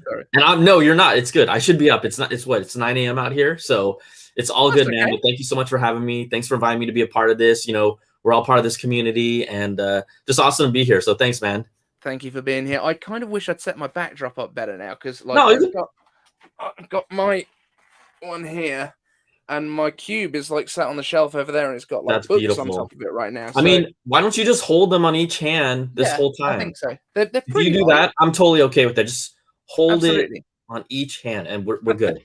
And we've got a G4 iMac sunflower guy over here that we were playing with earlier in the stream as well. Classic. So yeah, we've had a good time. But how are you? How are you? Oh, you know, I mean, right now we know it's kind of like the lull of the season, right? You know, we're just kind of waiting for actual products to drop instead of talking about the same 10 rumors over and over and over in every different permutation. Yes. You know what I mean? And also, I quite honestly think, yeah, you know, we're all excited about like Apple stuff, but you know, the more as time has gone on with these foldables, and people have their own take on foldables, right? Some people love them, some people don't. I tend to feel that most people that don't like them have never even actually tried using one for a week to understand how they're different. They just look at it like, why do I need something foldable? And it is really more of a peek in the future. But you know, this iPhone 13 that's coming up, I think that it feels like to me how I felt when I had the 10 and I didn't upgrade the 10s.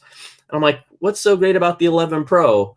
And all of a sudden what happened is, arguably for me, the 11 Pro is one of my favorite iPhones because of its battery life and its camera. And at the time, everyone's like, 11 Pro. And I was one of those people, right? Yeah. The 11 Pro surprised me. And I don't know if it's going to happen this way or play out this way. And it depends on where you are in your upgrade cycle. But I've been pretty I haven't been all bullish on, yes, iPhone 13. But now with all these kind of new camera leaks that recently came out and the idea that, okay, it'll have a better battery, the processor will probably even better optimizing the power use. It might be kind of like an 11 Pro type year that sneaks up on some people. So that's where my brain is at. Yeah. That's what actually happens. But I've not really been too hot on the iPhone 13 this entire year. No, I've got to agree. Like everyone, I think for ages was saying, oh no, it's a small upgrade, you know, it's little tweaks, it's this, it's that. But then all of a sudden everyone's like, no, you know what? This is actually huge. Especially like it's the portrait mode video. That's the one that for me, or cinematic video, I think they might be calling it. Wait. Let's guess. What are they going to call it? Let's just the marketing name is the important part. Yes. So okay, I know we're putting each other on the spot. I want to think. What do you think it's going to be like their marketing name? So now I thought portrait mode video, and I was talking about this last year when they put LiDAR on the iPhone 12 Pro Max and the 12 Pro. I was like, this is what's happening. This is why they're putting it in there, because you get a depth map. You can. I think it's a processing issue. I don't think they had enough power to do it in real time in the viewer the way that the quality that they want. That is up to their standard. Exactly. But I think cinematic video might be what they call it. Okay, I'm gonna go on a limb here, right? Mm-hmm. Portrait video, like they mentioned for FaceTime at WWDC. Portrait video. I think it's gonna blow. I think it's gonna blow our mind away. I think it is gonna blow our minds away when we see it, and they have the horses running across the savannah on at the event in September. But... Oh yeah. Okay, I have a quick question. How do you think I'm just trying this out for fun. How do you think the audio is on this right now on this machine that I'm using? Does it sound decent? I know it's not. I didn't have time to like grab my mic. Does it sound pretty decent? It's not bad at all. I mean, it's maybe a little bit bassier than normal. Interesting. I'm I'm using the M1 iMac mic right now. I just wanted to try it. Not bad at all. Because it's definitely serviceable for a call. But guys, down in the chat, let us know what you think of it. In terms of Linda Lawson has already put nope in just big letters, but Linda is all about streaming. Linda is all over this stuff, and she was the one telling me how great this camera is, and it's not as bright as I would like, and I've got the ISO all the way up, but you look beautiful. Let us know down in the chat there. We've got Ian Zeblo, by the way, in the chat right now. Oh yeah, my boy Ian, come on now. So we've got a whole bunch of chat going on. We have been going now for 4 hours and 5 minutes. It's quite the stream. We had a little bit of an issue with the. We're running this all, by the way, on a base M1 Mac Mini. That's how we do it. Man, that machine is incredible. The value on that machine is ridiculous. I think that even not only when it launched, but let's talk about a year or two from now, it's still going to be whether or not they keep it in the like that. Let's say they in a year, right? They take like $100 off of it, even right? Incredible machine. That was the machine that tempted me. I honestly, this M1 iMac is I'm actually sending it back. It was a review unit that I was fortunate enough to get, but I don't own personally. I don't own an M1 machine that I've used. That's why I've been just waiting for the new MacBook Pro so bad. I've been like pining for that thing. So it's like crack to me, right? But that M1 Mac Mini, that was the one that I was like, should I do it? I'm like, just wait it out. Just wait it out. I'm not gonna be buying every single thing that they put out. Let's be honest. No. I'm gonna be a realistic consumer. There's so much right now, and to be completely honest, I've been blown away with the Mac Mini. My wife is using an M1 MacBook Air, so she picked that up. The base model, we got that on launch day for her. We were literally, I said to her, you are not buying one until the Intel stuff comes out. She needed it for her college stuff.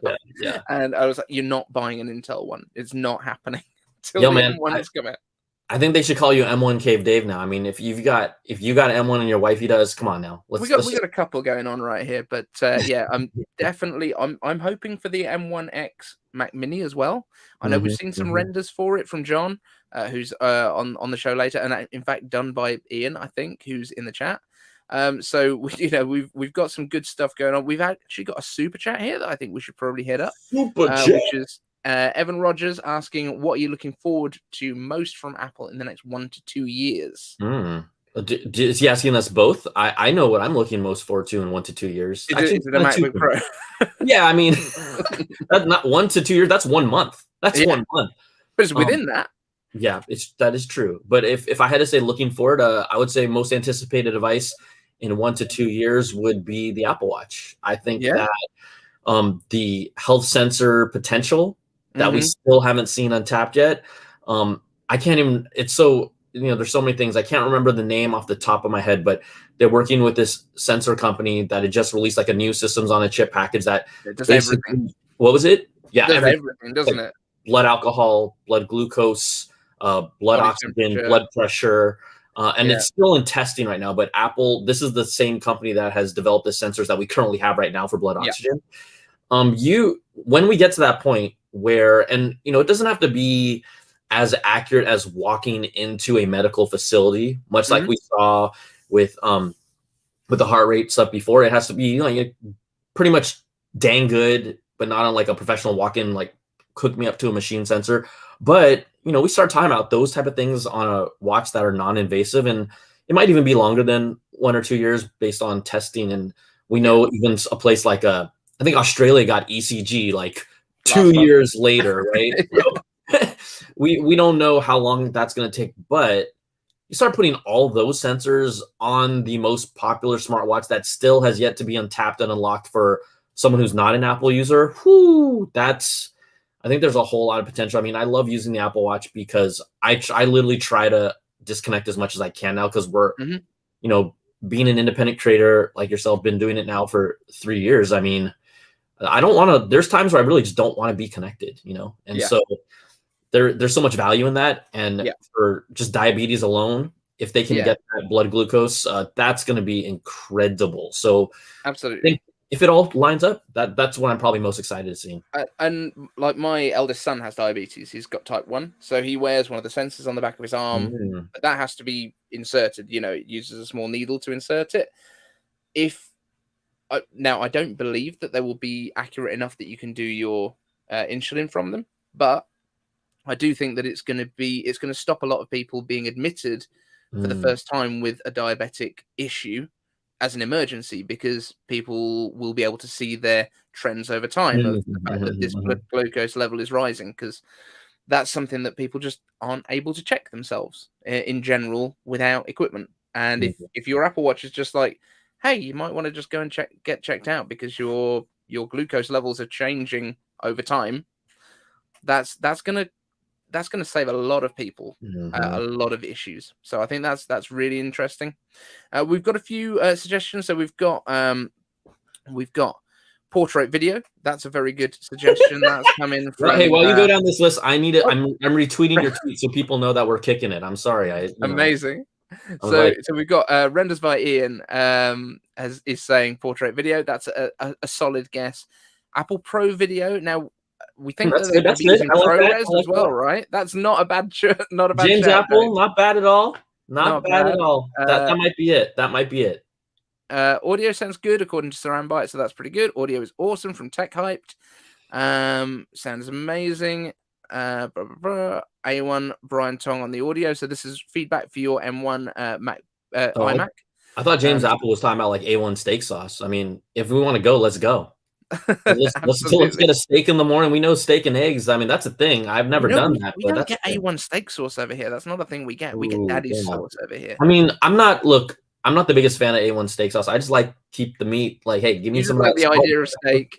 Yeah, give me time. Keep it clean. Have you ever sous vide before? Have you ever done sous vide? Oh yes. Yeah, so we have a few people that are saying really hyped for Apple Glass. So Saran Byte, Half Man, Half Tech, all coming back to this for the next 1 to 2 years. Do we think it's going to be that quick? Do we think 2020 by 2023 we might have something? Maybe. I think that the difference that I think what people are expecting and what's going to come out is going to be a lot different. So, for example, we're all dreaming of this idea of Apple Glass looking like the frame glasses that we have today. Yeah. Whatever they put out for that first generation is not going to look like that. It's just not. Just from a standpoint of where the industry is in general, are they going to maybe put out like a VR Air headset? Absolutely.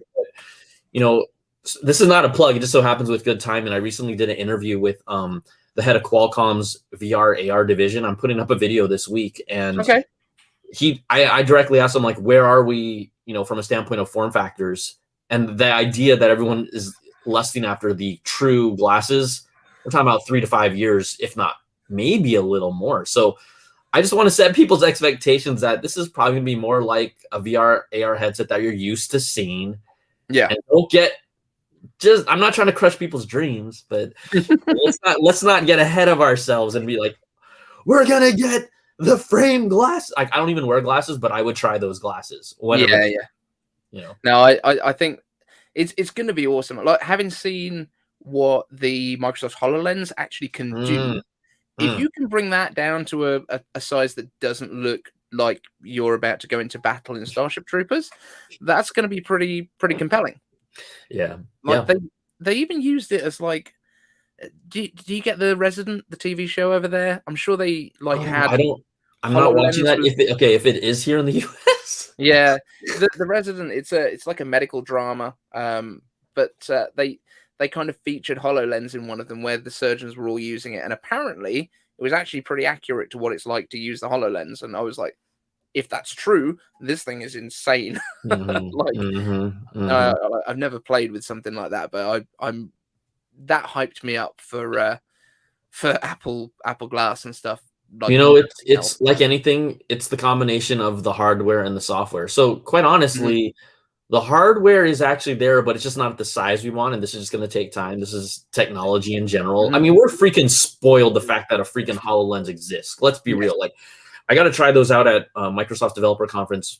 I think the first year it launched, and even what they were showing us developer tools of how it could scan an environment and create a wireframe of literally everything. Like a 3-dimensional wireframe just by putting it on. We like threw a ball and watched it bounce, and it. A virtual ball. And it was tracking it. Yeah, and it was bouncing on everything from this table surface to the floor to the wall. And I'm just like, damn, this is crazy. But as we've seen, it's not like that has taken off in a consumer space. No. Right? So it just takes a lot of time. And we got all the time. We're waiting to see that, but it'll be interesting. I mean, I'm intrigued by it. I feel like it's one of the spaces that because Apple in general has, however people perceive this, how they'll come out with, like 120 hertz refresh rate, like 3 or 4 years after the competition. I think the glass space is a space where people might feel, this is perception again, that Apple is innovating once again. I think every company is innovating in different ways. Yeah.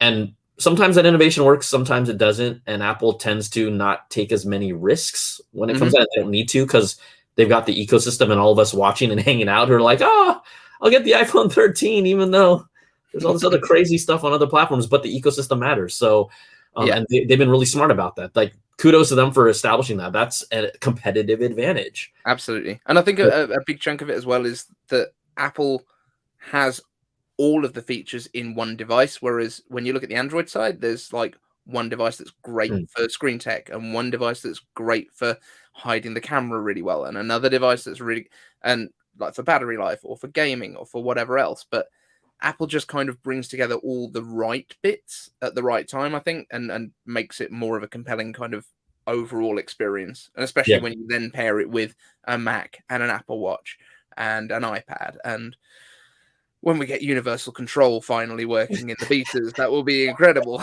But like, so you're all hyped up for universal control. Yeah, why announce that and then not let us play with it? I want to play with it now. Put it in the beta. Yeah. Put it in the beta. Come on. That's what a beta's for. I don't mind if it doesn't work perfectly to begin with. That's okay. Just let me play with it.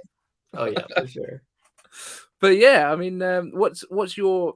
I know your biggest hype is obviously for the MacBook Pros right now, but like looking forward, in terms of like the MacBook Air with M2 that we're hearing about coming maybe next year, like what do you think Apple's biggest play is going to be? Because I think M1 should be going into a smaller Mac Mini that's like Apple TV size almost, that you can just throw on any TV and use your phone as your controller. But is there anything that you think Apple should be pushing towards that they've not touched onto yet?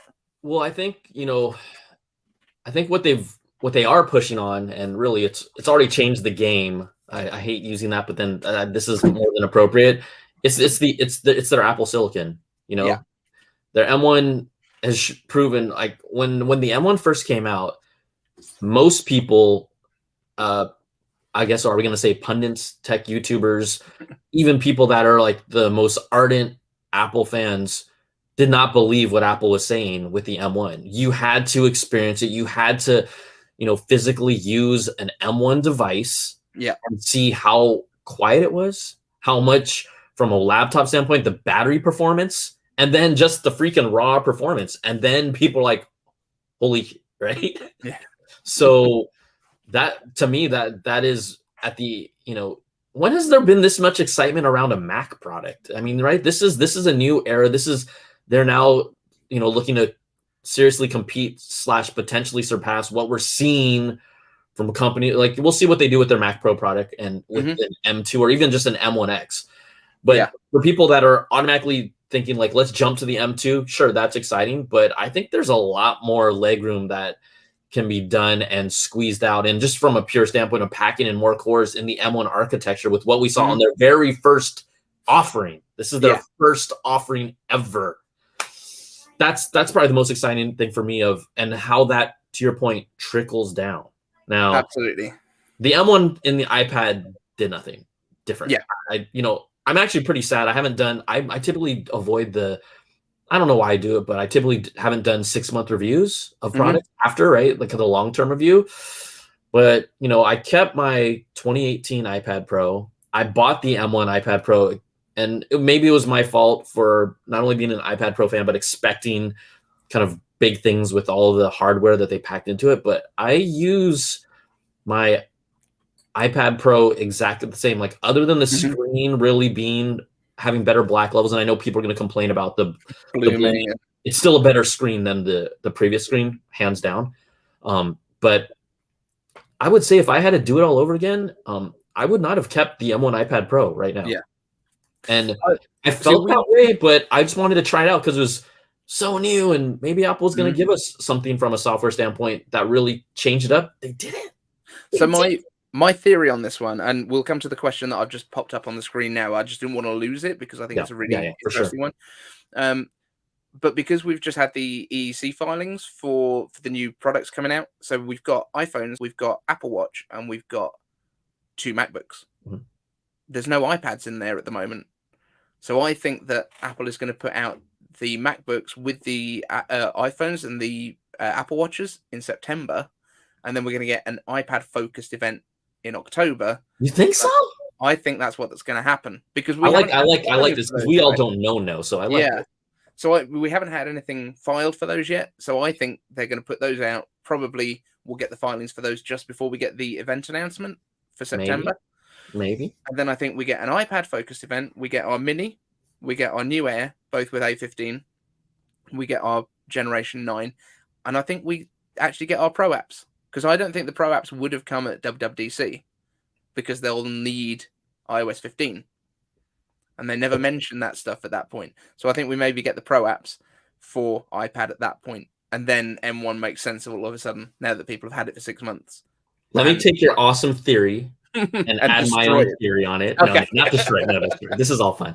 So I do think that I personally think there's no way we're going to see a MacBook Pro and iPhone launch on the same day, just because it's like too much goodness, right? But to piggyback on your thinking at the other event, if we see what you're saying, and which I like, I think it would be MacBook Pro, and then they say, oh, and these apps that we've shown you on this new MacBook Pro runs on your iPad Pro. So I could see that too. Again, none of us are right because none of us really know. We're just having fun here. Of course. Yeah, absolutely. And so that I could see that. I just don't. It would be pretty. I mean, first of all, as a reviewer, I don't want to see them release the iPhone and the MacBook Pro at the same time because they're already going to probably throw in Apple Watch and maybe AirPods, and I'm just gonna be like, all right, well, say goodbye to my life for the next month and a half. Absolutely. Well, that's going to happen anyway. That's what the fall's for. But honestly, the reason that I think they might do it is because the Mac sells so much less volume, obviously, than iPhones. And it's the one event of the year they know they will get the most eyeballs on the MacBooks that are just going to obliterate basically anything else on the market, which is what M1 did, but they didn't know that at the time. Apple knew how performant it was going to be, but they didn't know what the support was going to be with the developers. They didn't know what the support was going to be like with everything else. So that's why I think if they've got the real confidence in it, it's never going to overshadow the iPhone. but it might be just a great way to get that many more eyeballs on it for people to be like, oh my God, how is that outperforming like a 2070 in a MacBook Pro? You know, I think that's I think these are all great points from both of us. I'm gonna actually give us both pats on the backs. Okay. For our theory. Here, pat your back, pat, give yourself a pat on the back. Thank you. Good stuff. Good stuff. So let's get to Sanchez's question quickly, because he was one of the guests earlier on the show. He's got a great YouTube channel as well. Brian Tong, iCaveDave, do you think the Mac Pro will be cube shaped? Because I know you're a cube fan, and not tower shaped like we have right now. I think it'll be good. Well, I think the answer is both, right? All of the above. The answer is both from a standpoint of, you know, whether based on reports that we've heard, but it makes sense. Like I just don't see Apple all of a sudden, even though they are going to eventually move to all M1 chips. You know, the recent Mac Pro, the new design came out, what, a year ago? You're gonna just like abandon that design and just scrap it after a year? No, I don't think so. I think there's a lot of people who invested in that platform. It's not costing Apple more to make that body. Like they don't have to redesign it.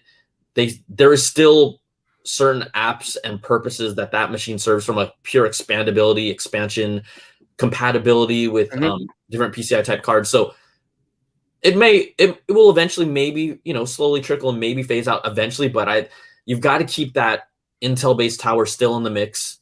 And then the Cube will be the M1 that is like a Mac Mini on steroids and with a little more expansion.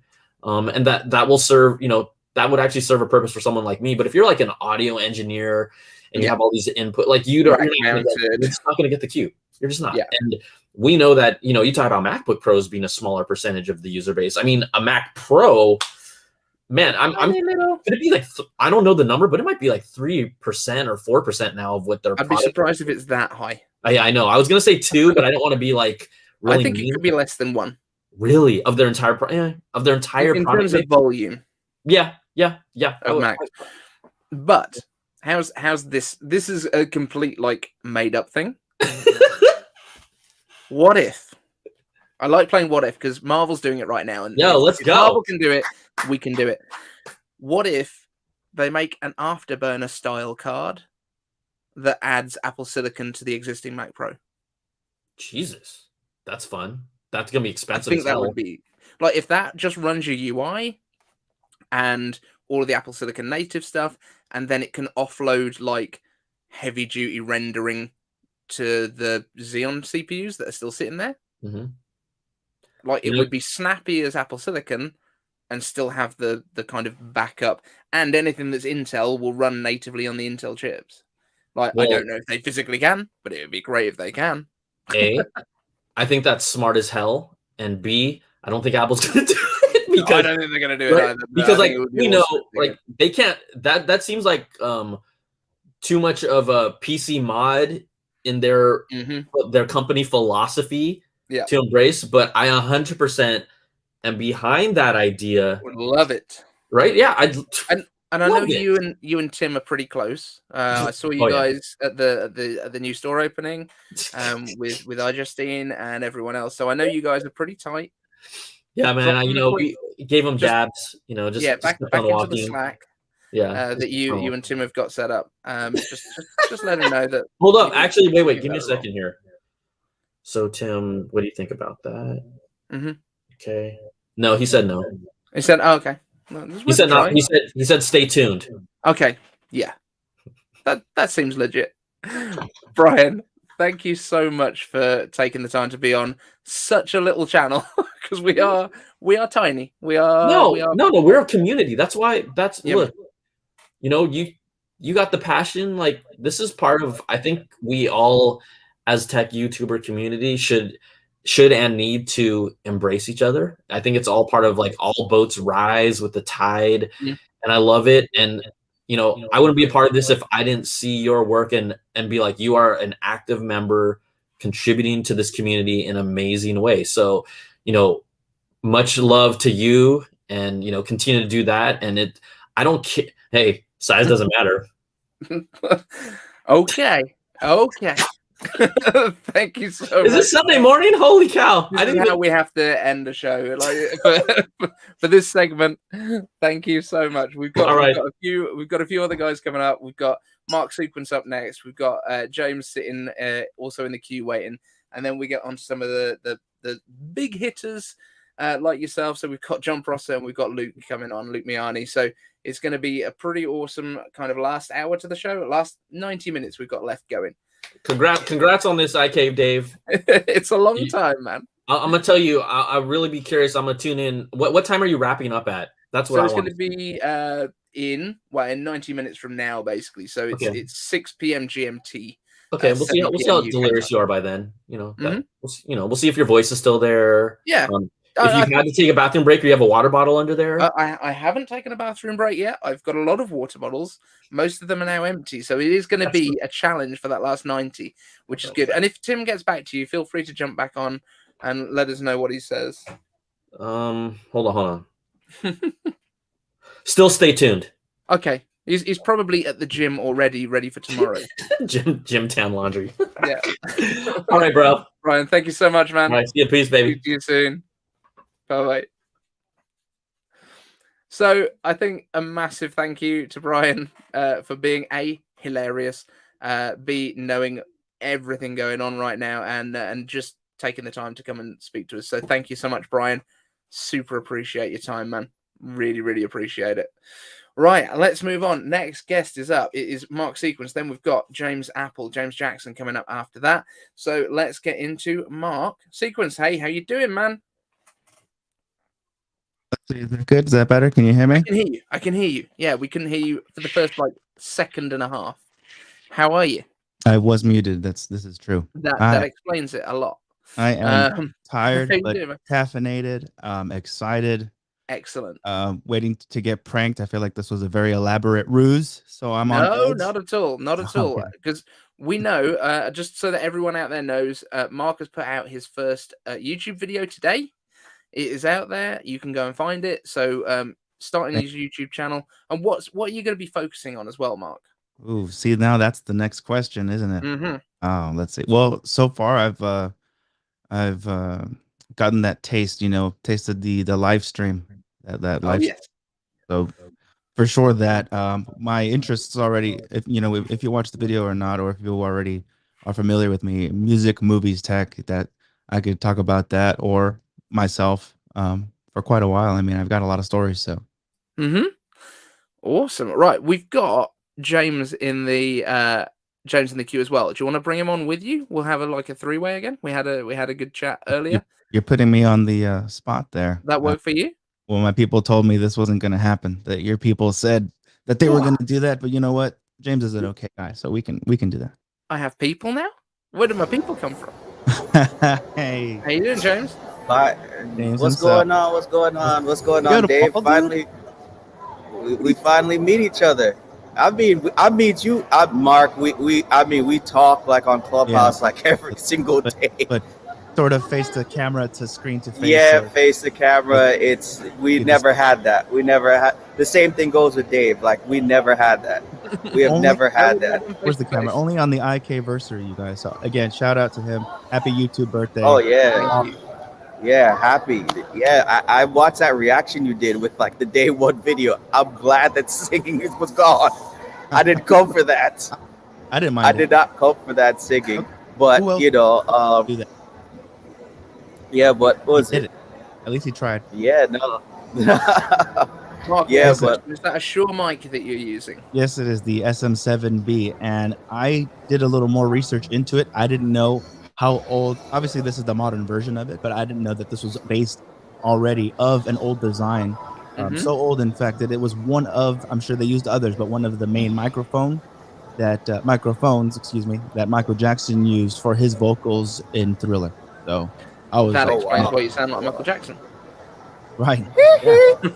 But I tell you what, that mic sounds good, man. It sounds real good. And the Rodecaster Pro, because I basically just bit off of everyone else that does this type of thing. And I mean, hey, yeah, it's worked for them. It's worked for me. Love it. It's awesome. There's more buttons that I'm comfortable with, but we'll get there. Hey, yeah, but me, yeah. True. Yeah, because he's still on the 2012 MacBook. He's still on the 2012 MacBook until it gets M1X to his name with a 16-inch. Then he'll just go full in on M1.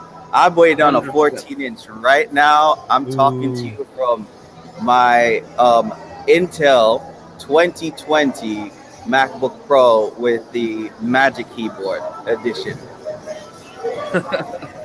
So I'm dealing with 720 potato camera right here. I'm on the sitting iPad. in the middle of a mall or an airport or something like that. Yeah, I was wondering. It is not because.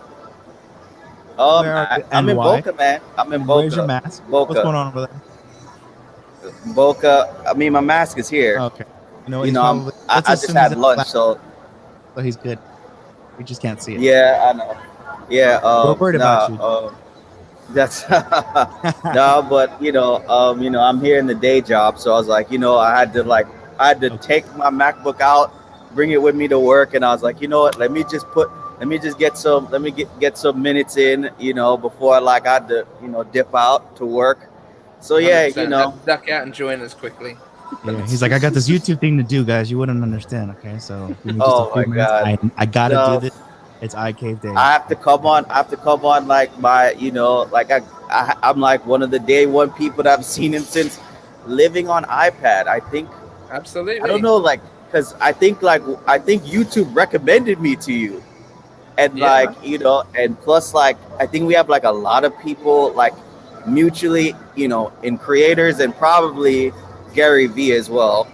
So I think we have that going for us. And and our love for everything Apple.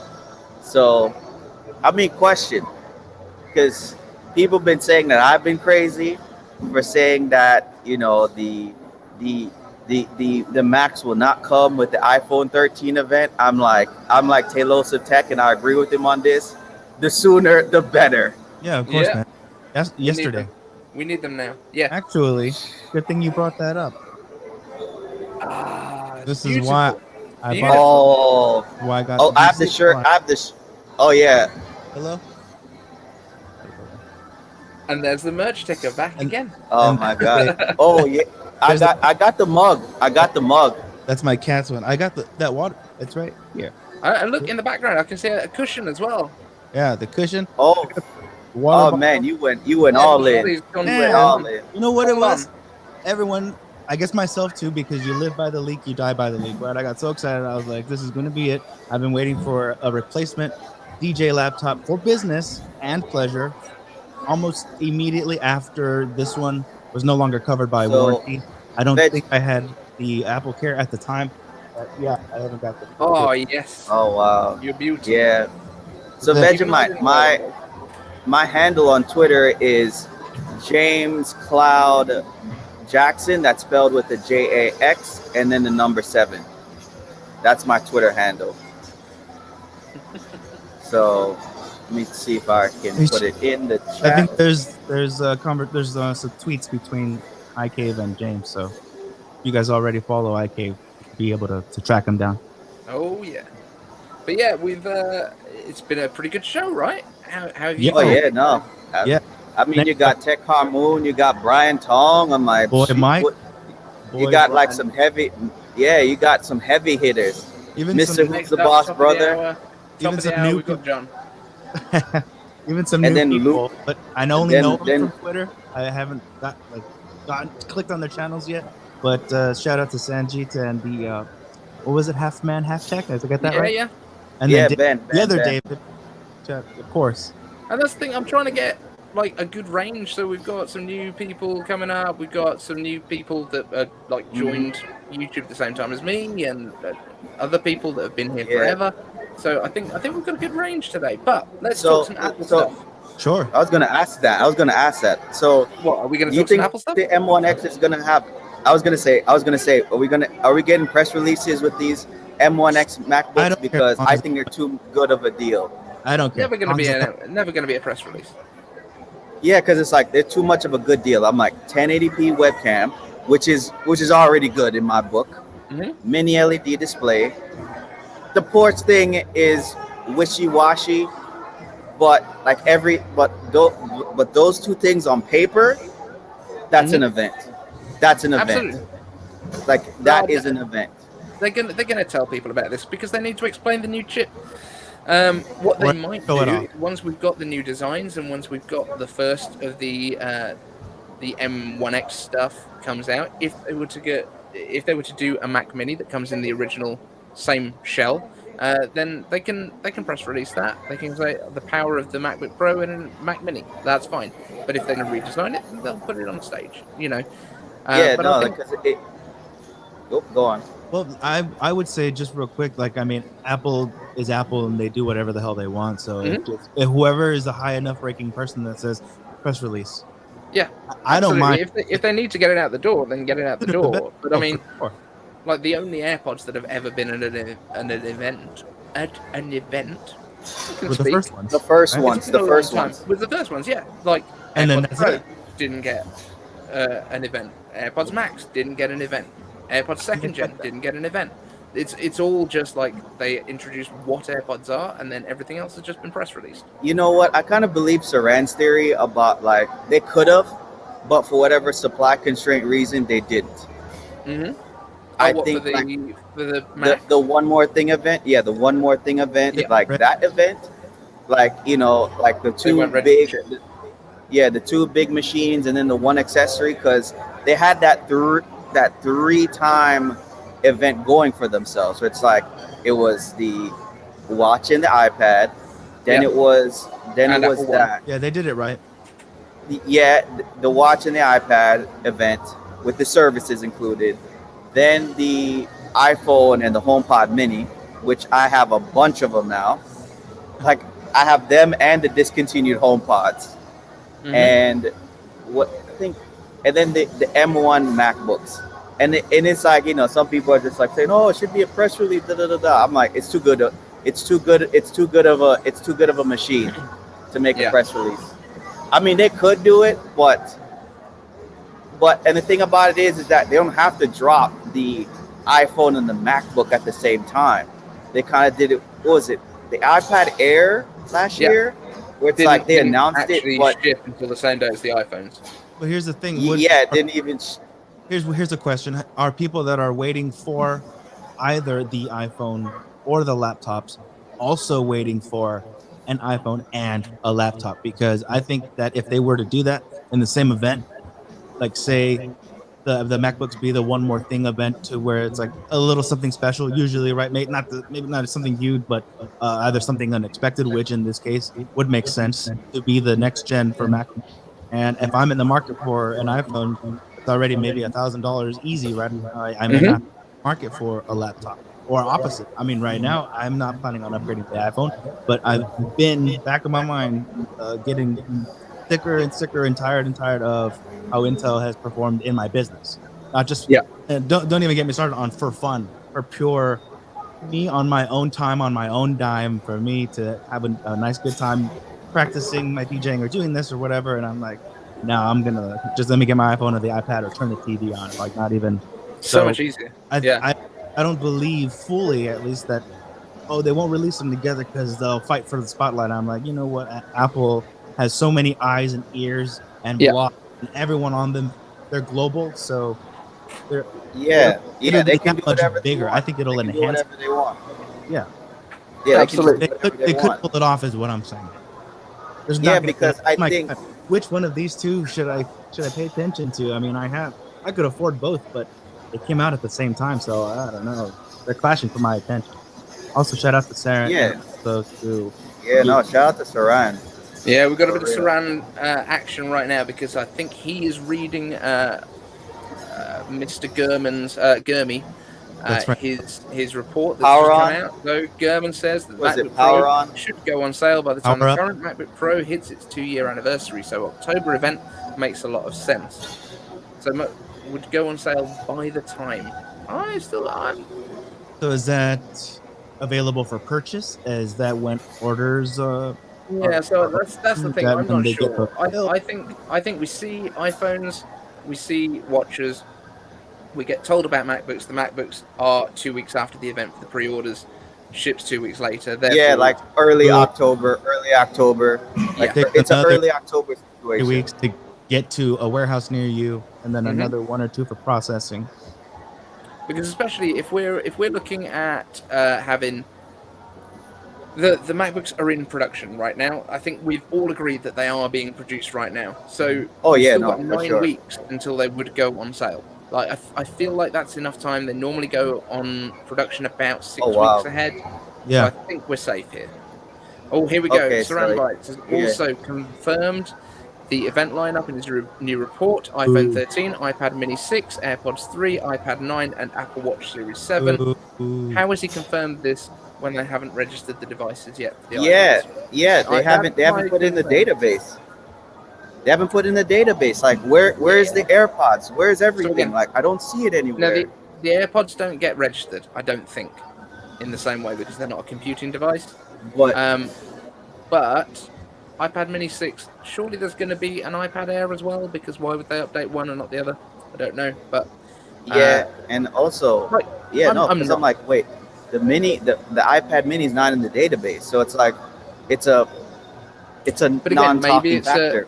Maybe it's an introduced at, and then we get the delayed shipping on. I was thinking maybe that too, where that's a possibility. They could sneak it even as a one more thing.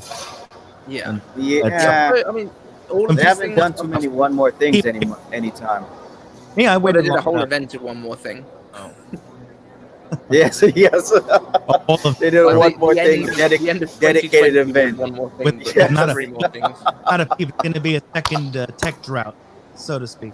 Absolutely. I mean, maybe they're just saving up all the news. They're like hoarding all the news in Cupertino because there's none of the staff there, so they're just keeping the news there, and then they're just going to release it all like a flock of doves at the end of the year. That'd be exciting, wouldn't it? Oh, if my they do God. that, then we're going to have a lovely time. But as long as remember to include also with the doves, otherwise they're going to suffocate in there. So someone needs to be but those also doves. and but feed also them. like freedom phone, stupid. That was funny. Right, here we go. We've got some more stuff here. Renders by Ian, who I think we've heard of, right? What's up, Ian? He has also confirmed flat Apple Watch redesign and redesigned iPad Mini. Hey, that's right. So I can get rid of this thing? Yeah. Which Oh one have no, you got? I got the red one. I got the most recent stainless. Okay, so I've got the SE because I am poor comparatively. Oh, to so you guys. No, what was it? I mean, blood oxygen level gang right here, man. Blood oxygen level gang. You've got. And you know, I have the China band as well too. Very nice. Trader. What? So we've got that. That's all cool. At least buy China-made stuff through Apple. Yeah, absolutely. Come on. You know, I got the Jamaica one on deck too. I got the Jamaica one on deck because you know I'm from Jamaica. Do they make it in the respective countries or no? Yeah, they do. Okay, I think I hope so. Some of them more than others. Some of them more than others. I've noticed. What do you mean? They haven't put the whole rainbow. Half isn't. I mean, I think Mexico's in there. The U.S. And a majority of the band. So like Mexico makes 40% of the Mexico band, then sends it to Canada. The other 60%. I'm messing with you. I don't think they've done a cause like that. They've done causes separate to their products and stuff like that. Minus the product red situation. I think that's it. Can't do it. It's so weird. I'm just going to add a new little banner to the bottom of here. For what's going on next. So, coming up next, Jon Prosser. That's our next guest on the show. When are you going to tell everyone that you were kidding? I'm not going to tell anyone I was kidding. I got an iCave. That was a good time to say like, yeah, can't wait. I got an iCave answers for you. Okay, go for it. You know, because it's a U.S. thing, so you know, probably be as neutral as possible. So I think Congress is kind of deciding to kind of make the App Store like non-monopolistic as possible. But I think the issue I have, and I have to ask this Roberto Blake question, is how can they enforce something when they haven't even built their own house? AKA the App Store, because like Apple was the one responsible for the App Store to begin with. They can make the rules and whatever have not, and probably John has more insight than me. but it's kind of one of those things where it's like, why is this a thing? Like, why is this a thing? Why do you want to have control of the app store? Yeah, so here's my take on it. Yeah, they have got a large market segment. That is like undeniable. However, it's like saying if a company wants to build a big shopping mall and they want to put their own store inside it, they want to use the whole of their shopping mall to put one store inside it. And if you want to come to that shopping mall, then you shop at that store and they get the revenue from it. That's up to them. They built it. Of course. It's basically like saying, no, we're going to take a chunk of your space that you've got in your store, and we'd like to put someone else's store in there. And you're like, no, why? Like, there is choice is the point. And at the moment, the choice is, do you want to go for an iPhone, which uses the App Store, which is a curated space where any of the apps in there have used Apple's frameworks and have been, to at least some degree, vetted by Apple to make sure that they are reasonably safe and unlikely to cause damage to your device or to compromise your privacy. Like, they've done as much as they can to make that the situation. Or you can have a Google phone, like any phone running Android, no, thank you, which has got a Play Store, which is to a degree still vetted, but you've also got the option of side loading app. It's if you want to use this hardware, and also then you use this. And also I think even in the Android side, but also on the Android side too, it's like they have 2 app stores. I'm like, what? Like, that's just too convoluted for like one person. Bunch. Yeah, there's a whole bunch. But Mark, sorry, what were you going to say? I said that make that Android phone an iOS device, and you got yourself a deal. What? So you want an Android phone that runs iOS, basically? No, an iPhone through and through. Yeah, I mean, what was it?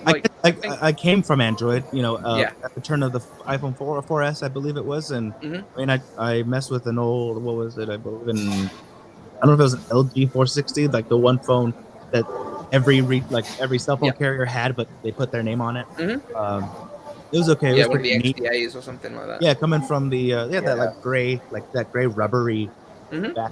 I forget what it was.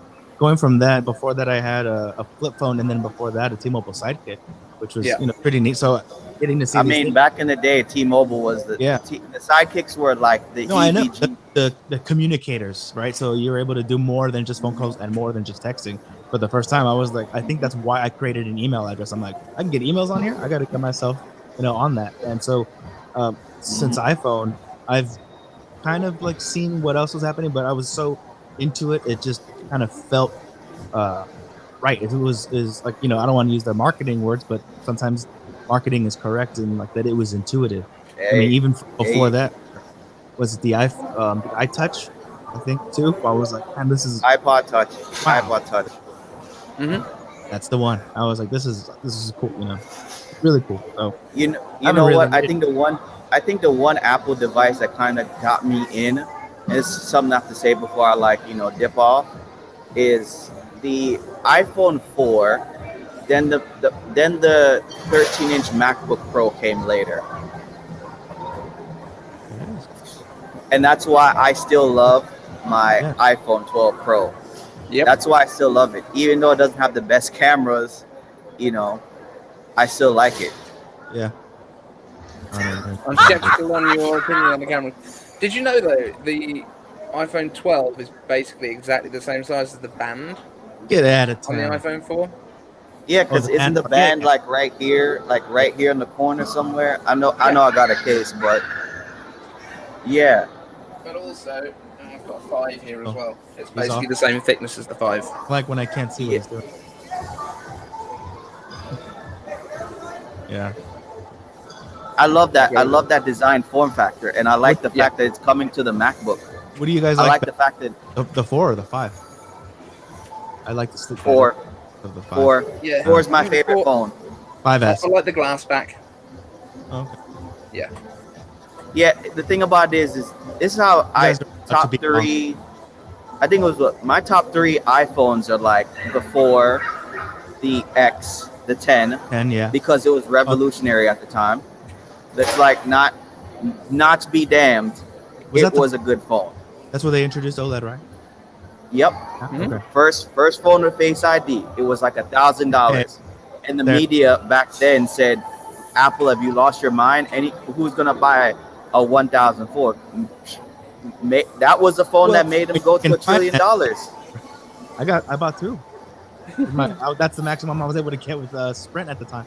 I'm like, how much? What is it? And then I think the 12. I would say the 11, but I'm kind of like, I think one of them, but yeah, I think the 12 is it, the 12 Pro, because I like Pro Raw, even though I don't use it all that well. But I know that Marquez is going to like probably buy the matte black 12 Pro, because he'd be like, finally, it has Pro Motion. Oh, you mean the 13? And then when they get rid of the notch, yeah, when they get rid of the notch, you'll be like, I'm sticking with Apple all day, every day. I don't care about the notch. Yeah, that doesn't bug me. You mean you don't like promotion? I don't either. I do not either. I do not either. Wait, Dave. I do not care about the notch. The notch gives it like some personality. Yeah, like it's like uniform. What do you mean you don't care about it though? You don't care. I don't care if it's there or not. Okay. I think it would be better without it, probably. Yeah. But it doesn't bother me. It'd be a little and I weird know a for lot a of people while, hate it. We'll get used to it like anything else. Yeah. Thanks, Dave, for the next iPhone because it's iPhone. Yeah. But thanks, Dave, for having me on. That's outrageous. I'll take two. James, appreciate it, man. If you got to, no, appreciate it, no.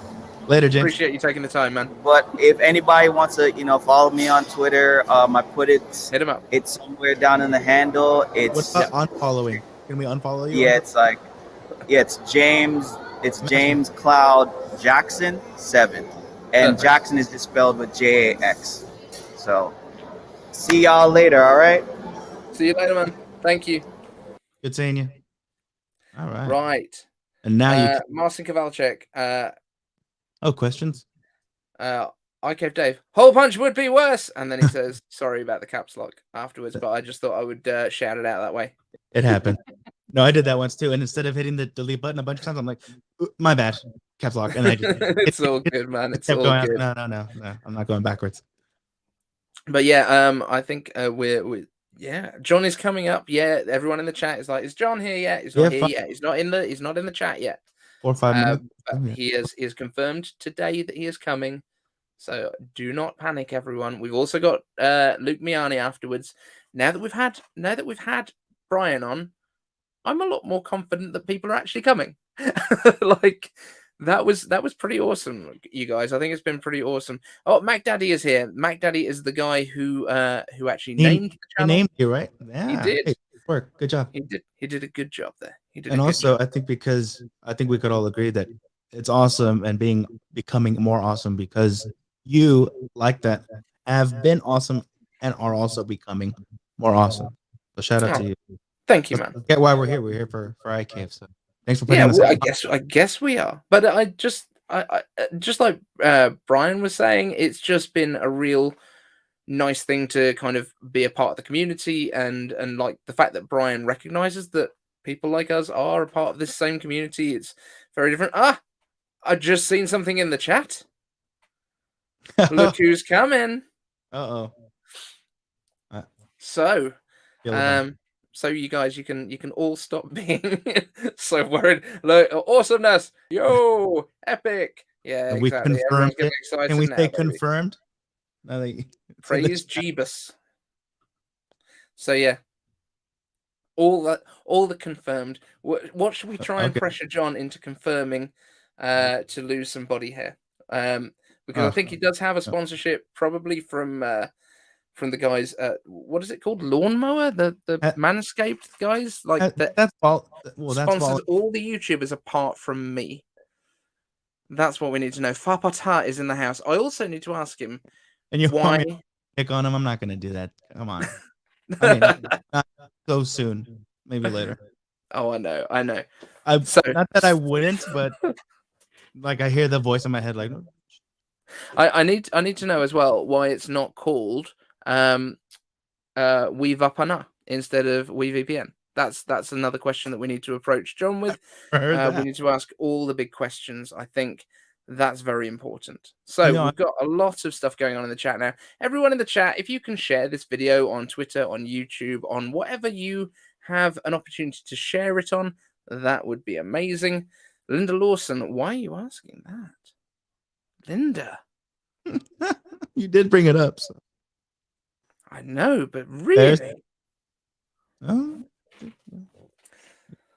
Oh, I think it's too late for that, Linda, I'm afraid. We have a lot of Toilet Squad emoji coming in, which is all good. It's all very good. I'll tell you something that I almost did, and then I turned to, I think it was Google instead, where I almost was like, hey, John, how do you, is it Fapata or Fapata? Like, you know what I mean? Like I wasn't sure Fapatab. which letters he used, and I was like, How is I was really about to tweet him and ask him. I'm like, no, don't do that. What are you doing? Go to Google. He has more important, stuff to waste his time on. However he so chooses. Absolutely. And I don't see wasting time as a bad idea. I love wasting time. It's kind of what it's designed for. Really, you really think about it. The same way that all money is spending money eventually. Absolutely. It's no use anywhere else. Yeah, if it's just sitting on the counter next to you, why? Are my links down? Getting an error message. Where are you trying to get to, Tech Moon? Uh-oh. What are you trying to get to? I'm guessing this is going to be like social links. You're on mute, Tech Mike. We can't hear you. No, that was me. I was the one that broke everything. That was not Tech Moon's problem there. So right, Mark, let's wrap this one up. Can you let everyone know where to find your new YouTube channel? Because I want everyone in the chat to find out. Because it's so new, it has one of those long, funky links, but it is in my Twitter, and I believe that we have quite a few communications on there, but it is at LifeCardDJ. Cool. That's it. There we go. So head over and find him on Twitter and go and check out his new videos. That would be awesome. Very, very good. I've got some friends that are on a load of fun. Twitter. So let's make sure we get loads and loads. Oh, Jon Prosser has just tweeted it out, hasn't he? He's just tweeted it out. And yet we're still on 81 people on the stream. Unbelievable. But it's now had like 6 retweets. I think this is going to go up quite quickly now, guys. So if you guys want to get any questions in, get them in now with hashtag iCaveAnswers so we can do it. Mark, thank you so much for being here. Thank you. Really appreciate your time, man. And thank you so much. Thank you. See you. Cool. So as we all prepare for Renders by Ian, jump in the thing. Sorry, we were just in the middle of something else. Ian, jump in the chat now if you want to have a chat. Perfect. So we need to ask John how to spell Fapata. That's fine, not a problem at all. We can get into those big questions. That's not a problem. If anyone needs to grab a beverage or anything along those lines, I would recommend doing it now because you don't want to miss this bit. This is going to be quite good, I think. It's going to be kind of fun. Just joining us in the chat really quickly, we've got Ian Zeblo. Hey, man. How you doing? Hey, sorry, that was quick. How are you? Yeah, I don't hang around, man. I'm good. Things will break if I take too much time.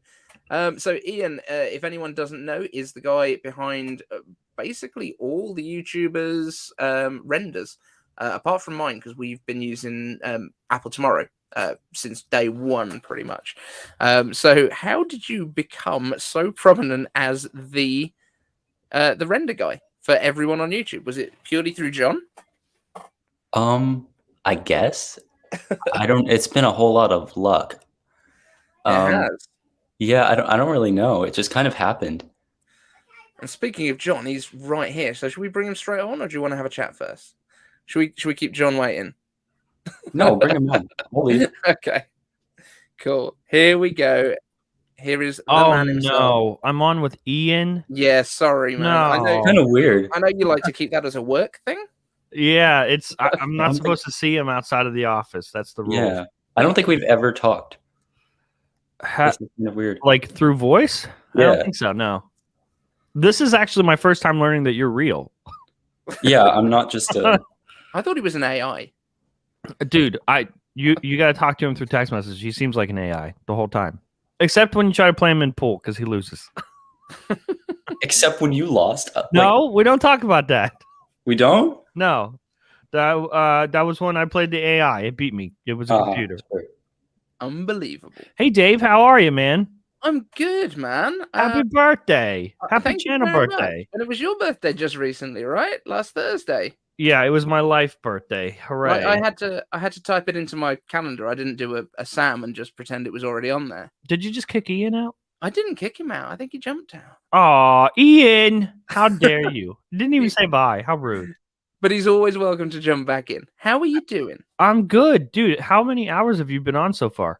5, just over 5. Do you want to die?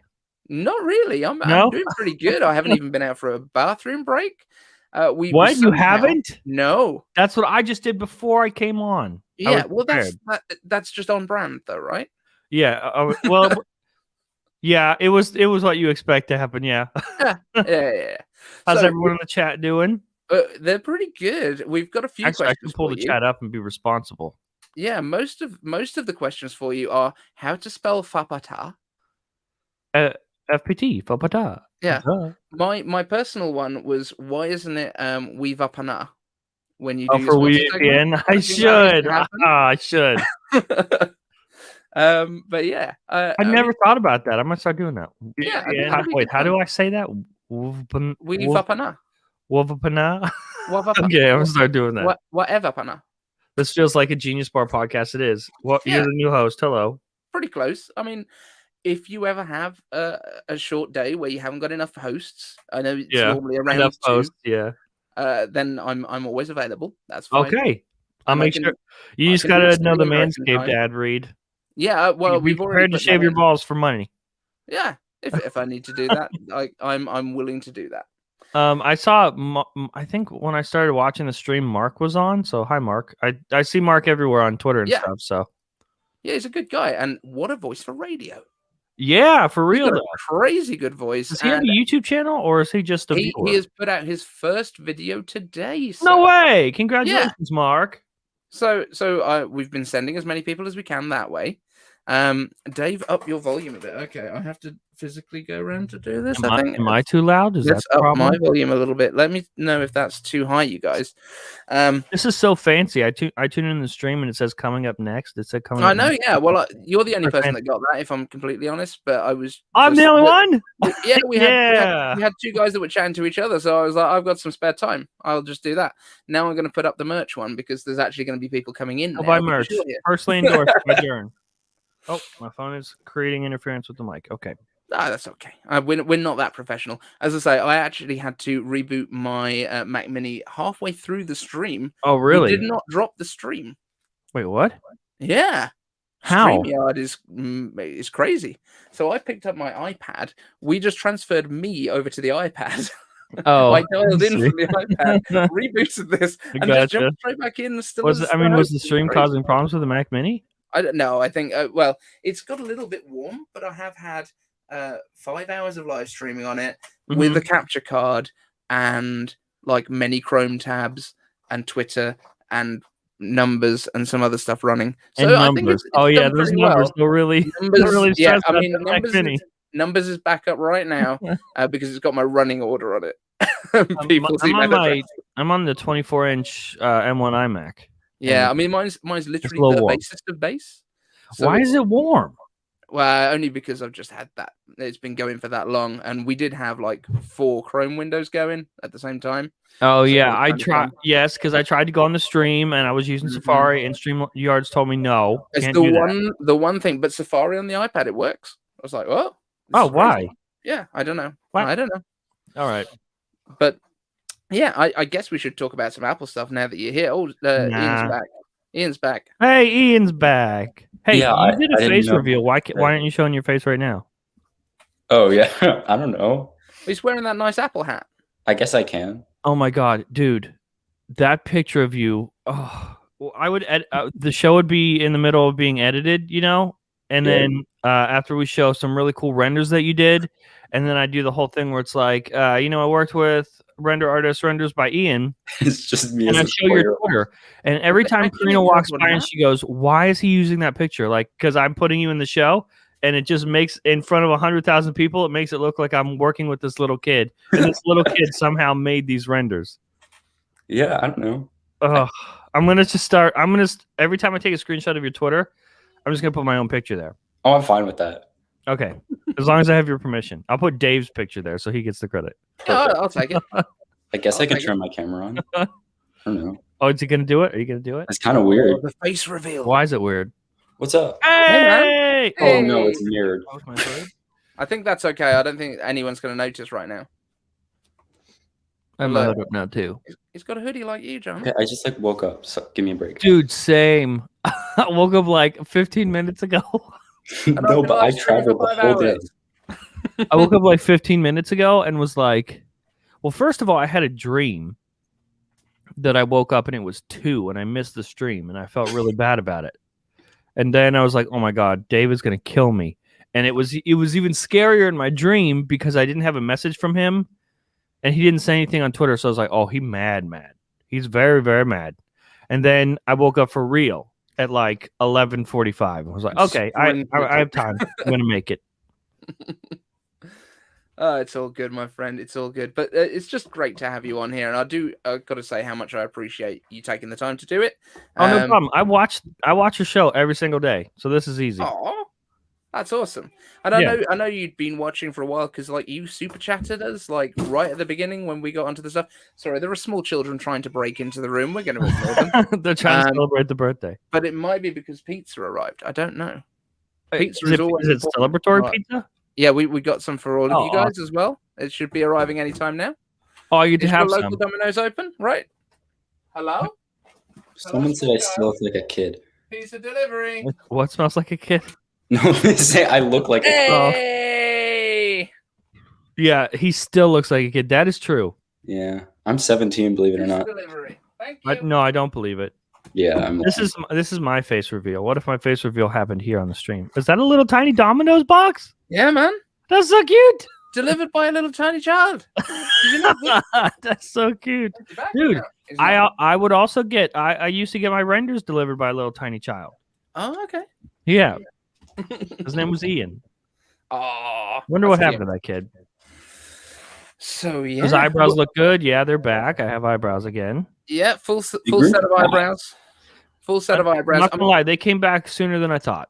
Yeah, and now you have probably integrations with Manscaped, so that you're ready if you ever need to do it again. I'll do it with the lawnmower 4.0 or whatever. I don't know what it is. They're not paying me for this one, so I don't know. I don't know what version you're on Manscaped. All sorts of stuff. 4,000 RPM. I've heard all of this. Yeah, skin safe technology. You know the whole thing. Yeah, absolutely. So when are you starting your podcast, Dave? Podcast wise, we have been discussing it actually, and Who's we? Sorry, who's we? So myself and Saran Bytes have talked about doing some stuff in the past. Oh yes, that's a good choice. Yeah, we're definitely his beard is excellent now. I don't know if you saw him when he shaved his beard off, but he looked like a small child as well. I thought he was a small child. Oh no, he's not a small child. Yeah, there was when I was in 6th grade. I remember I was in one school and then I transferred to a different school in 6th grade, and my mind broke because I was on the bus and the kids behind me had like a mustache and a beard. Oh, I transferred to this other school and suddenly like everyone had facial hair in 6th grade, and I was like, what? I didn't get facial hair till maybe last year. And so I just believed Saran Byte was one of those people from school from 6th grade where they're like actually 12 but have a full beard. Now he's 19 according to the chat. What? And that includes older than Ian. According to whoa. Bouncing in and out a little bit there. That was just showing off the 3D effects that you can get in StreamYard. So yeah, he's 19. That's all cool. Was he on earlier? But now he was on earlier. I feel like I missed everyone. You did, but don't worry, I'm going to break it up into chunks of all the good stuff. Yeah, I probably won't put up the chunk with Tech Car Moon where my entire thing just died and we had to restart the stream. Although, I don't know, maybe that could be good tech content for people. We also had a time when my TV, which is the main display I use, decided to just turn off. So nice. The stream was still going and everyone was still chatting. But you couldn't see anything. But I had no idea what was happening. Happy birthday to you. Yeah, so it was exciting times. Do you know how many episodes of your show you've done so far? I would guess it's You would guess? Do you not know? I know the number of shows that we've done, but I don't know how many were the Daily Show officially. But let's have a look. That's why I don't know if people know, but in the description of Front Page Tech, I have the episode number. Oh, that's for my I purposes. haven't checked, but it's on like episode 1066 or something. God awful. Yeah, we're on. I think we've done. In fact, you know what? The easiest way to check this would be like TubeBuddy, because that tells you how many videos you've published. I think it's like 300. I think it's actually about 360. Even though we don't do weekend shows, we have put up extra shows at different times as well. Although TubeBuddy doesn't work apparently, so we don't know. Nobody knows. There's no way of knowing how many shows. The Front Page Tech channel has had many different. Like I couldn't count just how many videos I have because it's evolved so many times. Like there was a period for I think like 2 years, 3 years, where there was gameplay videos every Thursday. I think there was a gameplay video, and it was like either Minecraft or whatever game we wanted to play. All those videos were then set to private, but for a long time, it was like sort of a techie, geeky variety channel. And Front Page Tech, the show, was just part of it. And then we learned that the YouTube algorithm doesn't like variety. So no, it doesn't like variety. It likes boring and the same every time. But it works. I think that's why the Front Page Tech audience is so like committed, and why they consistently watch every episode and I get consistent views every time, because when you sign up or when you subscribe, when you hit the subscribe button, you always get the videos that you subscribed for. It's never like I never change it up and do some sort of weird variety thing or a gameplay thing. Yeah. Oh God. I just had to put this up because you've been rickrolled in the chat, which I thought. Oh, thank you so much. So that's fun. So glad that happened to me today. John, I changed my profile picture for you. Let me check. Whoa, what? I would check. This is breaking news on the iCaveDave show. Absolutely. Ian, how do you spell Ian? Okay. E-A-N. Oh, God damn you. You changed it to me. It's perfect. You're the worst. I know. Yo, is your pooter dead? Ian? Who got a dead pooter? Looking at this render on Twitter that broke your phone, is your pooter dead? Oh yeah. Oh no. I'll send it to you. It works perfectly on my PC. You'll send me your pooter? No. It was too high res. Picture. Yeah, send it to me. I'll test it. It's ridiculous. It plays 5. Okay, don't show it on here though. It plays 5 seconds and then it just doesn't play. Why don't show it on here? Because it's part of a bigger thing I'm working on. Oh, I see. Are we allowed to swear on the stream? Am I doing bad things? Oh, I don't mind. Okay. I'll try not to. They always worry at the beginning, right? And then it's like don't open with swearing. Yeah, first 30 seconds to a minute. Yeah. Okay, try to play that. After 5.25 hours, we're probably safe from that. Let's see what Ian has sent me. It plays like 3 seconds. Is he gonna break my phone? Is that why he sent it to me? Yeah. Okay. We've just got another guest joined the chat, so should we just add him in? Who is it? Well, you it's love playing being fine for me, dude. You love working on my phone. Yeah, if you're not in a rush to get off, John, as long as you're happy. Good. Because you like being hijacked by this guy, right? Oh, well. Is it Lucas Mianis? Look who we have nice here. channel too. Not Lucas Mianis. See, this is actually the triangle of Ian as well. Well, all right, gotta go, everybody. See you later. Okay, bye. Every time. How are you, Luke? I'm good. How are you guys? Really good. We've had Your background looks so good. Thank you. You guys are the new first place? to witness my new streaming setup. Yeah. Yeah, it looks amazing. Oh, nice. How did you manage to take that wall off? Did you just get another one of those walls, or did you actually? Oh, what, over here? Yeah. Oh yeah, they're just like wall. they're just like these little panels that I just put on with some adhesive. So I brought them with me. Nice. Very nice. Luke's got the fancy headphones as well. AirPods Maximus for Lucas. Are you jealous, Ian? Yeah, I lost my AirPods, bro. Ian has been trying to get these They look amazing. I feel like every 3 days, Ian's like, "Hey, I'm gonna do it," and then I'm like, "Don't buy the AirPods Max." He's like, "I'm gonna do it," and then I'm like, "Don't do it," and then he doesn't. Why did you tell him not to do it? They're not worth it. Like, you don't think so? I think they're good. like good, but not worth it, right? Yeah, I mean they're really good. They sound amazing. They work very well, but like I don't know. I feel like I turn off a lot of AirPods features, like the device switching. Oh my I God, hate it's the that with a worst. burning passion. It It's doesn't work. terrible. And when you think they're like nearly the price of a Mac Mini. Yeah. I mean, to be fair, the Mac Mini is pretty bad as speakers, so Yes, you can make I that mean, argument. Agreed. The internal, and this is something I needed to ask actually John and Ian about the renders that we've seen for the new style Mac Mini. One thing that's not on there is a headphone port. Yeah, I mean, we didn't see one. That's upsetting because they, as Luke says, they don't have a great internal speaker. No, what if that was it though? Like there was no Bluetooth and you just had to use the iMac Mini speakers. What if that was the catch? Yeah, but I'm that's how they get you. Via display, maybe. Yeah, no headphone jack, so I don't know. I guess they're just going all the way on Bluetooth for that. Or USB audio. I guess so, maybe. That's so weird though, because it seems like they're positioning it as a higher end Mac Mini. And it did have Ethernet, right? Yes. Yeah. So that's a weird omission. Like no headphone. Even the 24-inch iMac has every Mac has a headphone jack on the side. That's what's so confusing to me. Unless they're gonna I don't know. The headphone jack comes on the charger with this one. Yeah, you gotta it's like native. It was just one of those things that I thought was kind of strange. Yeah, it's very weird. I think Ian even asked me like in the middle of the renders, like, "Hey, are we sure like this? We're not missing something?" And I even asked the source, and they said, "Yeah, no headphone jack that they can see." That's so weird. Just one of those things that, like, in general, I don't think anyone really picked up on either. Nobody really mentioned it afterwards. I was like, "But I need." Well, I think it's something that you're not even looking for because it's just so assumed. It's not like one of those controversial things. And that's one of the things with mine. I use the Harman Kardon sound sticks that Johnny Ive kind of designed, which are really nice, and you can pick up super cheap from eBay, it seems. But yeah, I think I paid like $40 for mine, and they're like 150 new, something like that.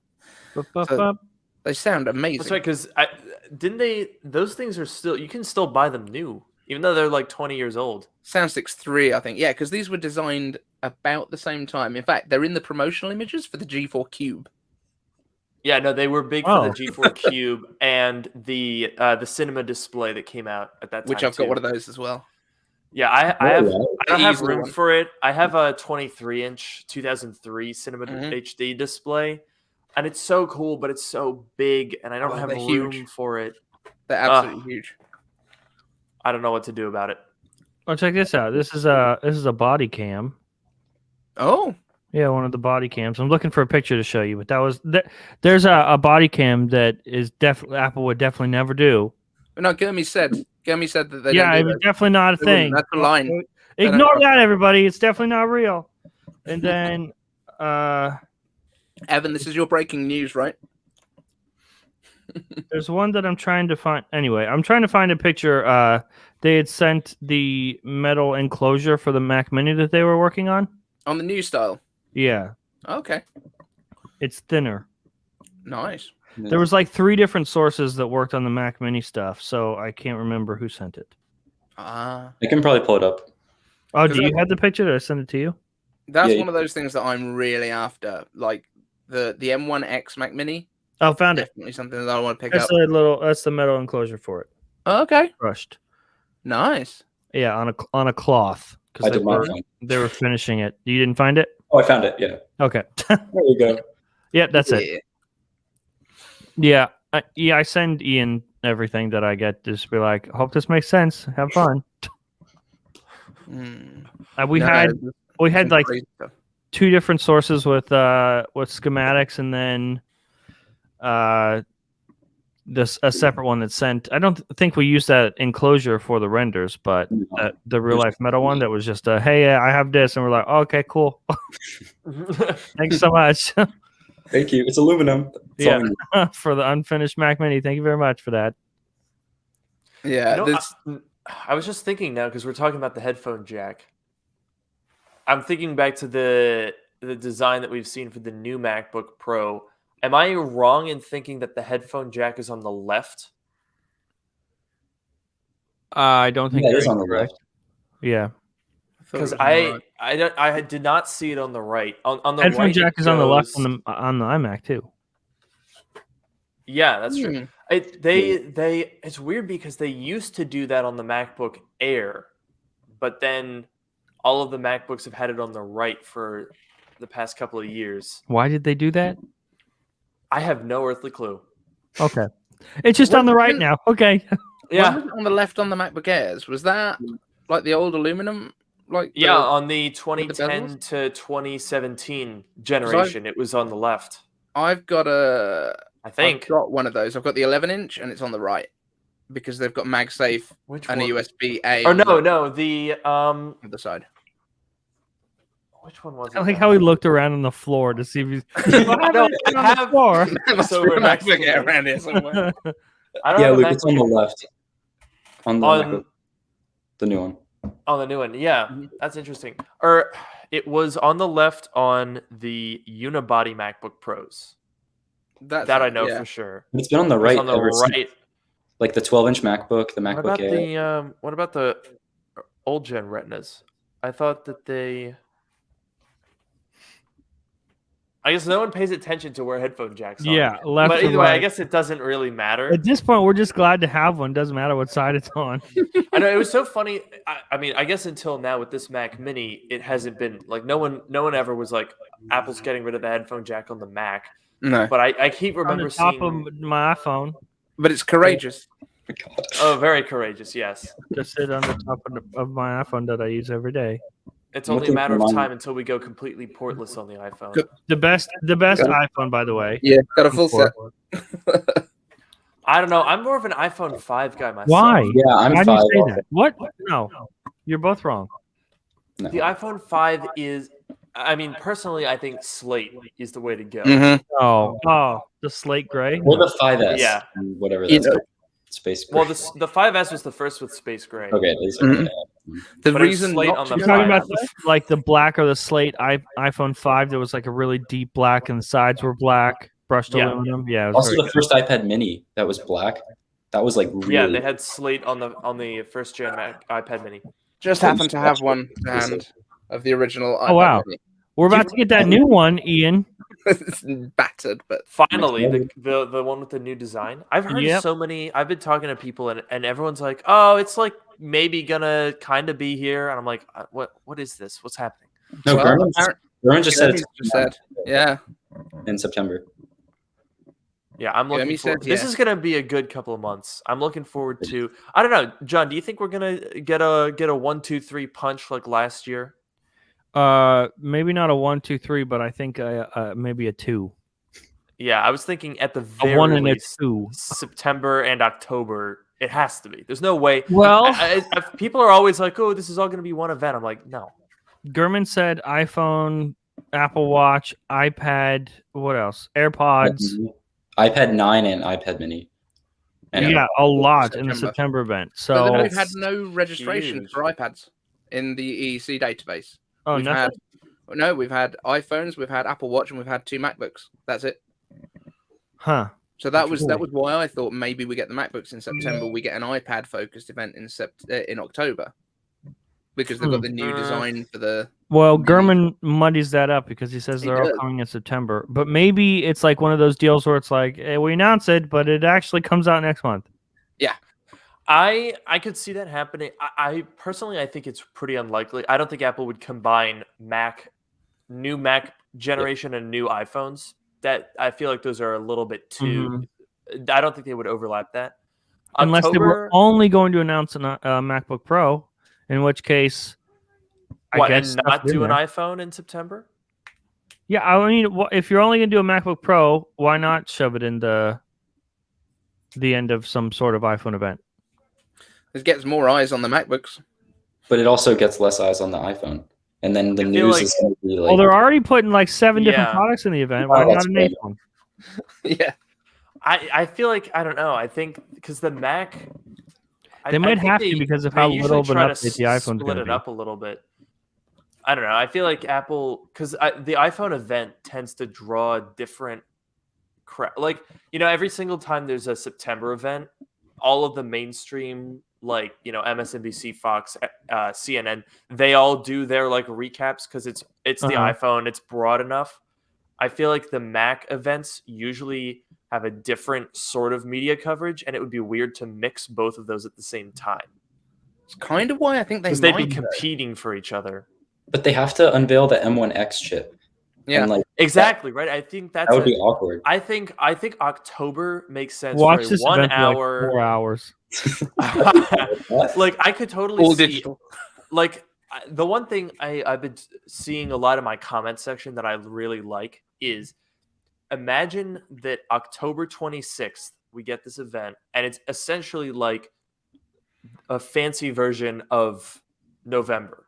So Is that a leak, by the way? Were you tweeting a leak, or are you just guessing? Oh, the October. No, that's not a leak. It's my prediction. I would call it. But see, you've dabbled in leaking, so now you have to be clear when you say stuff. This is a prediction, or this is a leak. Like, imagine if I just started guessing. It's on Apple Track already. Guesses. Well, no, it's whenever I've been more of a predictor than a leaker. So whenever I've leaked, I've said this is a leak. But anyway, okay, I so could if see if you just say it, it's not a leak, it's a predict. I'll be more specific than that in the future. But yeah, I mean, I don't. I've only leaked a few times. I don't consider myself a leaker. Someone in the chat just said Luke Miani is an analyst. Then I would say that Lucas Miani, the analyst. Yeah, but I could definitely see an October event where, just like last year, it starts with like talking about the chip, the M1X, and then the new MacBook Pro. And honestly, I could see a Mac Mini getting thrown in there, even though it hasn't been registered. I think it. I mean, I don't even know if I feel like the 16-inch MacBook Pro is. I feel like there's going to be like a launch and come out later type of thing, regardless. And I could see that happening, especially with the 16-inch, like having the 14 and the 16 come out or like ship at different times. Yeah, that seems pretty likely to me. Yeah, I'm just assuming the Mac Mini will come. Like, I feel like that just makes sense because last year, if it's year the same chip, it's just the same thing. Yeah. With I love how like in the middle of all these chip shortages, Apple's problem is not the chip; it's the mini LED displays that they cannot produce fast enough. Right? It's so funny. Like no, they're designing this cutting edge chip, and the screen is what's holding them up. It's ridiculous.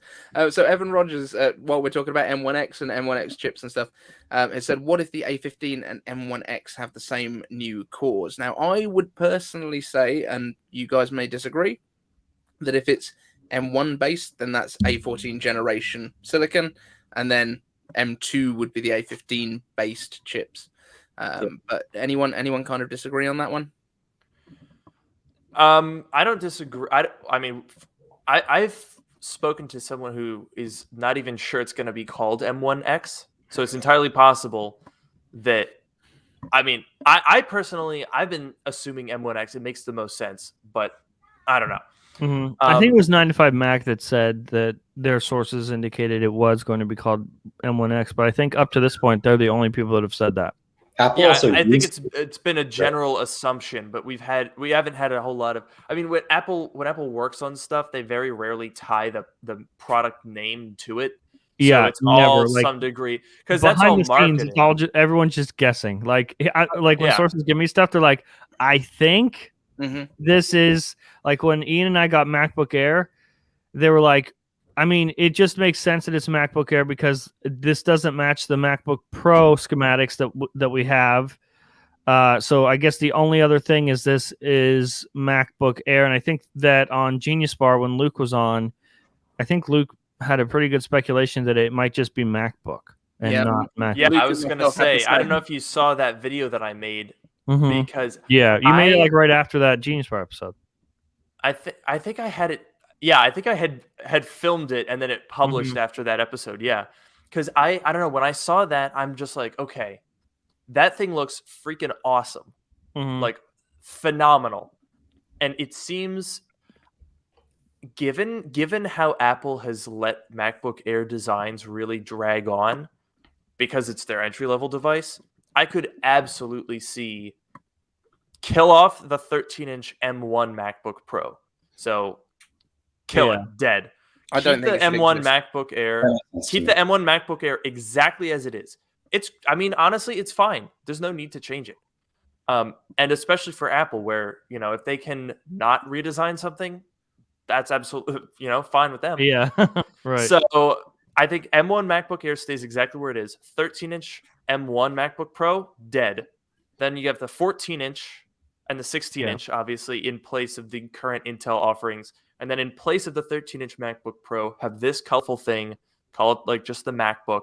Yeah. At $12.99, I think, I mean, even if the performance, you know, M2, it's a little bit better than a MacBook Air, but nothing too crazy, I would still buy that just because it looks so cool and it's thin and it's light. Absolutely, I would buy that. It looks awesome. So thin. It's insane. Like, I think the only counter to that is the Quo report from last week. He said that his report came out saying MacBook Air mid 2022, flatter top and bottom edges and multiple colors. But again, he Which is exactly what we leaked. Used on the names. Yeah. Which Quo, I think, has had issues with that in the past. Yeah, Quo's timelines are typically very off. He's been off by a year sometimes, like in terms of a release. Yeah. I was going to ask though, with in terms of the actual MacBook, like originally MacBook was the lowest end, and then MacBook Air came out as a premium, and then MacBook Pro is the most powerful. And I know when Apple did the 2015 MacBook, it was kind of positioned between the two. What a weird thing they did. I know. Like, Apple doesn't seem to understand what Air means in their lineup. It's different in the Mac compared to the MacBook, you know, compared to the iPads and stuff. So iPad, it doesn't mean like budget or... Yeah. So what if weird. that thinner kind of flat design that we've seen actually comes out with M1 inside it as a lower end MacBook without mini LED? That would sell like crazy. So it comes out maybe at $799 with just a colorful little MacBook for students. But like crazy. But doesn't that kill the MacBook Air? Who would buy the MacBook Air?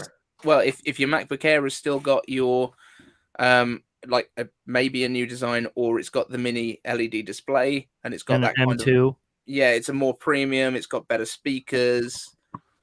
But if the MacBook Air's design stays the same, I don't see that working. Yeah, I just think that Apple doesn't need to do that. Like, there's been rumors for 100 years about Apple coming out with a low-cost MacBook, and I think they've demonstrated that people are absolutely willing to pay $1,000 for their old. Like in 2017, people were still buying the absolutely ancient MacBook Air, which at that time was actually the thickest laptop Apple sold, and it had that crap display. And people were still buying it because the lovely aluminum bezels. I mean, $1,000 is like is kind of cheap for what you're getting. I mean, for the M1 MacBook, $1,000 is a fantastic price point. Why are you shaking your head? $50 on Amazon. Well, the M1 is amazing. Oh, I thought you were disagreeing. I don't know why I was shaking my head. I was like, you shake this way, Ian. Yeah, you can get a refurbished M1 Air from Apple for $850. Yeah. Hello.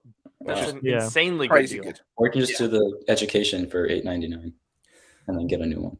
So, what do you think about Apple potentially going for like SE Macs at some point? Whether it's an SE Mac Mini, SE MacBook Air, so that they just keep one around with an M1, and then when the M2 comes out as well, what kind of price point do you think they would go to? Like a $799, an $899, $850? I just don't see the need for that because it's only like $100 difference. Because then they would have to make a whole new computer, or I guess they. I mean, even if they use the current body from the MacBook Air, I'm just thinking like what they do with iPhones and iPads now should be kind of the template for what they're probably going to do with Apple Silicon, in that they'll keep around the older processors, the older models, to give them the lower end of the lineup. I'm not sure about that. I think the main reason why there's not going to be a sub $1,000 MacBook is iPads. If you I forgot the iPad even existed. Right? Because when you're in a Mac state of mind, you think about that. But but Apple wants you, if you're not willing to spend $1,000 on, They want you to spend $1,200 on your iPad Pro. yeah, or they want you to go for $330 the. You can on go, an iPad. $999, or you could step down to $799 for the M1 11-inch, or you can go down to $599 for the iPad Air. If they put a MacBook in there, I think it would really ruin the iPad. Could do sales. Could do. But I think a lot of younger people still want to have the iPad because of the touch interface, and they're used to it from the phones. And I still say that the iPad is the best computer for a lot of people, like my parents. Like my dad uses an iMac, my mum uses an iPad. Even I use my iPad Air with the Magic Keyboard more than my iMac. Absolutely. I used to agree with that, but then Apple Silicon came out, and I don't know. I still just think the M1 MacBook Air is just the best computer. Like, I've recommended it to my whole family. Like, I've probably sold like 5 of them at this point. It's the easiest recommendation that you can make because it just does everything, and it will do for years. I mean, you look at the kind of life support that iPads have gotten historically. Those things live forever. Like right now, you can iOS 15 supports the iPad Air 2, which came out in 2014 with an A8X. And I still have one of those. By the time, like, assuming it gets dropped next year, that's 8 years of support for an iPad, and not even like a crazy high-end iPad. And it still works smoothly. Yeah, I mean, they run a little hot. Yeah, but it's not the A8s get taxed a little bit. Yeah. To answer Evan's question, by the end of next year, not this year though. Oh yeah, absolutely. It's gonna be a while. Aren't they trying to put? I feel like they're trying to put mini LED in those things. Oh God. Why? I feel like they're at least. I would rather LCD at this point. I just want the MacBook Pro. Like, I don't know. I don't want to deal with the blooming issues and. Yeah, those mini LED displays are not great. Yeah, I was a little surprised. They have 10,000 local dimming zones. I'm kind of surprised that there's as much blooming as there is. I don't really get it.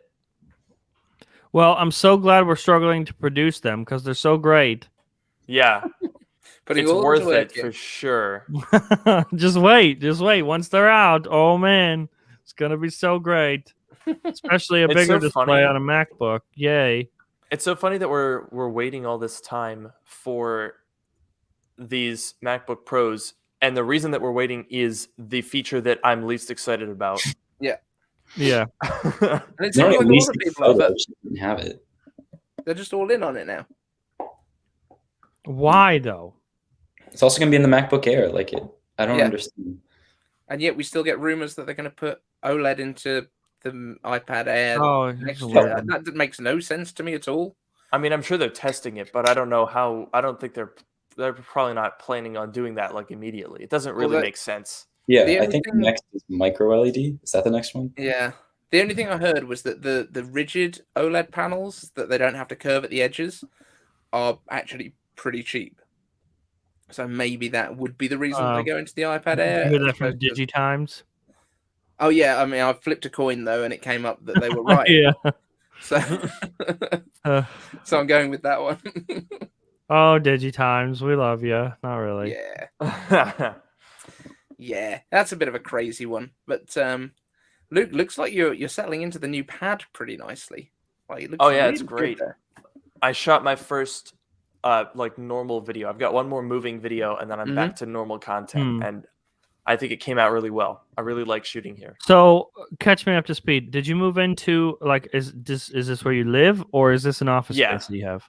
It's both. Okay. It's like a larger space, and I'm just gonna live and work here because I was kind of tired of paying 2 rents and 2 utility bills and 2 internet bills. So I was like, I might as well just get one place that's nicer and less expensive. It's Luke's one-man creator house. Yes, that's exactly what it is. It's a one-man tech YouTuber house. I'm looking forward to more of your the very first one. Yeah, and speaking of which, I should probably get to uploading this video, so I will probably head out. Thanks for having me on. Thank you so much for spending some time with us. It's been amazing. We love you, Lucas Miani. Really appreciate it, Luke. I love you, Jern. Thank you, man. Wait, does anyone else guys. call you Lucas Mianis, or is that just me? You now. Oh, Dave I does. feel like I've heard that before, but not very No, frequently. only from me, Lucas Mianis. All right, there you go. You've coined the term. I have. I will take full credit for that always. Fair enough. All right, see you guys. Bye. Amazing. Cool. I like how Ian is streaming in 3 pixels currently. I know, yeah. He's picking up Sam's role towards the end of the stream. Yes. Oh God. He refuses to wire in his Mac. It's He's great. just like, no, we do it on Wi-Fi, and it always it's always just gets up perfect. at the end. In my defense, I'm on like a random island with about 10 megabytes per second internet. Yeah, so- where are you and why? Dude, I don't know. I'm Do on you need vacation me to in. come get you? Are you kidnapped? Yeah, blink I'm in twice. Washington. Here, I'll show on my map. I don't really know. Why You're are in why Washington, are you you could've are you gone on to Lucas vacation? Mianis' I house. guess. I don't know. You Like- what do you mean you guess? Are you on vacation or not? Yes, but I don't know why I'm in Washington. Did you ask? Nope. Okay. Kyle Dodds is saying he really wants a first-party 30-inch external monitor. Now, I'm assuming that we're going to get an external monitor when we get this iMac eventually, but we've also been hearing about having an A13 inside. Which So that is the follow-up to the Pro Display XDR. Okay, so is it going to be that kind of price point? A lot. It's a replacement for the Pro Display XDR, which is currently like $5,000. But they're also working on a separate external display that is consumer based, like not expensive, and it's not the A13 one.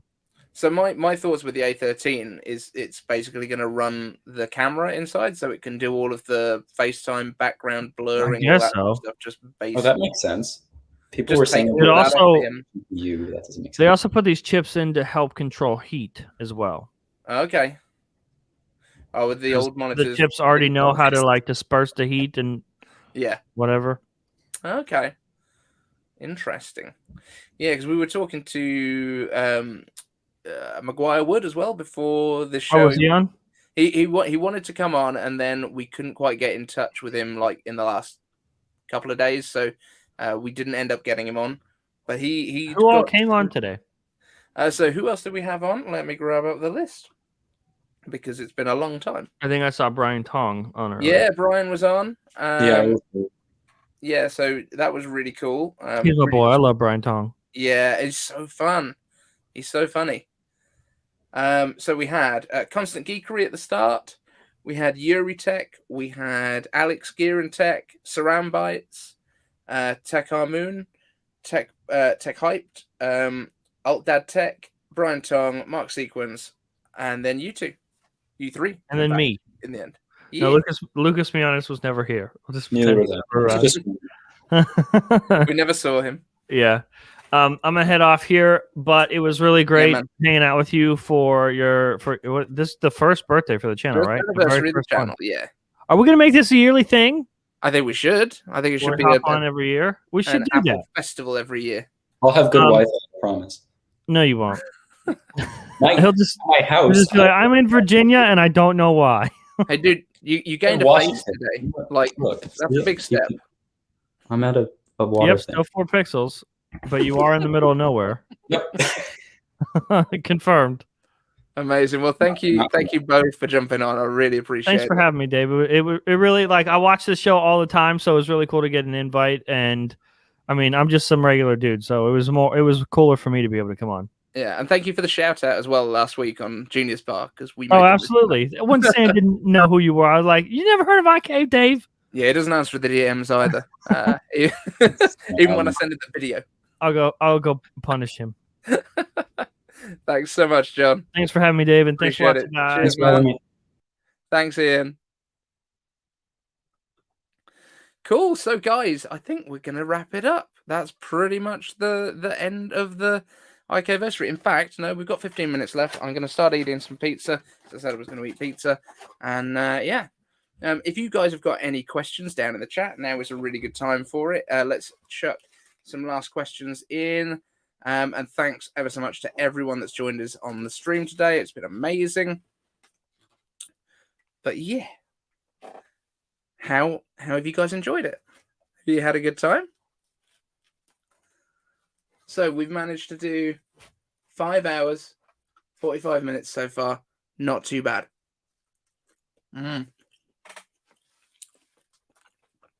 Domino's treated me well.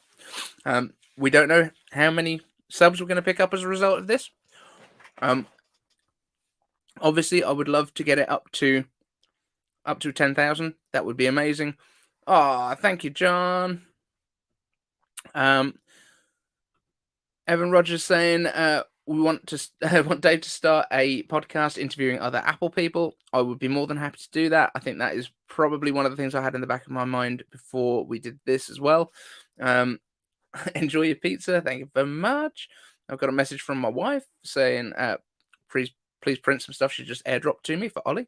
So we're going to be doing some of that.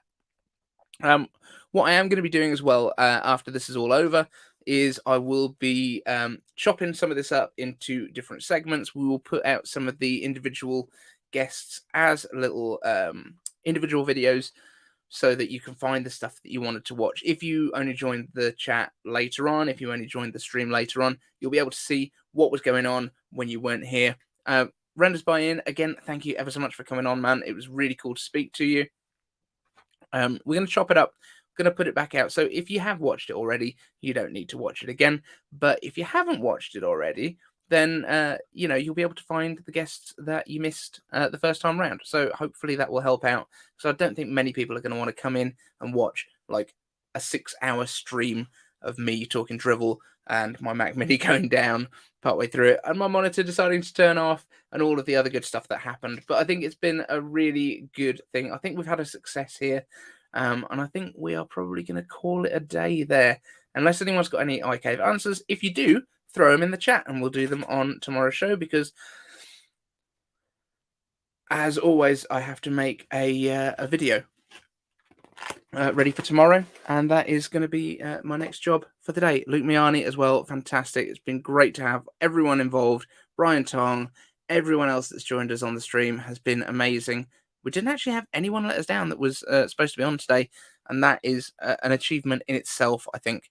I need to rebuild my office because it is a bit of a state at the moment. Oh, Sharon, thank you so much for the super chat. I really appreciate it. I hope you guys have enjoyed it.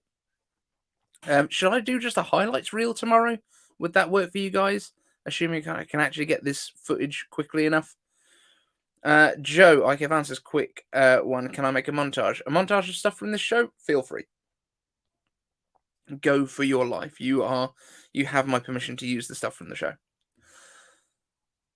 Whoa, John, thank you so much. Really massively appreciate that, buddy. That's incredibly generous of you. I'm glad you've enjoyed it enough to feel that that's a fair thing to do.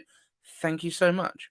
But yes, we will do a highlights reel. So should we do the highlights reel for tomorrow? Is that what we should aim for as tomorrow's show rather than trying to put out something new? Because I guess there's not going to be a great deal of news unless Mark Gurmy has put in some crazy stuff going on. So I think that's probably what we will. Oh my goodness. Not another one. Thank you so much. Really massively appreciate it, guys. Do shorts for all the guests. YouTube loves shorts. Maybe I need to do a shorts channel because shorts on my main channel don't seem to perform very well. Maybe we need to do a separate thing that we throw shorts at, or we put it on TikTok or something like that. We will have a look. But thank you very, very much, guys. Really massively appreciate all the super chats that we've had. But also I massively appreciate anyone that's just come up and just watched, because just having you guys here and having you in the chat and having your like questions here, like this is what the channel's about. It is all about having people to get involved and to kind of answer your questions. So 0 dislikes, is that true? Like I can't even see because I'm inside the stream, you know. So let me have a quick look. Let's see if I could see that stuff. That'd be good if we have. Wow. 150 likes, 100% positive. Well, that's not a bad thing to do. Yeah, I think John is right. I think we should do this as an iCaveversary every year, and we'll try and make it bigger each time. And maybe I'll try and get a camera that doesn't look like a potato and something that is going to stay on throughout. But yeah, we've got some time to work on that. But everyone, once again, thank you all so much. Really appreciate all of your time that you spent with me, especially anyone that's been here all for the full 6 hours. Much love to everyone in the chat. Thank you all so much. Really, really does make a difference to me. I'm going to sign off now. I know I haven't done the full 6 hours, but is anyone going to hold that against me? Really, at this point? I think we've had a good time. Thank you all so much, and I will see you in the next one. Leave your questions down in the comment section with hashtag iCaveAnswers.